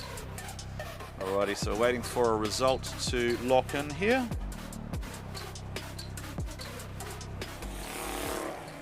It is Fisherman Gary. We'd probably see Connor run with a shot now. Yeah. Something special about this place with you, huh? Oh, I love it. It's sort of starting to click now, and I just literally drove it as fast as it would actually go into that corner, so it's getting a bit scary. You know, it's also a bit scary. There's a distinct possibility it could be the two OGs, you and Fangadan, in the battle if it goes that way. Nice. And you were here when it all started. Yeah, pretty much. We were one of the first few people to do it, so be awesome to meet him in the final, or I'm not sure of the tree or anything. So No, the Fink Kelly one's going again. Oh, I see. That'll be fun. You've got Dave Steadman next. Oh, nice. He's a good driver. Adam was amazing, amazing lead. Awesome drive. All right, keep getting better. Thank you. Okay. It's Adam Davies. High praise indeed from Gaz Whiter. Adam Davies is a good driver. You'll take that, wouldn't you? Yeah, I'll take that. Thanks, Gaz. Yeah, that was. Unfortunately, when it comes to OMT, it's just a matter of who makes the biggest mistake, and that was me today. So just went in. I was just trying to play catch up from the start. Didn't leave the line fast enough, and yeah, Gaz's car's a rocket. So I've had to say my car's been going pretty good, but yeah, just washed off the sweeper and just it should have been on the clutch a bit sooner. And anyway. Despite the results from round 3 and here, have you had a good weekend here at Puke? Oh, absolutely, yeah. I mean, Dave alluded to it earlier, but we've been doing this nearly 20 years as well. So this is where I first put my street car here and learnt to drift here with likes of Kurt Whitaker actually tutoring me. So to come back here and run it one final time, okay, I didn't get the results in the actual D1NZ, but hey, got a chance to do it again today. So it's been awesome. And thanks to all my crew and family and friends, and of course the people on the car, Hydrolink, Mimico, Napa, NMT, Link, Motorsport Plumbing Supplies. They're all the ones that keep us here, and obviously all the grid staff and everything like that. It's been a hell of a weekend, so thanks very much. All right, mate, you're a good man. We'll see you in a few weeks on the East Coast. Cheers, Stephen.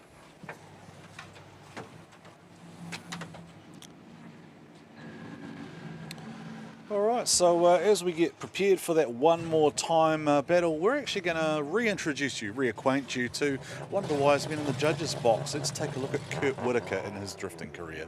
Kurt Whitaker is a 2-time D1NZ champion. He's won both times in this beautiful chassis. Tell us about the most historic win for you. Oh, look, we started drifting here in Pukekohe. The last championship we won, which was 2017, we won here, so, and that was the last round that I did for D1, and yeah, it's pretty memorable. So to win 2 championships in D1's, pretty cool. Love the experience, love driving, love this track. So, to be able to come back, and when I heard about it was a bit of motivation to get the car back together. It's nearly 20 years old, this car, so it's yeah, it's pretty old. It's done a lot, but it's pretty cool to be back.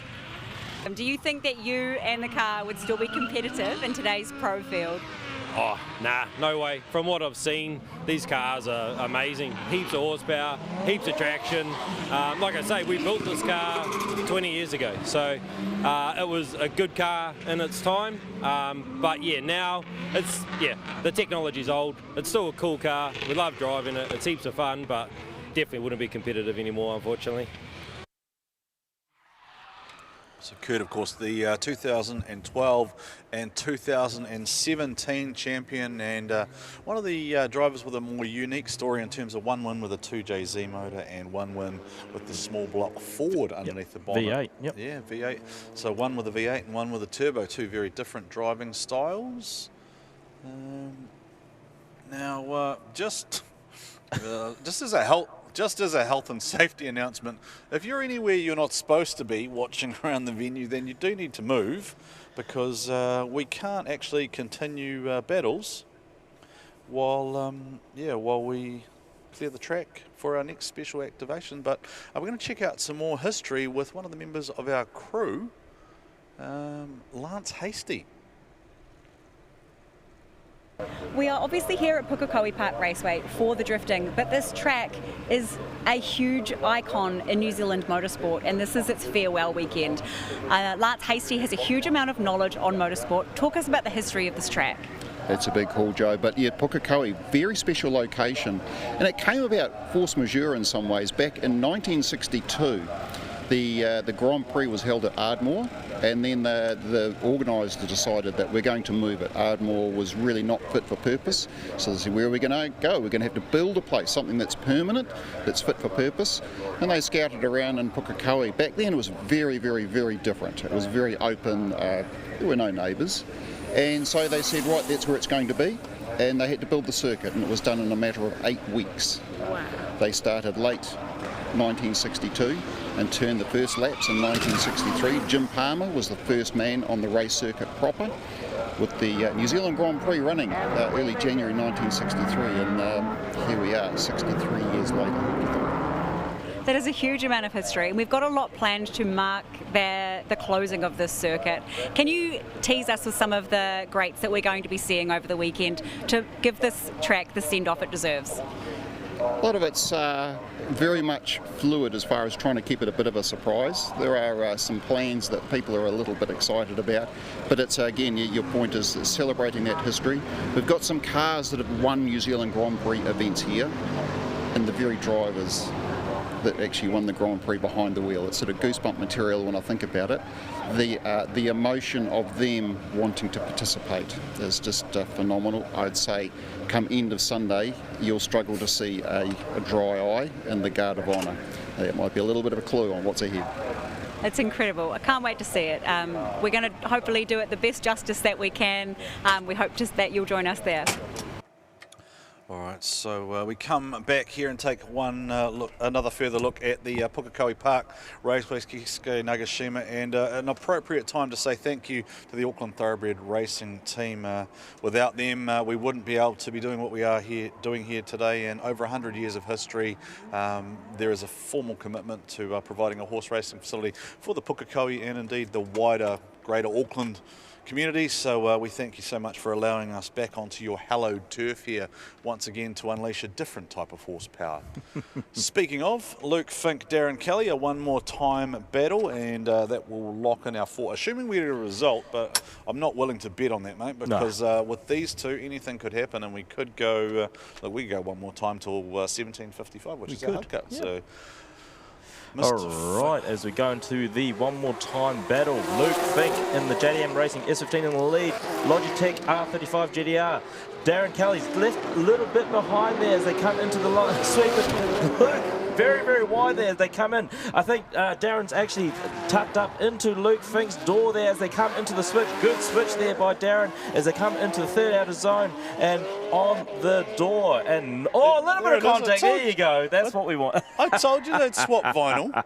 I told you they'd swap vinyl. Now, very, very uncharacteristically, you saw a big rolling burnout into the initial. We sort of started a little bit after, but Darren fell a long way back, and then he's actually taken advantage, I guess, of sort of his own judging guidance in terms of come down the track and try and create the proximity that creates a great battle. He gets all of 2, he gets all of 3, and he gets all of 4, and he just makes a nuisance of himself right there on Luke Fink's door. And I actually think he maybe got wider out there than Luke, and then he just dialed the angle on and stayed on lock there. And that was interesting from Luke there. Like, I think he kept the steering lock on that there and coasted it out of the section. So I reckon Luke will be really stoked with that lead because I think that's as fast as that car can go. Obviously, Darren doing the best that he can in the chase there.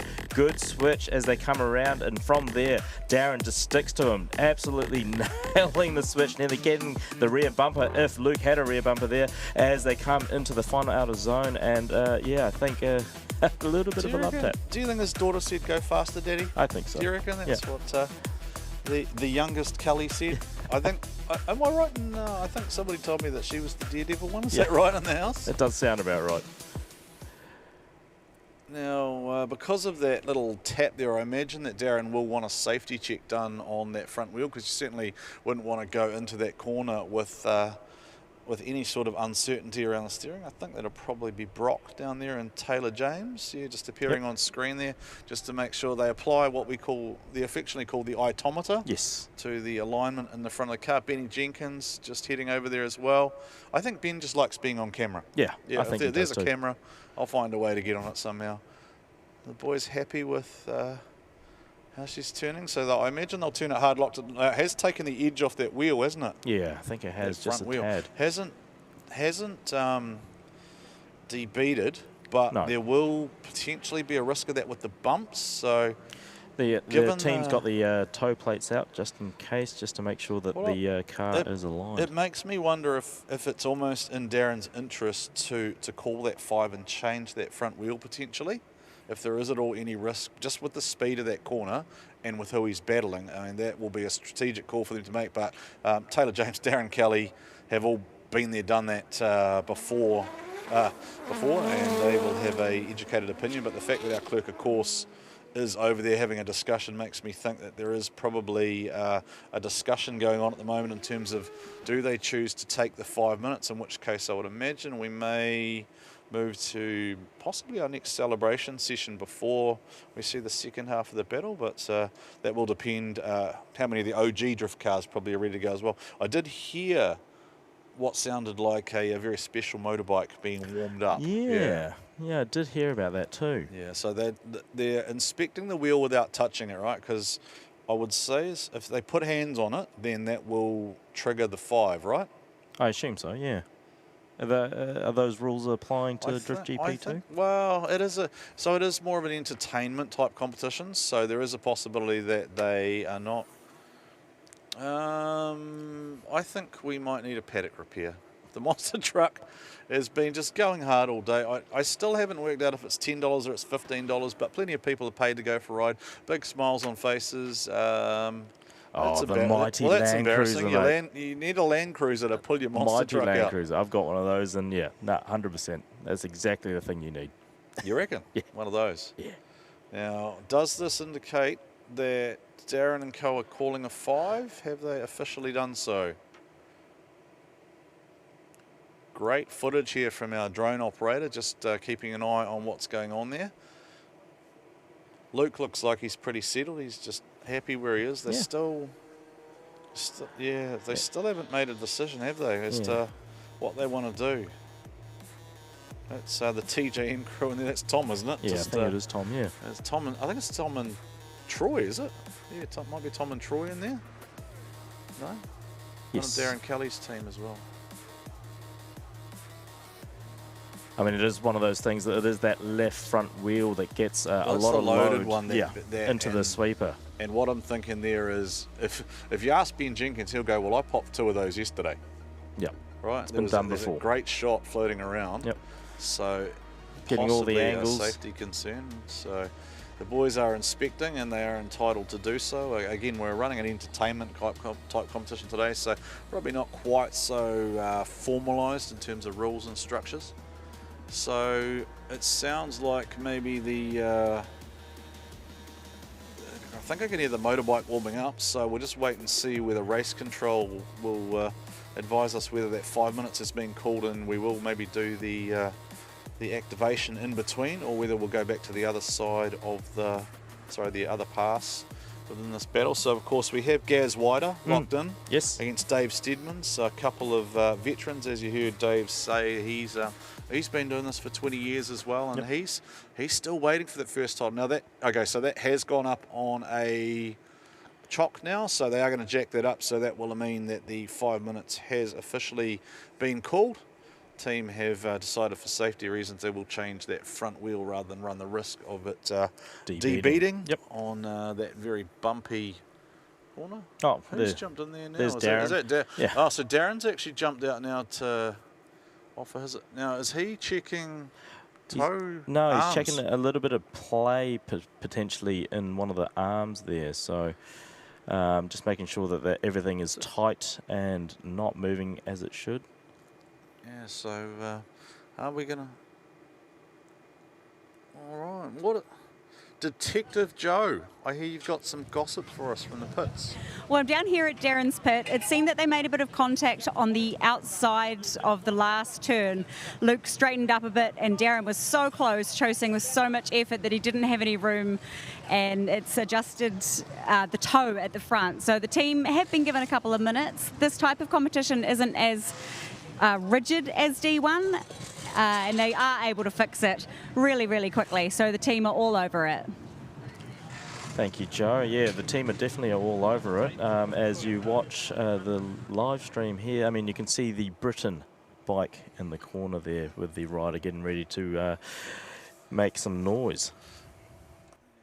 So that will be Andrew Stroud, who is on that bike, and if Andrew Stroud is going to come out, then we might just see if our two-wheel expert is in the vicinity. Will be Mark Mella joining us again on comms for this celebration of the legendary Britten motorcycle. There's just some deliberation here as to whether we are obliged to complete the second pass of the Darren Kelly and Luke Fink battle, or whether Andrew Stroud will be unleashed. But we'll welcome Mark Mallard back in. Mark, you've been outside.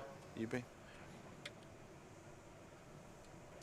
Okay, so just, Mark, hopefully you're happy to sit here with me and talk a little bit more drift. So we have had confirmation from race control that they do want to complete the drift bracket. So you might get to call Darren Kelly and Luke Fink going head to head. They are sending it, aren't they? Like, it's been full send today, hasn't it? Oh, she's a little heavyweight battle out there. You might have heard Keisuke and I say we'd be very surprised if they didn't swap a bit of vinyl, and that's exactly that's exactly what they did, and we expect nothing less. And I don't think there'll be any quarter given the next time around, because I've never seen anyone trade vinyl with Luke before without getting a return serve at some point. Oh, is he the Kurt Stoneman of drifting, is he? Oh, look, not being rude to her at all, No, you just know it's coming, right? Like, it's just, this is the game we play, I'm going to play it now too. Yeah, Luke is isn't that a beautiful bike? It is now, a beautiful bike. That is a 1991, that is the second ever Britain made, and that is a thing of beauty, and it does not look 30 years old. How many of them are there? 10, I think. Right. I don't know if there was 10 made, I'm pretty sure around 10 made. Right. And went and challenged the world. That one won the Superbike Championship, I think, 91, 92, 93 in New Zealand. So that actual bike? That actual bike. Right. With Stroud riding it, it was just dominant in New Zealand, and went over to the world. Kept on getting moved out of classes because it was too fast. It was the cheetah bike, built to all the rules, but because it was so fast, it was lapping bikes and things like that, so they had to move them on. Right. But just an incredible piece of New Zealand machinery, designed in Christchurch by John Britten. The man used to make lamps. Right. Brass lamps. I've tried to buy a couple. They go crazy on the auction market. I've got a little thing for engineering New Zealand icons like that. And my wife definitely doesn't think they're the most attractive thing, so my budget is limited. Right. Can I ask an impolite question? We think drifters are crazy, but Andrew Stroud's probably going to be doing close to, what, 300? 300.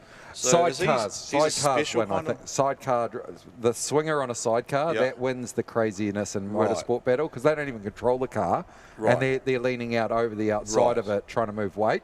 So they win in my book. But these guys aren't far behind, right? No, I moved from riding bikes into caged cars because of safety. That was just from the road, let alone on a racetrack. So I wanted to safely get into a cage, as they call us. You're ticking a lot of the drifter boxes, just to be fair, because there's a lot of drift drivers who came from two wheels as well, because they ended up with so many injuries they were no longer allowed to ride two wheels. So you're getting closer and closer to buying that drift car. I just came around a corner basically, and there was a guy on the wrong side, and I was going down the hill trying to avoid him, and decided with my young son that was my end of motorcycling. So haven't actually been on a road bike in a long time. So Thomas has now got a lot older, so yeah, I might have to try one day. Thomas is your son? So he's 18 years old, and he races a Toyota 86 and been racing throughout the country. He's looking at making a career change and going over to Europe for a bit of time. Okay. So Dad's got more race budget, which is awesome. Right. So I love my race budget. Well, it's going to get stretched. Who's that on the track? Oh, that's David Hunter just doing a expression lap just out on track, having a bit of fun. David obviously pretty happy after his battle with Dave Steedman earlier today. Made it into the top 8 of the GP. Oh, he's sent that deep. That is David deep. David Hunter has gone that is deep. Going deep with David Hunter. That's well into the kitty ladder. That's going to get us to the Britain, I'd imagine. He's locked up through one, got fully sideways. That's so to me that feels like, well, Connor Halligan said he went 211, so I'm going to try and go 240. He's just got wide there, and then it's clipped, got grip on the grass, and spun him right round. Yeah, there's a couple of famous videos of things like that happening that didn't end very well. So I raced my first Sanyong Ute race here, and Cullum Hedge, who's now in America racing, I think he's going to be racing Porsches this year, but come out of next gen. He rolled his truck on the first on the practice session there. You just managed to get into that sand right there, and it just tips a car over nicely. So he's done very well not to tip it over. That's a very good thing to do. Can I go on a limb and suggest that a Sanyong Ute may not be doing 250 odd? 170 into the corner, was it? Yes. So the fast guys in a car are probably 260, 270 into one. Yeah, that's when we're really flying.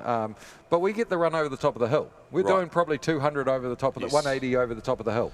Yeah, there has been a lot of talk about that over the weekend too, in terms of the old schoolers talk about the old run up that it used to be a very long run up. I did actually clarify. You guys had brought it forward, I believe, because it used to be right up at the top of the hill type thing was where they started, and now you are coming down a bit. So the actual story behind that, because I learned this earlier, is that former head judge Brendan Dunker moved the start line to a point that was exactly a quarter mile from the initiation. And the reason he did that was because he was able to then benchmark speed without needing a radar. So he could work out, depending on roughly how long it took for a car to get to that point, how fast they were going, whether they were 140, 150, 160. Okay, so nice. There's actually a bit of method to the madness, so to speak. Sometimes we just look at things and go, oh, they just did it for safety reasons or whatever. But there was actually a logic to it. There was a slightly less PC version of that story told as well, involving how it was measured out and whether it was a benchmark of certain things, but we'll keep that one for another day. We might keep that one for Oversteer after hours, because Darren Kelly and Luke Fink are back on the track, and this has all the makings of being quite wild. I imagine that they will scrub again in the TTI scrub box, so it is a good opportunity to mention all of our sponsors. So CRC, thank you for the Pit Zone, TTI scrub box, Monster Energy Start Line Link, ECU Initiation, GT Radial Sweeper, Mitre 10, Pukekohe Corner, the Smick Outer Zone and the Hard Park today. 10 Tools, of course, sponsored our podium. The Logitech Virtual Series starting very shortly. Mark, you could be a starter in that. How does that work? How does drifting and... do they judge it? How does that work? Turn the computer on. You know, I've got a sim racing rig, so how does that work? Who judges it? There will be a panel of judges, I would imagine, who are appointed for that. Okay, so it'll be like a full virtual comp. Okay, so that's awesome. Yeah.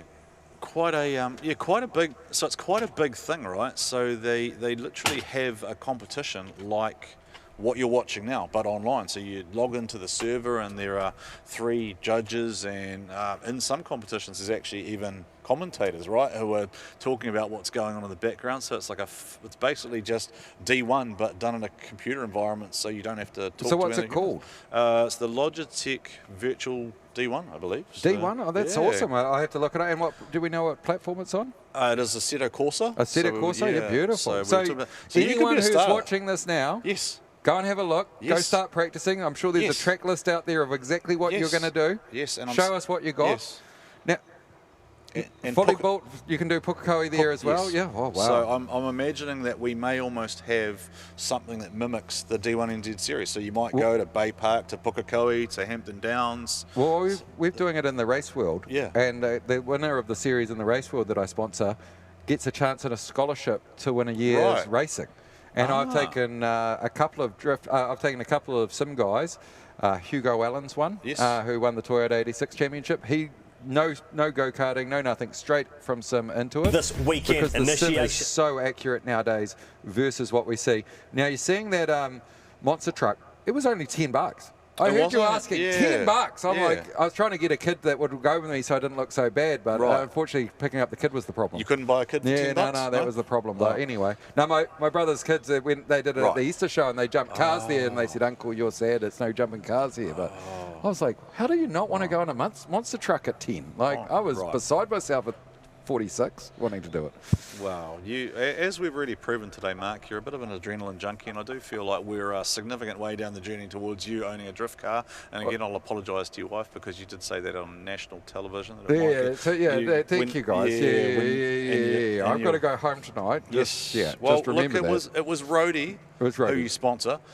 I think we're actually going to take a look at, because we've been talking about it, let's have a look at the virtual D1NZ series. The left lane out of the Monster Energy start gate. It's going to look effectively just like this. So this is effectively the JDM Fink machine, I think.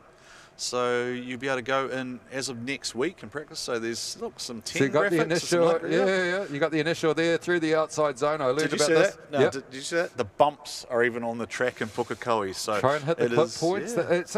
This is a great demo of all where these clip points are and stuff, isn't it? Showing so well on the track, so hard to see normally, and that is so awesome on Logitech. So if you actually win, Mark, you can come and compete in the Pro Sport Series. And you can follow in Keisuke's footsteps and win a scholarship to do Pro Sport. And wouldn't that be a story? So taking it from the virtual through, that's awesome on Logitech. That is a full car drive. Yeah. That is so awesome. and you will get so many competitors on there because budget isn't a problem. Correct. You can literally buy a Logitech G29 for nothing. So that is so awesome that you can get on there. A CD Corso is not the highest graphics, so you can have an older computer. Yep. That is so awesome that you can get on there so easily. And that takes away, whenever your mate said, I can't do it for money, now you can. Yep, and you could win the money ride. Yeah, that accessibility is going to be there. Smell that rubber burning and someone else paying the bill, because that's even better. A sponsored drive, not a drive, a sponsored drive. Yeah. Because I don't get those. My sponsor's me. So Logitech coming in, what a great company, really supporting motorsport, and that seen it on the Darren Kelly car here, Logitech there. So it's the Logitech car. I'm sure you probably get a sim of that car, will be a skin there, and you will get to be a Logitech legend. Yeah, I know Darren's original base car certainly has been created already. I think it's the team at Podium Motorsport who make a lot of the skins of the New Zealand cars. So I think I've seen a Gaz Wider as well, and I think there was a Kurt Whitaker OG as well. So you have your favourite driver, pick their skin, away you go, and get in there. So Logitech, starting next week, I'm going to have to get a Seto Corso and start learning, because I can't complain to my wife about the cost of a drift car. Correct. It's not Warren's fault now. No. But before it was all Warren's fault. Well, you see, that was my defence. There's apparently already 1,000 people have had a crack this weekend already. So it gives you an idea of what sort of the level of interest is going to be. And that's just here in the bar. So have you got the have you got a handbrake? Is your handbrake? I will get a handbrake. Yeah. I'll have to change my gear shifter to a handbrake or buy a handbraker. But that's a low cost. Yes. I'm sure Logitech sells a cheap model, and away we go, and it'll just be plug and play. But that is so awesome. What D1NZ, and obviously he's got into gets people into that Pro Sport series. Yep. I was sort of saying, hey, look, this is what we do. There could be a movie you've won about up your me. life. You've won, Jan Martinsborough. Right, so I think before we head into a further pass, we're just going to check out some footage with Amanda Sorensen. What are the challenges you're having that are different to most of the other ones that you have on the other side of the hemisphere? Well, so far we're adapting to the car, obviously. It is right-hand drive car, so there's a lot for me to get used to. Reprogramming my brain to shift with the left hand has been a bit much, so like shifting up instead of pulling the handbrake has been my biggest struggle right now. But so far, Aaron and the team have done such a great job providing such a good car. I think that is Amanda driving. It is Amanda, yeah. This sounds terrible, but it's going faster than when Aaron drives it. Amanda is attacking that corner. Yeah, she can pedal. She's doing, is it off-road racing at the moment, along with some single-seaters as well? I think so, yeah. The whole family does off-road racing. Yeah, so I have a lot of experience driving in Europe and overseas, so the tires are pretty relatively similar. It is a lot more grip here, which is kind of fun, but in America, I actually run more of a slick tire, so definitely something to adjust to. Awesome. Well, all the best this weekend. We can't wait to see you throw it to the boys and put them in their place. Thank you.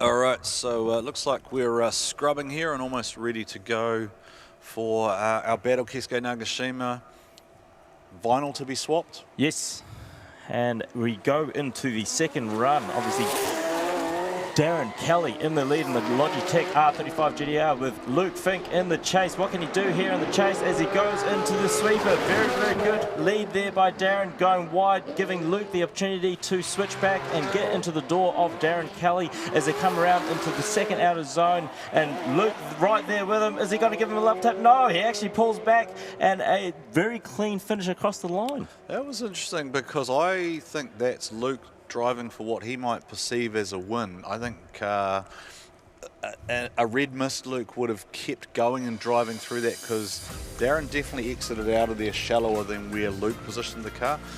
Very good run from both drivers here. You can see the speed, you see the commitment, you see Luke taking the right line there, trying to close up onto Darren Kelly, and then we see almost that carbon copy of what Darren did to Luke, right? I think the only difference here is maybe that Darren did come back down slightly from where Luke ended up on the track. He didn't coast right out to that cone, and that didn't really leave that door open for Luke to exit maybe on full lock, and that's the only thing I can see there, Keisuke, that could create a minor difference. But once again, we are not the judges back. It is Joel Counter, Kurt Whitaker and Andrew Redwood who are responsible for adjudicating here. exactly the quality run that we thought we would see 100%. from two hard charging drivers. Neither will be disappointed to lose to the other. Neither will probably give an inch either, and neither would probably be surprised to go one more time again. So yeah, I mean, big ups to Darren's team, obviously fixing that left front wheel. Here's a thought for you. I'm pretty sure that the wheels that have gone onto Darren Kelly's car are Ben Jenkins. Yeah, I think so too. They do look like it. Those are definitely Ben's wheels off his car, aren't they, that have gone straight on the front there for Darren Kelly. So interesting camaraderie there. Yeah, Nissans are like Lego though. Do we have a decision? Luke's happy, he's pumped. Darren's pretty happy regardless. Shaka out the window. Yeah. Girls are smiling. The girls are happy. That's important. I don't know how they smile all day. It would hurt my face. Right. This winner is Darren Kelly.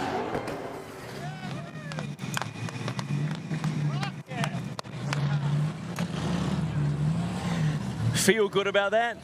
Oh, it's hard work. I haven't been in the race car for a little while, so it's it's bringing back all the memories of a hot, sweaty day and a lot of hard work. There was some good battles, and the first one I'm glad it went again. We both made some little mistakes, and obviously we've had a lot of history together, and it's good to have a good battle and take the winners. I'm stoked. Got Fanger. All right, let's go. Okay.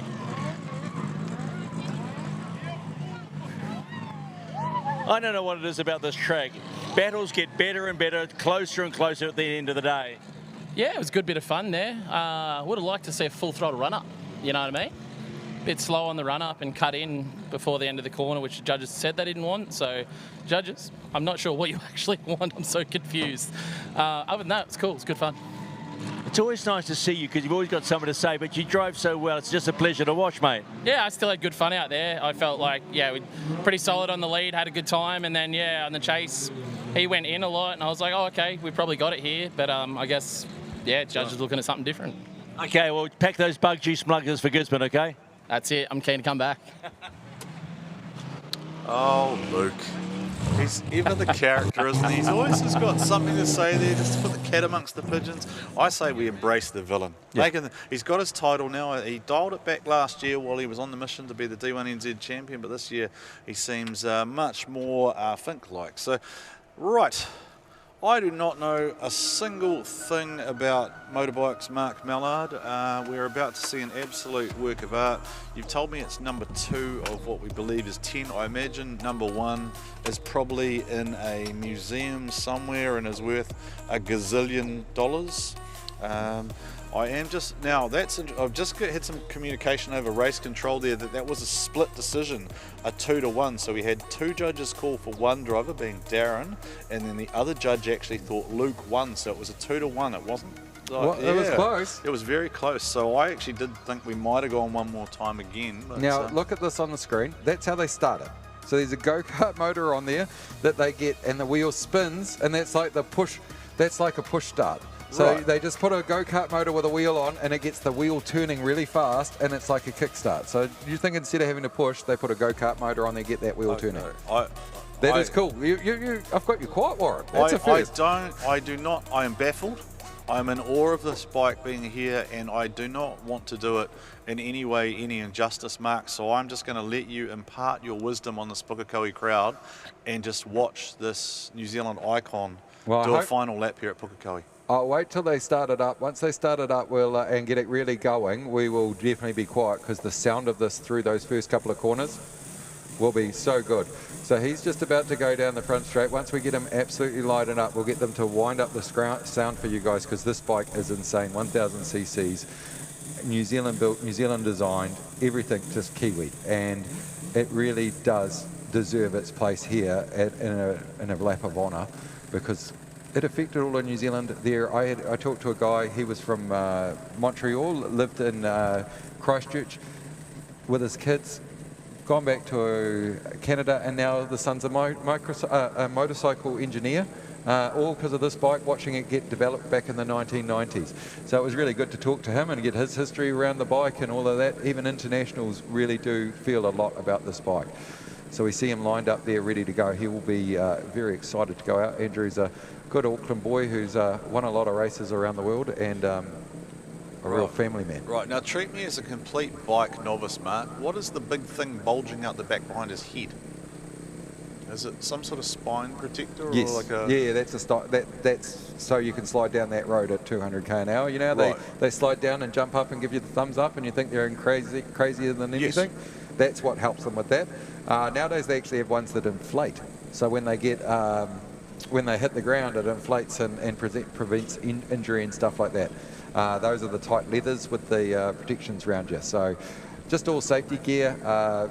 Even on a day like today, it's a very dangerous thing to be doing any motorsport. That's why this is the place you do it. This is why I'm fully into speed. I do it here, not on the road. And there's so many safety things you can do, like back protectors and stuff like that. As they've got it started up, the wheels spin off the line. He's going through the gears, flicking up, getting wheel spins as he hits through each gear. That is beautiful. Is he likely to have any issues with like the marbles and stuff from the drift cars? Is he going to, I assume he is definitely a sider right now, trying to hit all of the, he's probably just trying to slightly miss your lines, hitting the inside, staying further inside to miss a lot of that rubber. That's why we're really on a side of this one. I think you'll see him open it up now on the back straight. There on one wheel as he goes down the back straight, and goodbye drone. That's the speed of that bike. So the drone's probably going 120, 140. 200, it'll be near 300 now. He basically, we can't see him now because he is so fast, he has disappeared. And there we go, he's coming, slowing down through the kink. He's got about 600 metres for the kink. Now that is just a beautiful bike. The long track here, 2.8 Ks. Oh, so, well, that's the short track to us old people, but the new track is 2.8 Ks. We're avoiding the little supercar one. We're just going straight through and coming back. As he comes back now through the double kink, seen a lot of guys miss the second corner here and go straight, end up in the pits. I imagine this sounds ridiculous coming up and over the hill. Oh yeah, it is an absolute thing of beauty. V-twin just absolutely screaming. Yeah, just a beautiful bike. The thing is, the New Zealand creation on it, you look through all the carbon, everything on it is just awesome. As you hear it, right. He goes the drone. The drone's at pace. We haven't seen the drone be beaten by many things today, but here he goes. And he's still just relaxed as on the bike. Look at how relaxed he looks on that bike. Not even pushing it, probably double my speed. I'd be coming in there scared. He's given away. When they're really moving, they'll put their elbows on the ground. So they'll have knee and elbow touching. That was what I was going to ask. He just stood up then too, didn't he? Yeah, he just stood up to get him to put the weights in the right place so he can get him wheelie away from the drone. He's seen the drone and decided I'm going to wheelie away from it. Well, the good part is, like, even though he disappears from the side, because he's doing 300 k an hour, it doesn't take him long to come back. It does not take long at all for him to come back. We'll see him in the braking zone there and he can come back out. But what a cool experience. Well done to D1 putting on a show for all the different disciplines that come here and have raced. We've had bikes, we've had some real seriously good bike races here. We've had the open wheelers, we've had the sedans, and we've got drift. The four stones of this track, all the legends at turn one, across every track, every discipline, the legend at turn one is there. Now, just out of interest, so in context compared to, I guess, what is competing now, have they kind of regulated these things now down to where this bike would still be competing? They're on the back picture here. They legislated this bike basically out of it. They've got the very, in the superbike class, very standard bikes, very showroom, very ride on Sunday, sell on Monday type things. Your MotoGP, wild machines. You're talking budgets of $10 million. You're just, yeah, think of F1, full development, full aero, full active suspension packages that adjust as you go around the track and all these sorts of things. Right. Yeah. Traction control systems that are developed, and yeah, you've got a little Italian man that figures out how to get all the power down. Yeah, that's how much power they got. Yeah, what do you do with unlimited resources and an unlimited budget? I'm going to make something on two wheels go as fast as it possibly can. And this is probably about as fast as you possibly can go on two wheels, but it was made in one gentleman's garage in South Island. Yeah, in Christchurch. Now, if you think of motorsport, the budget on an F1 team, they have a cost cap at 400 million. They're not allowed to spend above that. They have real problems not spending 400 million for those top teams. So that's the money that those top guys go when it goes crazy. As we hear it go through, oh, he's pushing along here a bit more. Be over 200 into that corner. He's definitely having to avoid that line that was there. The drifters have put out there. The drifters have definitely created a line he does not like, but he's pushing along here nicely. An absolute beautiful shot of the drone there, just at a lovely angle from him. And he gets up on the one wheel and away he goes. All the way down the back straight on one wheel. He is having fun. He is enjoying his day as much as I did. Probably more, Mark. Yeah. Probably more. Just, much. Oh, sorry, yesterday when I got on the track. Well, you're in here with me, though. He's out there on the bike. So bonus time. Yes, so... I've bought a drift car. No, now I've gone into virtual drifting, so I've saved the money. I'm not married. I'm still married, so that's good. Yeah, Logitech Drift Series. I am looking forward to that now. I look forward to seeing the name Mallard on the side of a drift car in the coming years. The judges will mark me down. Yeah. Rhodey will be sitting there somewhere going, hang on a moment, did you just spend my sponsorship budget on yourself? Sorry, Rhodey, if you're still listening. We haven't taken your money away yet. My wife's handbag budget does that to me sometimes. Oh, there it is, the one wheel again. He loves it. He's having so fun. 200k on one wheel. That's why they win the Who's the Craziest. They're not wired like normal people, are they? I have actually heard Andrew speak before as a motivational speaker at a couple of conferences as well. Very interesting story. Certainly a man who has a particular way of going about and doing and achieving things. So great to see him out here as a legend of the sport and someone befitting of the occasion that is the one final drift here at Pukekohe Park Raceway. The Britten out there doing its final laps. The most iconic motorcycle in New Zealand history. I'm pretty happy to say that. I mean, there's some other ones, Roger Freeth, Graham Crosby, an ex-world champion. We've had some real success on two wheels in the sport. And yeah, to see the Britten out there, that is a great finale from the D1 crew, putting that together. Well done to everything they've done with the Cream Insurance Icon Zone. I've been just fantastic to be part of, so thanks to all the team for what they've done. It's absolutely fantastic, and we've got, what is it now, a top four battle? Top four, yeah. Gaz Wider locked in against Dave Stedman and Daniel Woolhouse and Darren Kelly. So we've got some old names there. It's the old dogs. It is the old dogs. Like, this is befitting. There is not a person there who doesn't have a decade of experience. I was going to say most of them have a 4 in front of their age, if you know what I mean. Darren will be the youngest. Yeah, they're close to late 30s, in their 30s or 40s. So good to see us old guys can do something still, and the commitment into one doesn't stop when you get a bit older. No, I think. I'd say I'm pretty confident in saying I'm pretty sure Dave and Fanga would be on the other side of 40s. So. All right. So that's interesting in 40s and stuff like that. The young guys are going to have to come through from the Logitech and they're going to be ready to go. All right, so we go down to Stephen McIvor to learn a little more about the bike. It's a very cool thing to see the Britten out there with Aaron Stroud. This is Ben Tramers. The family owned the bike. One of a few privately owned of the Britten. There's one in Te Papa and... yeah, the sister bike's in Te Papa. And there's 3 factory bikes. The first one is still owned by the family. We've got number 2 and number 3 is in Te Papa. What was the genesis behind owning a Britten? Just because of its exclusivity and it was a Kiwi-made bike that basically when it came on the scene scared everybody? Well, yeah, it's a pretty amazing thing, really. We didn't expect to end up with the thing, but Dad had been a long-time friend with the guy that had owned it since about '97. He bought it off the factory. And when he got ill, he approached us and said, I want the bike to stay in New Zealand and I want the bike to continue being used out on track. So he knew that's what we would do, and that's what we keep doing. If you do your homework about John Britten, he really was the Adrian Newey of bikes for his time, wasn't he? Yeah, sure was. Yeah. Andrew's coming in now. We might even get a quick chat with him because I know we've got to keep going. Look at this thing. It is just a piece of artwork.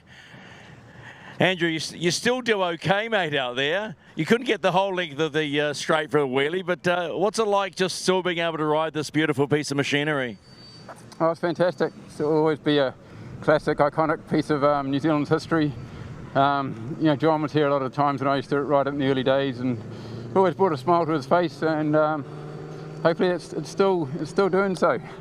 When you think about the technology that it was then and how it really scared every other bike manufacturer around, does it sort of still startle you or make you go, wow, that a New Zealander designed this thing?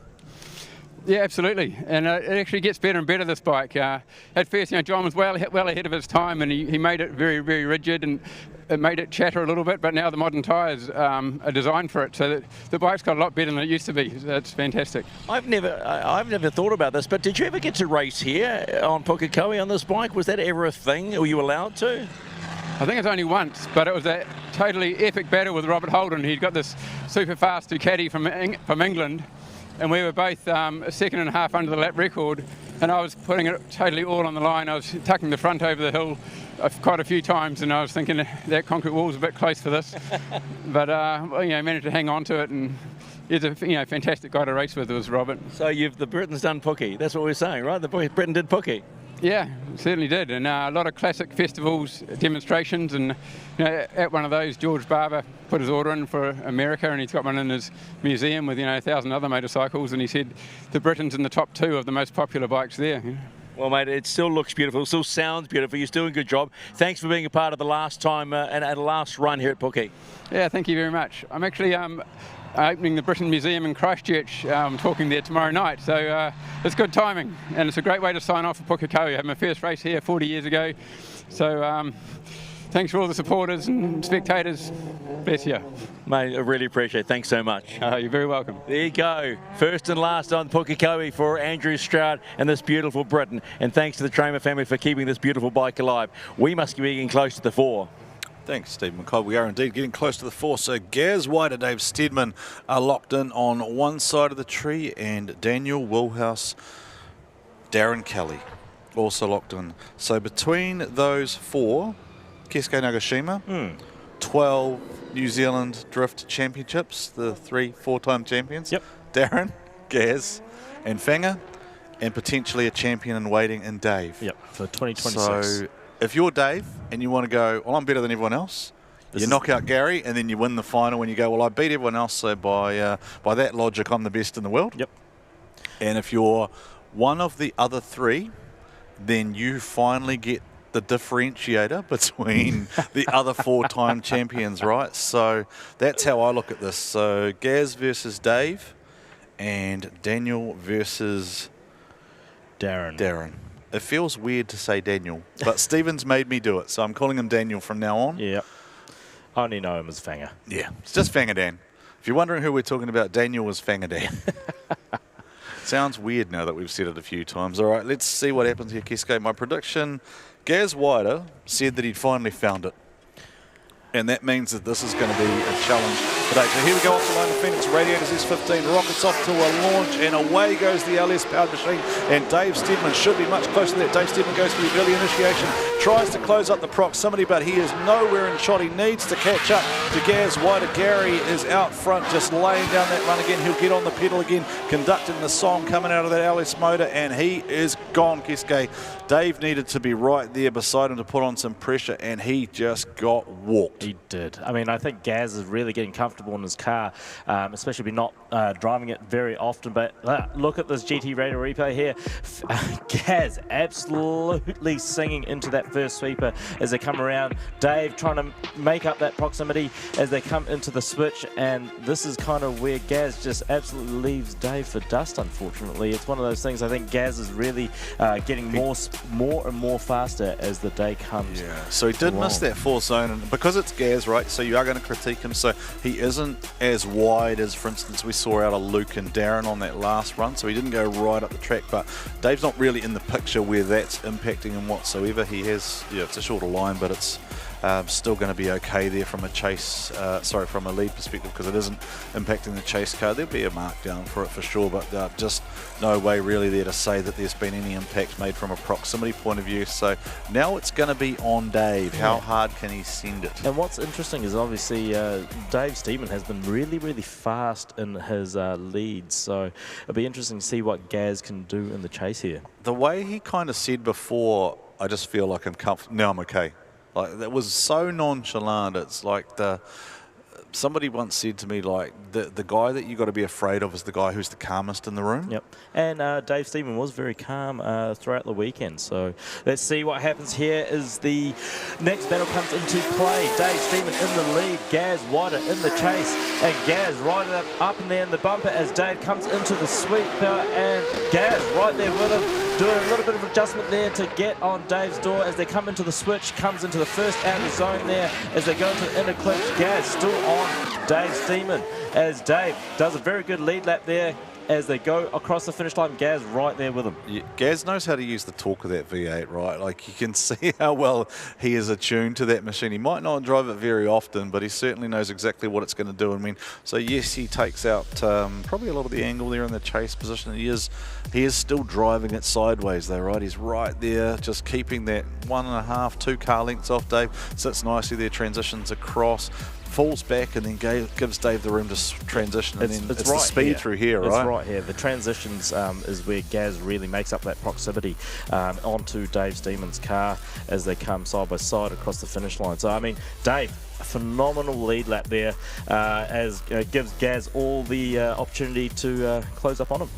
Yeah, this is probably the first time you've been able to call Gaz too, isn't it, in competition battles? Yes, so, yeah, it is. Yeah, it's something that's interesting to try and do, because you get to a point where you're trying to describe something that almost you run out of words or ways to try and explain what is going on there, and it's almost just a case of you almost just want to let that car control and that throttle control to speak for itself. I mean, it's one of those things with Gaz. I mean, I think it relates with a lot of us. We've watched Gaz, you know, throughout the years, from his Drift Corp S14 days to now, and you know, he's really shown how good of a driver he is, and especially at Drifters and stuff like that. He's always got that top spot. So yeah, I once heard, because we're at Pukekohe, right, I once heard Shane Van Gisbergen do an interview, and he said, and somebody said to him, well, how come you're so successful? And he goes, well, Scotty Mac buggered off the United States. And it feels like sometimes in D1, well, how come we're successful? Because Gaz buggered off fishing. Like, it's a bit like that, because there's just night and day between that proximity on the chases there. So unless there's something that we're unaware of from a judging perspective, then I would imagine Gaz will lock into a final once again, and we'll be one half of the way to our potential dream final. Mr. Wider.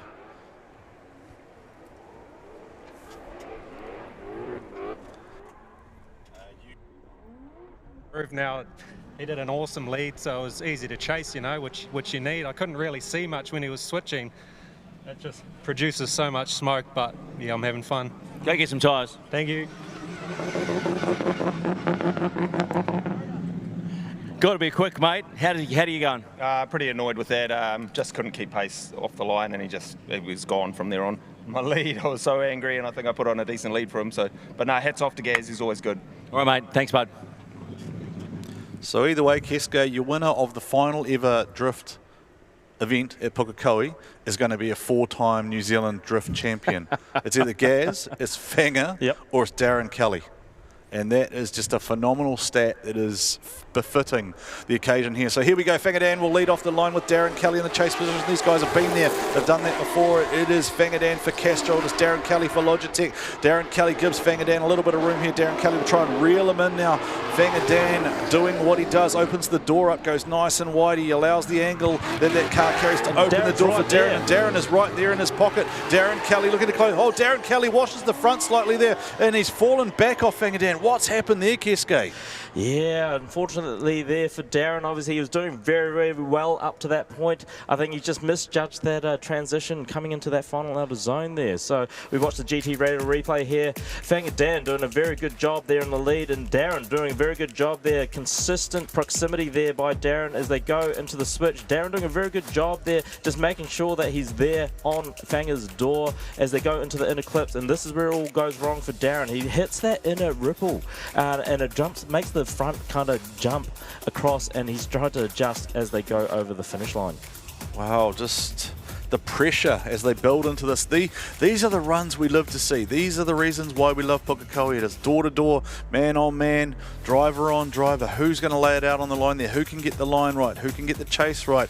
Who gets enough smoke out of the rear tyres just to blanket out that chase opponent? And we are one run away from finding a final opponent for Gaz White here at Pukekohe. And either way that this falls, Keisuke, this is going to be the perfect crescendo, the way to send Pukekohe Park off. Hand on heart, we should, if this goes the way it potentially could, we should not come back here again. Like the exclamation point on drifting at Pukekohe, we should not come back here again in the same way. I'm going to be selfish and say we should come back. You only want to do that because you want to drive. Yeah, you want to drive. I think a lot of people You're feeling like you're missing out now. But I think if we saw, like, if you have 2 4-time DKs going head-to-head, 100%, and you have another 4-time DK versus, as I said, like Dave Steadman, another 20-year veteran in the GP final, that is an exclamation point on it. Close the door. Yeah. Come back and do it different. Do it, but let's just let it rest, let it marinate in where it should be in its place in New Zealand drifting history. Yeah.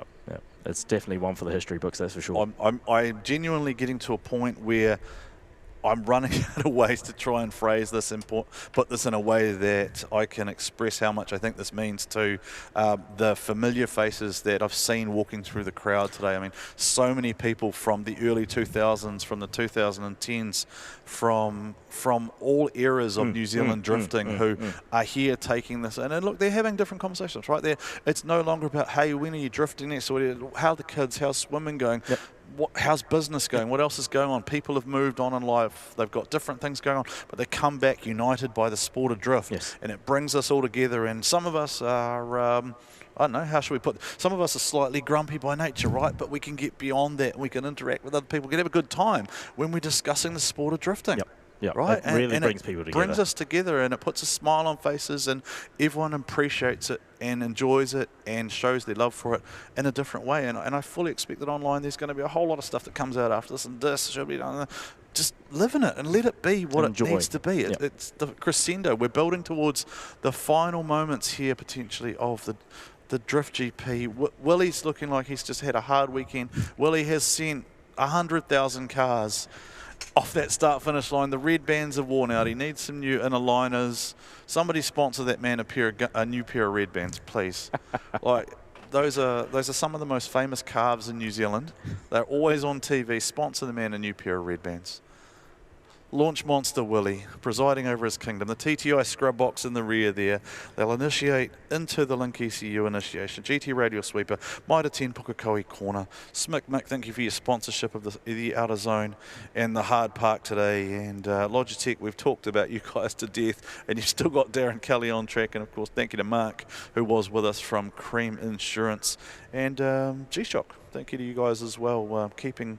Well, let's be honest, you're not going to keep drifters on time, but at least they'll have a nice watch when they turn up 10 minutes late for drifting. Right, I'm just going to let you talk for a bit, Keisuke, because that was a very long inner monologue that came out of my head. Call this one through. No, fair enough. As we wait for the track to clear, we do have Darren Kelly in the lead and Fangadan in the chase. I mean, one of those things with Fanga, obviously, he's got a point to prove as well. He does want to probably drive with his Drift Corp family. As we go into the second run there, Darren Kelly and the Logitech R35 in the lead. Fangadan in the chase as they come into the sweeper. Good initiation there by Darren. Fangadan right there with him as they angle up and come into the transition. Oh, Fanga's got it all wrong. Darren, he's come back, got into the clipping zone. It could be... What's going on? Oh, no.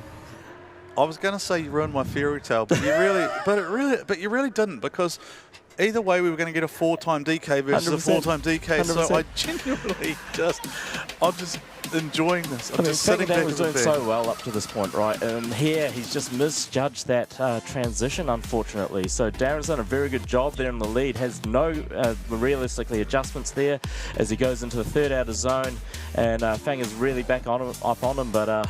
Might be all she wrote. Yeah, offline and straight for Fanga, and against Darren Kelly, that is all it will take, right? Darren is not going to miss the opportunity we talked about before, delivering that run that takes advantage of your opponent's mistake. Darren Kelly Dr. Darren just doesn't miss anything, right? Just gets out there, smokes up those rear tyres and finishes out the section. And I think we'll now see. I reckon we get Angry Fanger. One final time at Pukekohe. I reckon we get Angry Fanger versus Angry Dave. Angry Fanger versus Angry Dave for 3rd and 4th. And that's going to be 3rd and 4th, and then we're going to go to 1st and 2nd. Now, I am going to assume at this point in time that we are going to run 3rd and 4th as we see the JDM boys out there doing some hot laps, just taking some of our VVIPs. I think that is Luke Fink out front and then Jeremy Slammett in the chase position, unless Boss McManaway's jumped in the car. I'm not sure. Have some fun. He might have been. Maybe if somebody let us know. Russ or one of the boys, is the boss in the car now, or is he still making things happen here? Is it still Jeremy? All right, so we're going to get a call made very shortly. Which DK goes through to battle the other DK?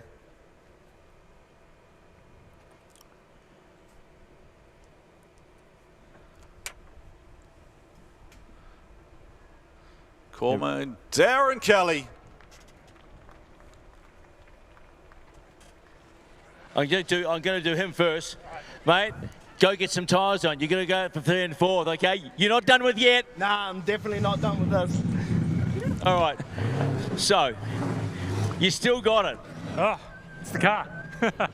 No, it's good to be back. I've definitely missed it. It's especially to be at Pookie and in the final with guys like Finger or in the top 4 with Finger, and then as a Gaz, the Gaz get through. You and Gaz, mate? I hope so, yeah. No, it's not hope so, it's you and Gaz. Yeah, that's awesome because, I grew up watching these guys here, so, yeah, it's freaking cool. Are you driving with a pink eye? What's wrong with that right eye? I got rubber in my eye, like, on the first lap today, and it's been absolutely killing me. So, I've been trying to wash it out. It's painful, but we're just carrying on. All right, go get some tyres and gas. Let's go. Thank you. DK versus DK. Fangadan just indicated to me, I'm not done. Yeah. Like, that's the Terminator, I'll be back. Yep. There's going to be a big send. Now, a special request has come through. Happy birthday to Millie. So happy birthday to Millie. That's come through from Sammy. So if your name is Millie and it is your birthday, a big happy birthday to you from the whole D1NZ team. So happy birthday, Millie. We are going to take a look, I believe now, at the Fangadan clip, celebrating 20 plus years of drifting competition here in New Zealand, and then we'll be back straight away with the 3rd and 4th place battle, followed by our final between Gaz Wider and Darren Kelly.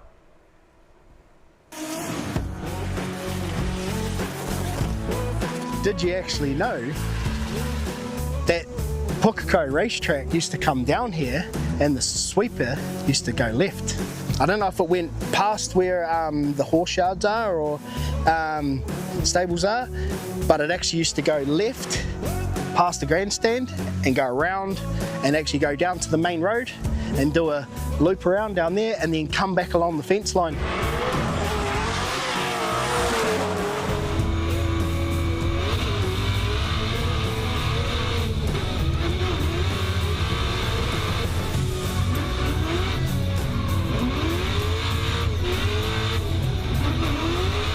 There's the bumps, there's, like you're dialing in grip, you've got towing in the rear and the car wants to walk a little bit, and you've got, we've got plenty more power than what we used to have those days. Like when we were like popping our pants, doing about 130 in third, going like this. Do you remember your first run? He'll be struggling to keep up that pace.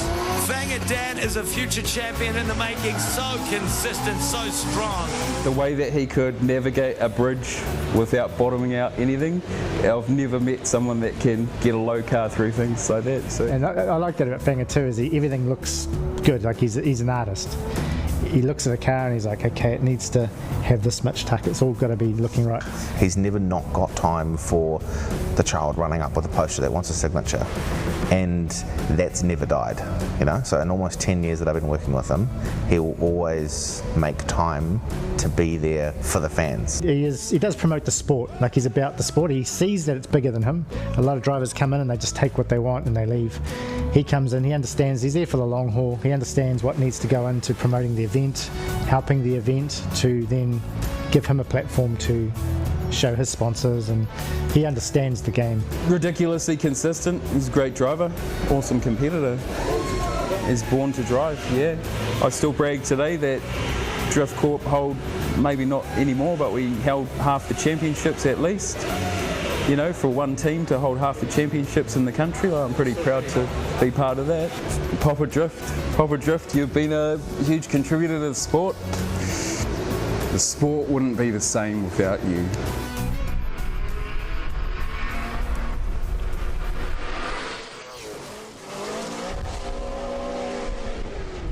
Well, yes, indeed. Thank you so much, Fangadan, Daniel Woolhouse, or as we've just christened him today, basically, just Daniel. Yeah, Daniel. As Stephen calls him, just Daniel.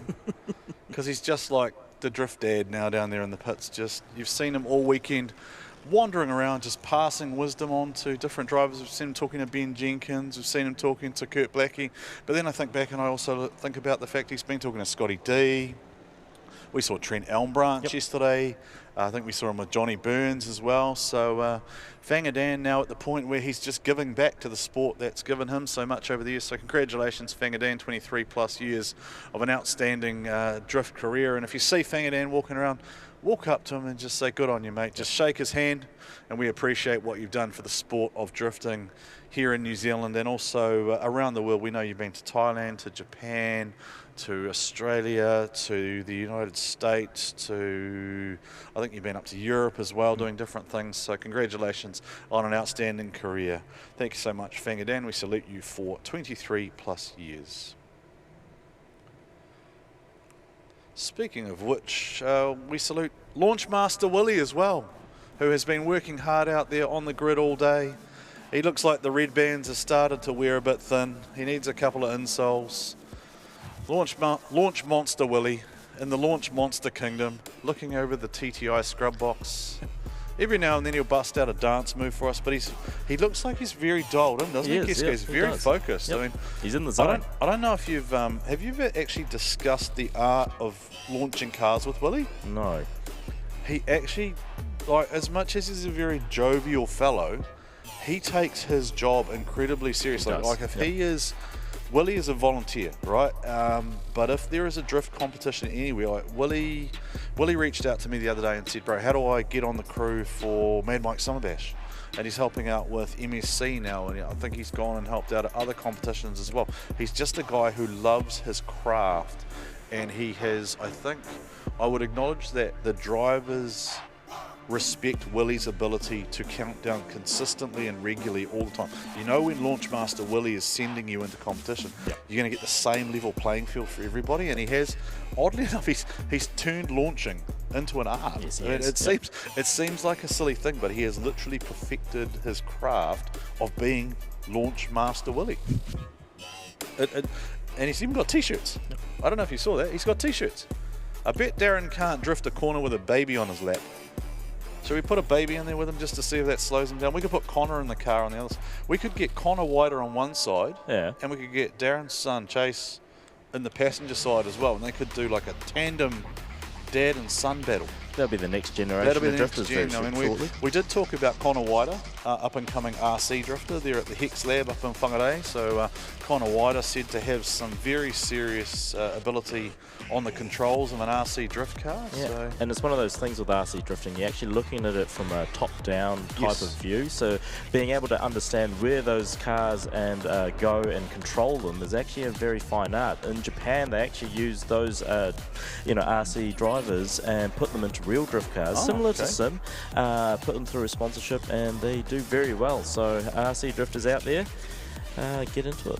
This will not surprise you, but I can't drive an RC car either. No. I'm very good at crashing them into stuff and flipping them over, but I'm not very good at actually. I can't drive the RC cars with the gyro in them. I don't have the required delicacy of finger movement and fine motor control that's required to truly flourish as an RC drifter. Now, I thought we just saw Fang as scrub, but then he's come back out of the TTI box. So I don't know if maybe has Dave Steedman not made his way out on track yet, because Fang is scrubbed, but then Dave is not there, and then that looks like Luke. No, that's Lauri Heinonen. That's the ride winner, the hot lap ride. So Dave's coming back into the pits. Now, what is happening here? We can see there's our clerk of course right in front of him. Are we going to see?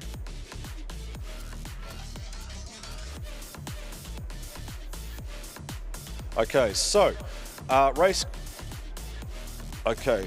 race control advised that because they were due to grid for the 3rd and 4th place battle, and then Dave has elected to go back to his pits due to time certainty, the 3rd and 4th place battle can no longer occur. We will move straight to the battle for 1st and 2nd. So we will be moving straight to the battle for 1st and 2nd, and that will be Gaz Wider and Darren Kelly. So because Dave Steadman has come off the track at his own accord and effectively looks like he is going to enact the mechanical, due to time certainty, the 3rd and 4th place battle will not take place. I would imagine that will mean we'll have an equal 3rd place finish, given we did not have any seeding coming into this. Potentially. And maybe we get to see a trophy cut in half of the grinder again. I'm pretty sure Fang is still keen to go out there and have a go anyway. So Luke's, so this is just a ride along here for Luke Fink.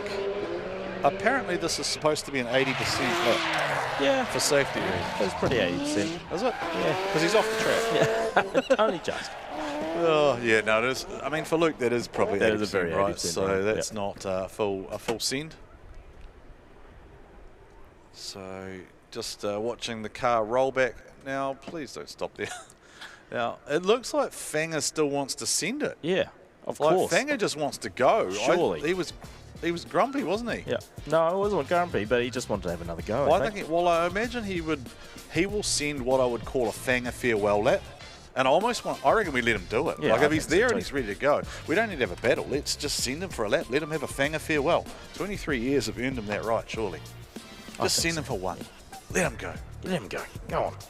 I wonder if I can get the crowd. I've tried this before. Sometimes you can get the crowd on your side. If you just get the crowd going, let him go, let him go, let him go, then race control will do it. Yeah. I don't know if it'll work or not, but we could try. I think they're going to prioritise the battle over. They do need to prioritise the final. So what they'll probably do, I'd imagine, is where Fang is sitting, maybe they might send the final, do the first lap, assuming they get through clean. Maybe Fanger will get to send it through. Although one last time, there will be a consideration for if something was to happen and that impacted the final, right, given the time certainty. Maybe it'll get held to after the final, and then we get a. Maybe this is poetic, right? Yeah. We get the 2 4-time DKs head in the final, and then we get the other 4-time DK with a flying farewell lap before the flying farewell. By the way, don't leave, because we do still have the flying farewell salute to go from our celebration showcase. So at the conclusion of, I would imagine we will probably go to podium celebrations before we do the flying farewell.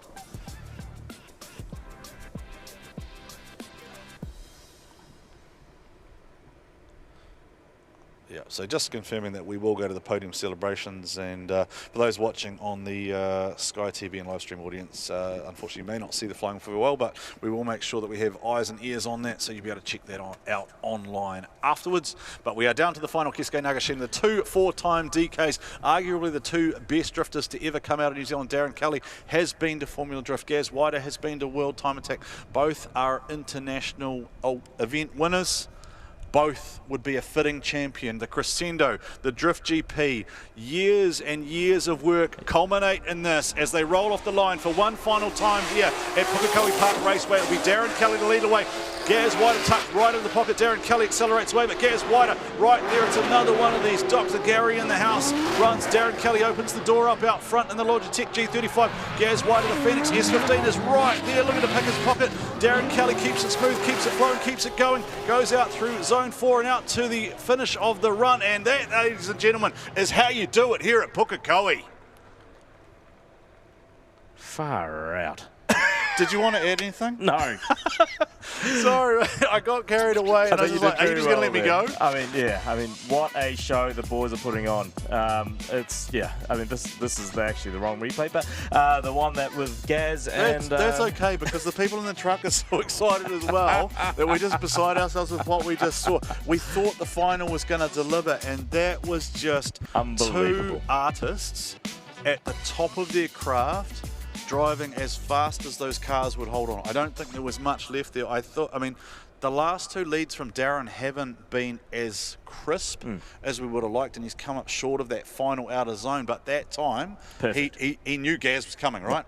And there is a there is a funny story, right, of last time they battled where Gaz called Darren Kelly a snail. Like Gaz just said, "You are slow, young fella." One of their battles in the rain, and I don't think he's ever let Darren forget it. So Darren Kelly will want to get this one back because these guys are great mates. They all love each other. There's a lot of friendships between the crews and families and everything else. And I mean, the wives get on, the kids on each other and stuff. This is a very intertwined community here in New Zealand drifting. But this final is gonna deliver, right? I can't wait to see this. I don't imagine Gaz is going to throw that 211. That car's not going to do that, but there ain't going to be anything left. They're going to try. They're going to give it their best. Okay, ladies and gentlemen, for one final time at Pukekohe Park, do me a huge favour. I tell you what, get up on your feet right now and make as much noise as you can. If you're in the grandstand, get up, stand now, make as much noise as you can as they send it one final time down the straight here under the Monster Energy Bridge they come. Gaz Wider will lead away. Darren Kelly will tuck in the chase. Gaz Wider is gone. Darren Kelly sitting back. Darren Kelly got to try and close up the proximity now, but Gaz Wider up front opens the door up. Darren Kelly, can he close up? Darren's bumper is gone. Darren Kelly runs to the outside. Darren Kelly comes back to the door. He is right there. Keisuke Nagashima. Darren Kelly brings the fight back to the champion, but 8 New Zealand championships showing how it is done here at Pukekohe Park for one final time, ladies and gentlemen. Put your hands together for that. Wow. Right, holy, watch the GT Radio replay here. I mean, Gaz, phenomenal lead as always, just so fast coming into that sweeper. Darren Kelly doing as much as he can in that transition, obviously just pushing the car to its limits to get that proximity back on Gaz as they come onto the second outer zone, and Darren right there with him. Gaz doing an absolute phenomenal lead there as they cross the finish line. And right, so as we did earlier, if you're going to critique something, you may be going to get Gaz just for not finishing out that zone as wide as he has other runs. But I think with Darren going there, and there is a handbrake drag here too, which has brought the nose back down of Darren Kelly's car. Let's just see if the judges lock in a result, and then Stephen will handle formalities, and Stephen will hand over what will be the final silverware potentially here at Pukekohe Park Raceway. Looks like the crowd is still standing. Can we get in close there? Can we get in close to the crowd? I want to see whether the crowd had a good time. Let me see whether they're applauding for these people. Can we get in? Can we get in there? Show the people for the final time on the big screen. Are they still smiling? Are they happy?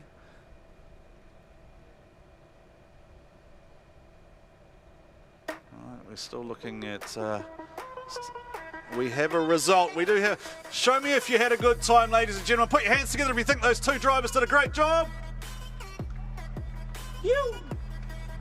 Alrighty, now let me try something. Let me try something for one final time here at Pukekohe Park.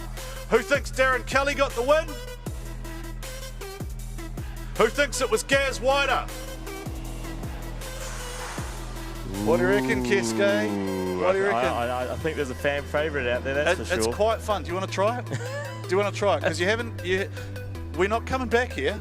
We ain't coming back. Do you want to try it? Nah, the crowd will play along. I'm pretty sure the crowd have definitely shown. Well, what a phenomenal event, Keisuke Nagashima. Drift GP is in the books. We have a result. It is run. It is done. We are going to crown one final champion here under the guise, and Master of Ceremonies will be Stephen McIvor. He will hand over one final trophy here, and what a way to put an exclamation mark on the drifting history of Pukekohe Park Raceway. And I feel like if you were in the crowd, I wouldn't go anywhere, because I'm pretty sure the boys are going to send this off in style. We know that Fangadan put on a brand new set of tyres anticipating a run, so I would get right down on that fence for this victory celebration, because it is going to get wild. It is going to get loud. If I don't get to talk to you again today, my name is Warren Sare. It has been my absolute pleasure to bring you Pukekohe for one final time. With me, Keisuke Nagashima, the 205 King, and I am going to hand over now to Stephen McIvor for the final presentations here at Pukekohe Park Raceway. Thank you. It has been all right, so I was going to just throw that over. I was getting all emotional. There was a little tear in my eye, and they're like, can you just keep talking? So Fanga's just over there having a... Have you had a good time, Fanga? Hey, I tell you what, why don't you make some noise for Fangadan for 23 years of drifting? While we're at it, let's try something different. Make some noise again for 12 New Zealand Drift Championships. The DK's out on track. Darren, Gaz and Fanga.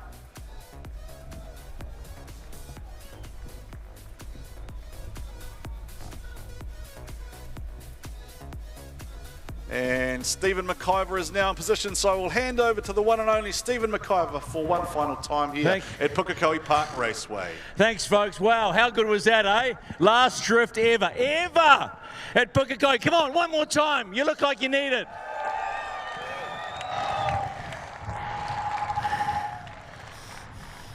Alrighty, who do you think wins? Let's not muck around, because actually we're running out of time and I don't want you to miss anything.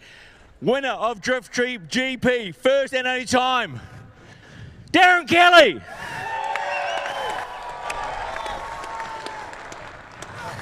Just quickly, how good? Oh man, speechless. That's dream to be in the final with Gaz, and to win it for the last ever event at Pukekohe is yeah, super special. All right, go get ready for the podium. Gaz, so good to see you back. A couple of four-timers, by the way. How good? Oh, so good, man. I don't mind losing when a final's like that. He drove the shit out of that, and he was on my ass. So, yeah, that was one of the most enjoyable finals I've ever had. Get up there and get ready for the podium. Okay, now I've got something special. Because we didn't run it, we're going to have an empty step. But you know what? Screw it. Get up there for third place anyway, you two. But where is James McManaway? Today we do something very special for the last time. We install our first ever Hall of Famer. First ever D1NZ Hall of Famer, Fangadan.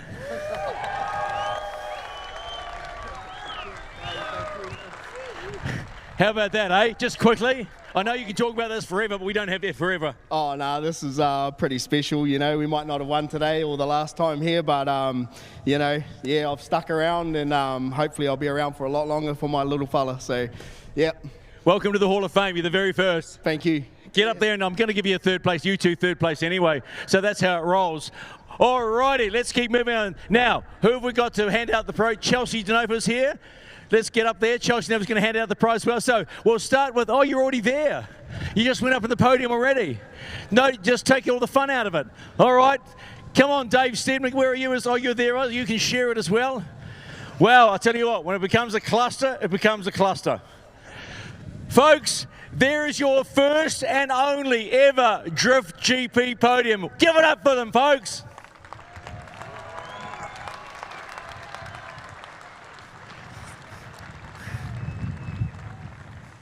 All right, spray some champagne. We've got some things to do before we get going, but make the most of it.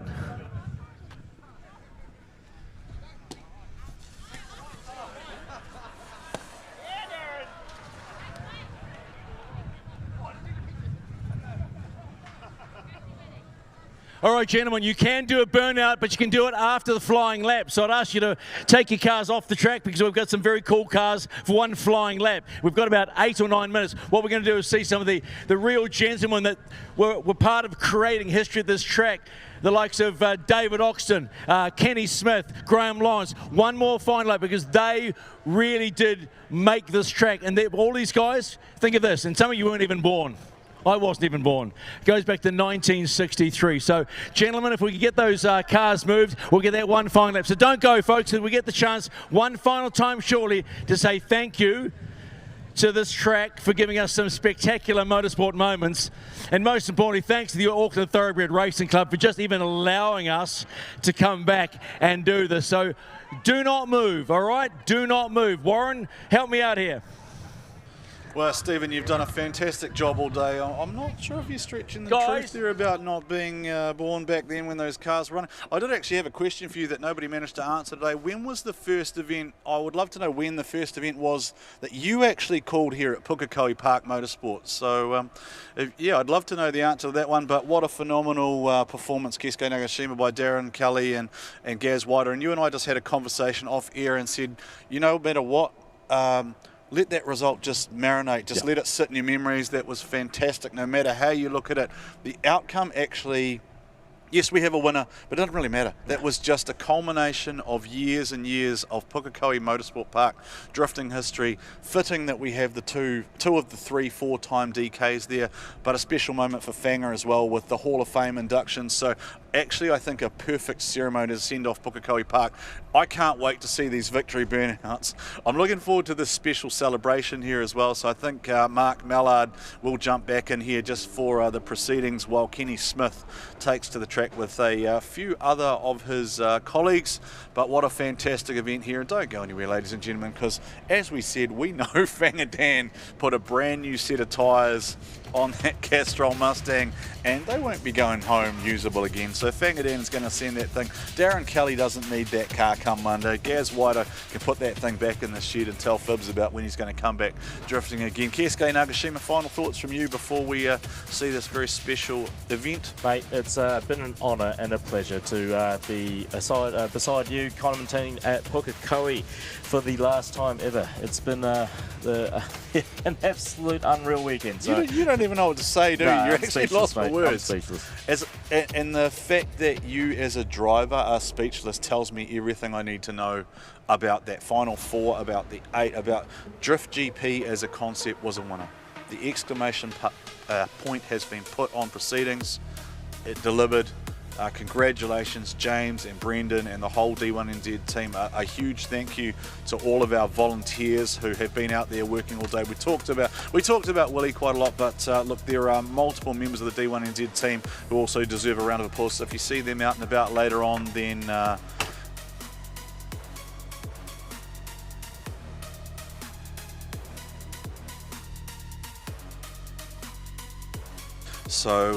yeah, thank you so much to the full D1NZ team for their efforts putting together round 3 and the Drift GP.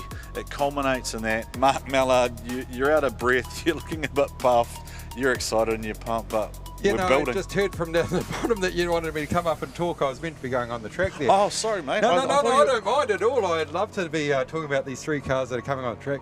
We've got the 2 Swift DB4s, and then we've got the Rolt coming out, hopefully. So all Grand Prix winning cars. Right. No, so my apologies. I feel like because we are here, I need it to do justice to the gravitas of the occasion. I just don't know enough about the history of the car to do it justice, and you've done such a fantastic job. That's me and drifting. Same way. Ryan, you are a legend and you know you're drifting.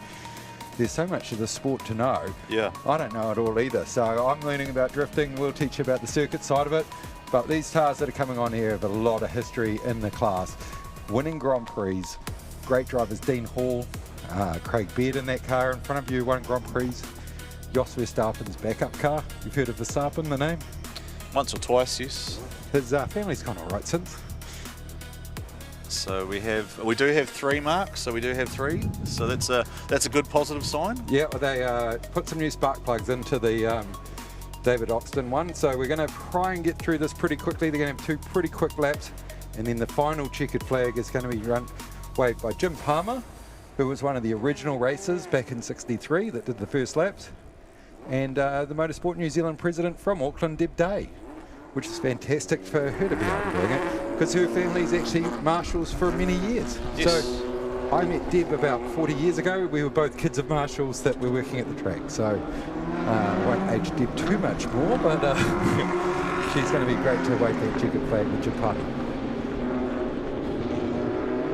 So Kenny Smith there is the leading car, followed by David Oxton and then Graham Lawrence. All Grand Prix winners in their own. Singapore Grand Prix and then 2 New Zealand Grand Prix winners, with 3 Grand Prix wins for Kenny Smith. An absolute legend of the sport, still in his 80s, still going. 67 years of car racing and is absolutely fantastic. And we'll get back to Stephen to finish us off here. Yeah. Thanks so much, you and Keisuke for a great old weekend. And folks, just look at that. As they go down the back straight here at Pukekohe, those are 3 men that were here from 1963 on beyond, and giving fans and motorsport fans around the world an immaculate story, and it has been a story, but that's where we finish this Drift GP weekend, the third round of the D1NZ weekend. To all you Drift fans in the stands and around the world, thank you so much. Hey, how about one final round of applause for Pukekohe? You got to tick the box and be here on the last day. From all of the team that have toiled hard, we'll see you in Gisborne, but boy, isn't she a beauty? Remember her.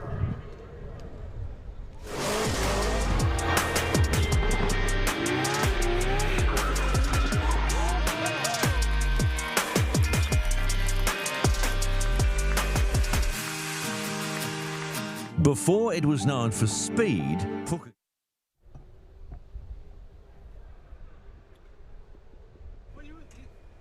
You thought you were leaving, Mark, but you're not quite leaving. We just had to conclude. Well, you're going to give me more car racing? I'm going to give me some more. I think we're just going to conclude the ceremonial flag waving, which you mentioned there. Deb, of course. Was Deb the founder of the Motorsport Club? Is that right? Or she's very heavily involved. I think my grandfather and her founded it together, or something along those lines, and and do a lot for the volunteer organisation as they wave that checkered flag through. Fantastic to see the honour that's gone amongst them.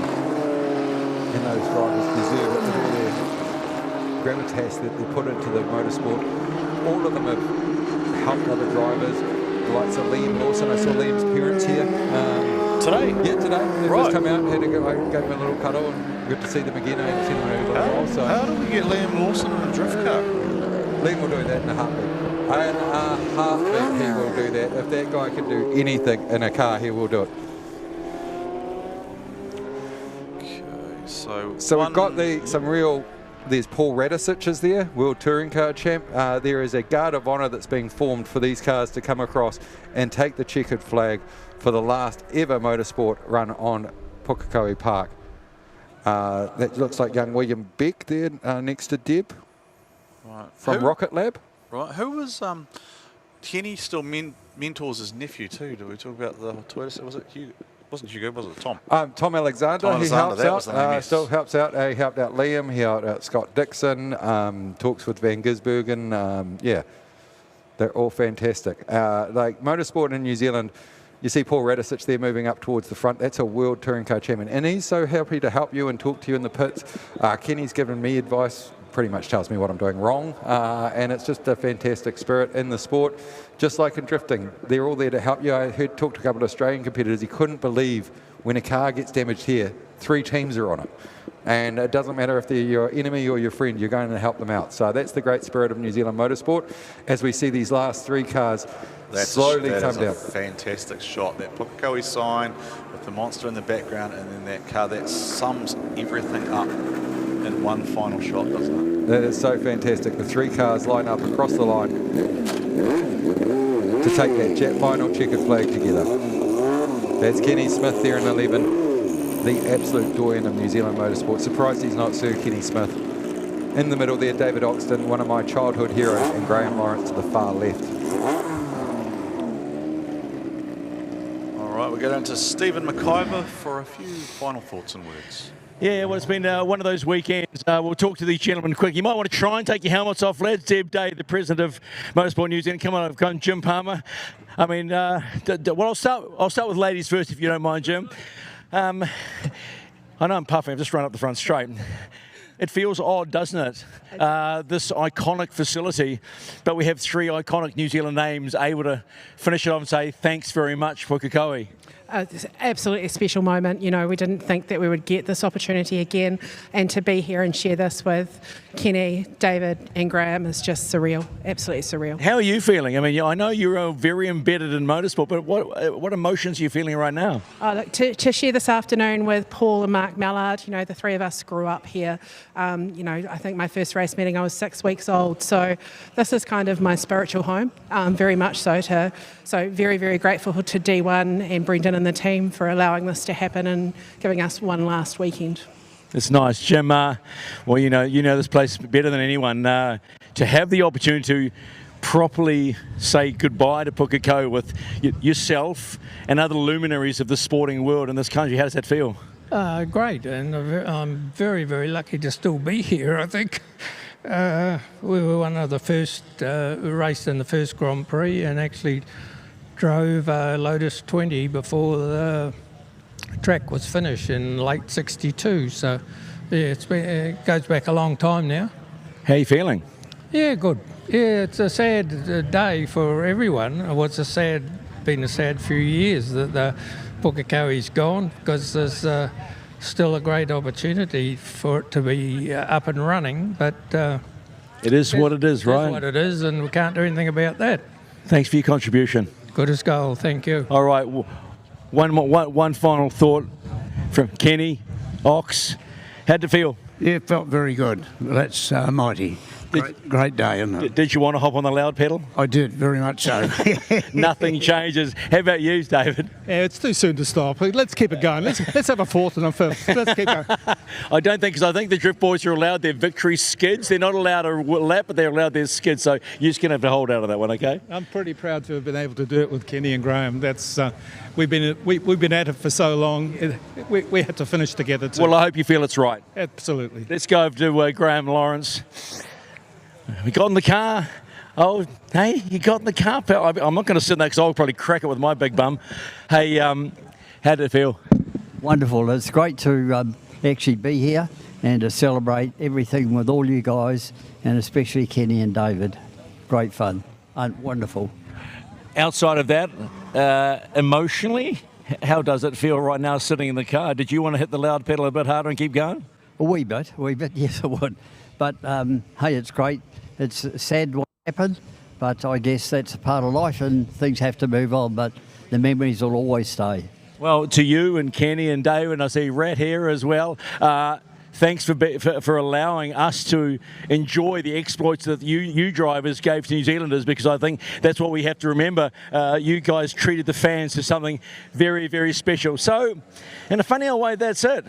That's our final farewell, and thank you to the thousands, hundreds of thousands of fans that came here to experience these drivers of old, the drivers of new, to race around this iconic track called Pukekohe Park Raceway. And most importantly to the fans that just had so much fun.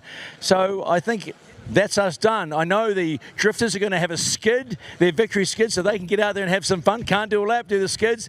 But on behalf of the whole motorsport community, to everybody who's been involved in Pukekohe Park Raceway, it's really quite simple. Thanks.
come back more. Doubt it.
Known for speed, Pukekohe was known for soil. But in the early 1960s, a bold idea took root. New Zealand had a Grand Prix, but no permanent home to stage it. So the motorsport community rose to the challenge. Among the first to test the surface was Jim Palmer, turning the circuit's very first race laps. In January 1963, Pukekohe opened its gates and massive crowds arrived. Away they go.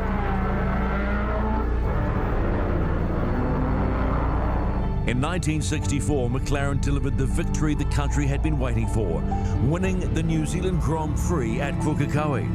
In 1968, New Zealand welcomed home the reigning Formula One world champion Denny Hulme. It would mark the final time the great trio of Hulme, McLaren and Chris Amon contested their home Grand Prix together. A race that delivered Amon his first Grand Prix victory. The 1970s ushered in the thunder of the Formula 5000. Among them, Kenny Smith, who claimed his first New Zealand Grand Prix victory in 1976, beginning a career that still lives on at Pukekohe today. Pukekohe wasn't just shaping champions, it was launching them. David Oxton, Paul Radisich, Craig Baird, Greg Murphy, and the final New Zealand Grand Prix winner at Pukekohe Park Raceway, Andy Booth on his way to winning the 2000 edition of the New Zealand Grand Prix. As touring car racing rose, Pukekohe became its spiritual home. The arrival of V8 supercars transformed race weekends into national events. Few mastered the circuit like Greg Murphy.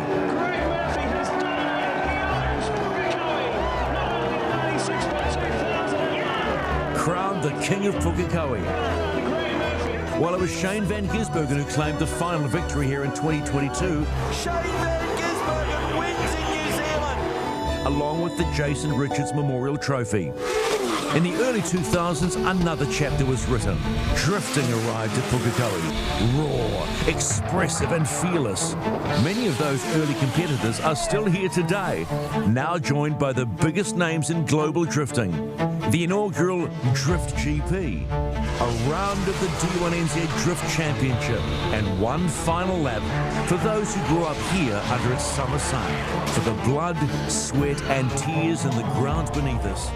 For the triumphs and the heartbreak, for the journey and the memory. We stand in honour of 63 years of history.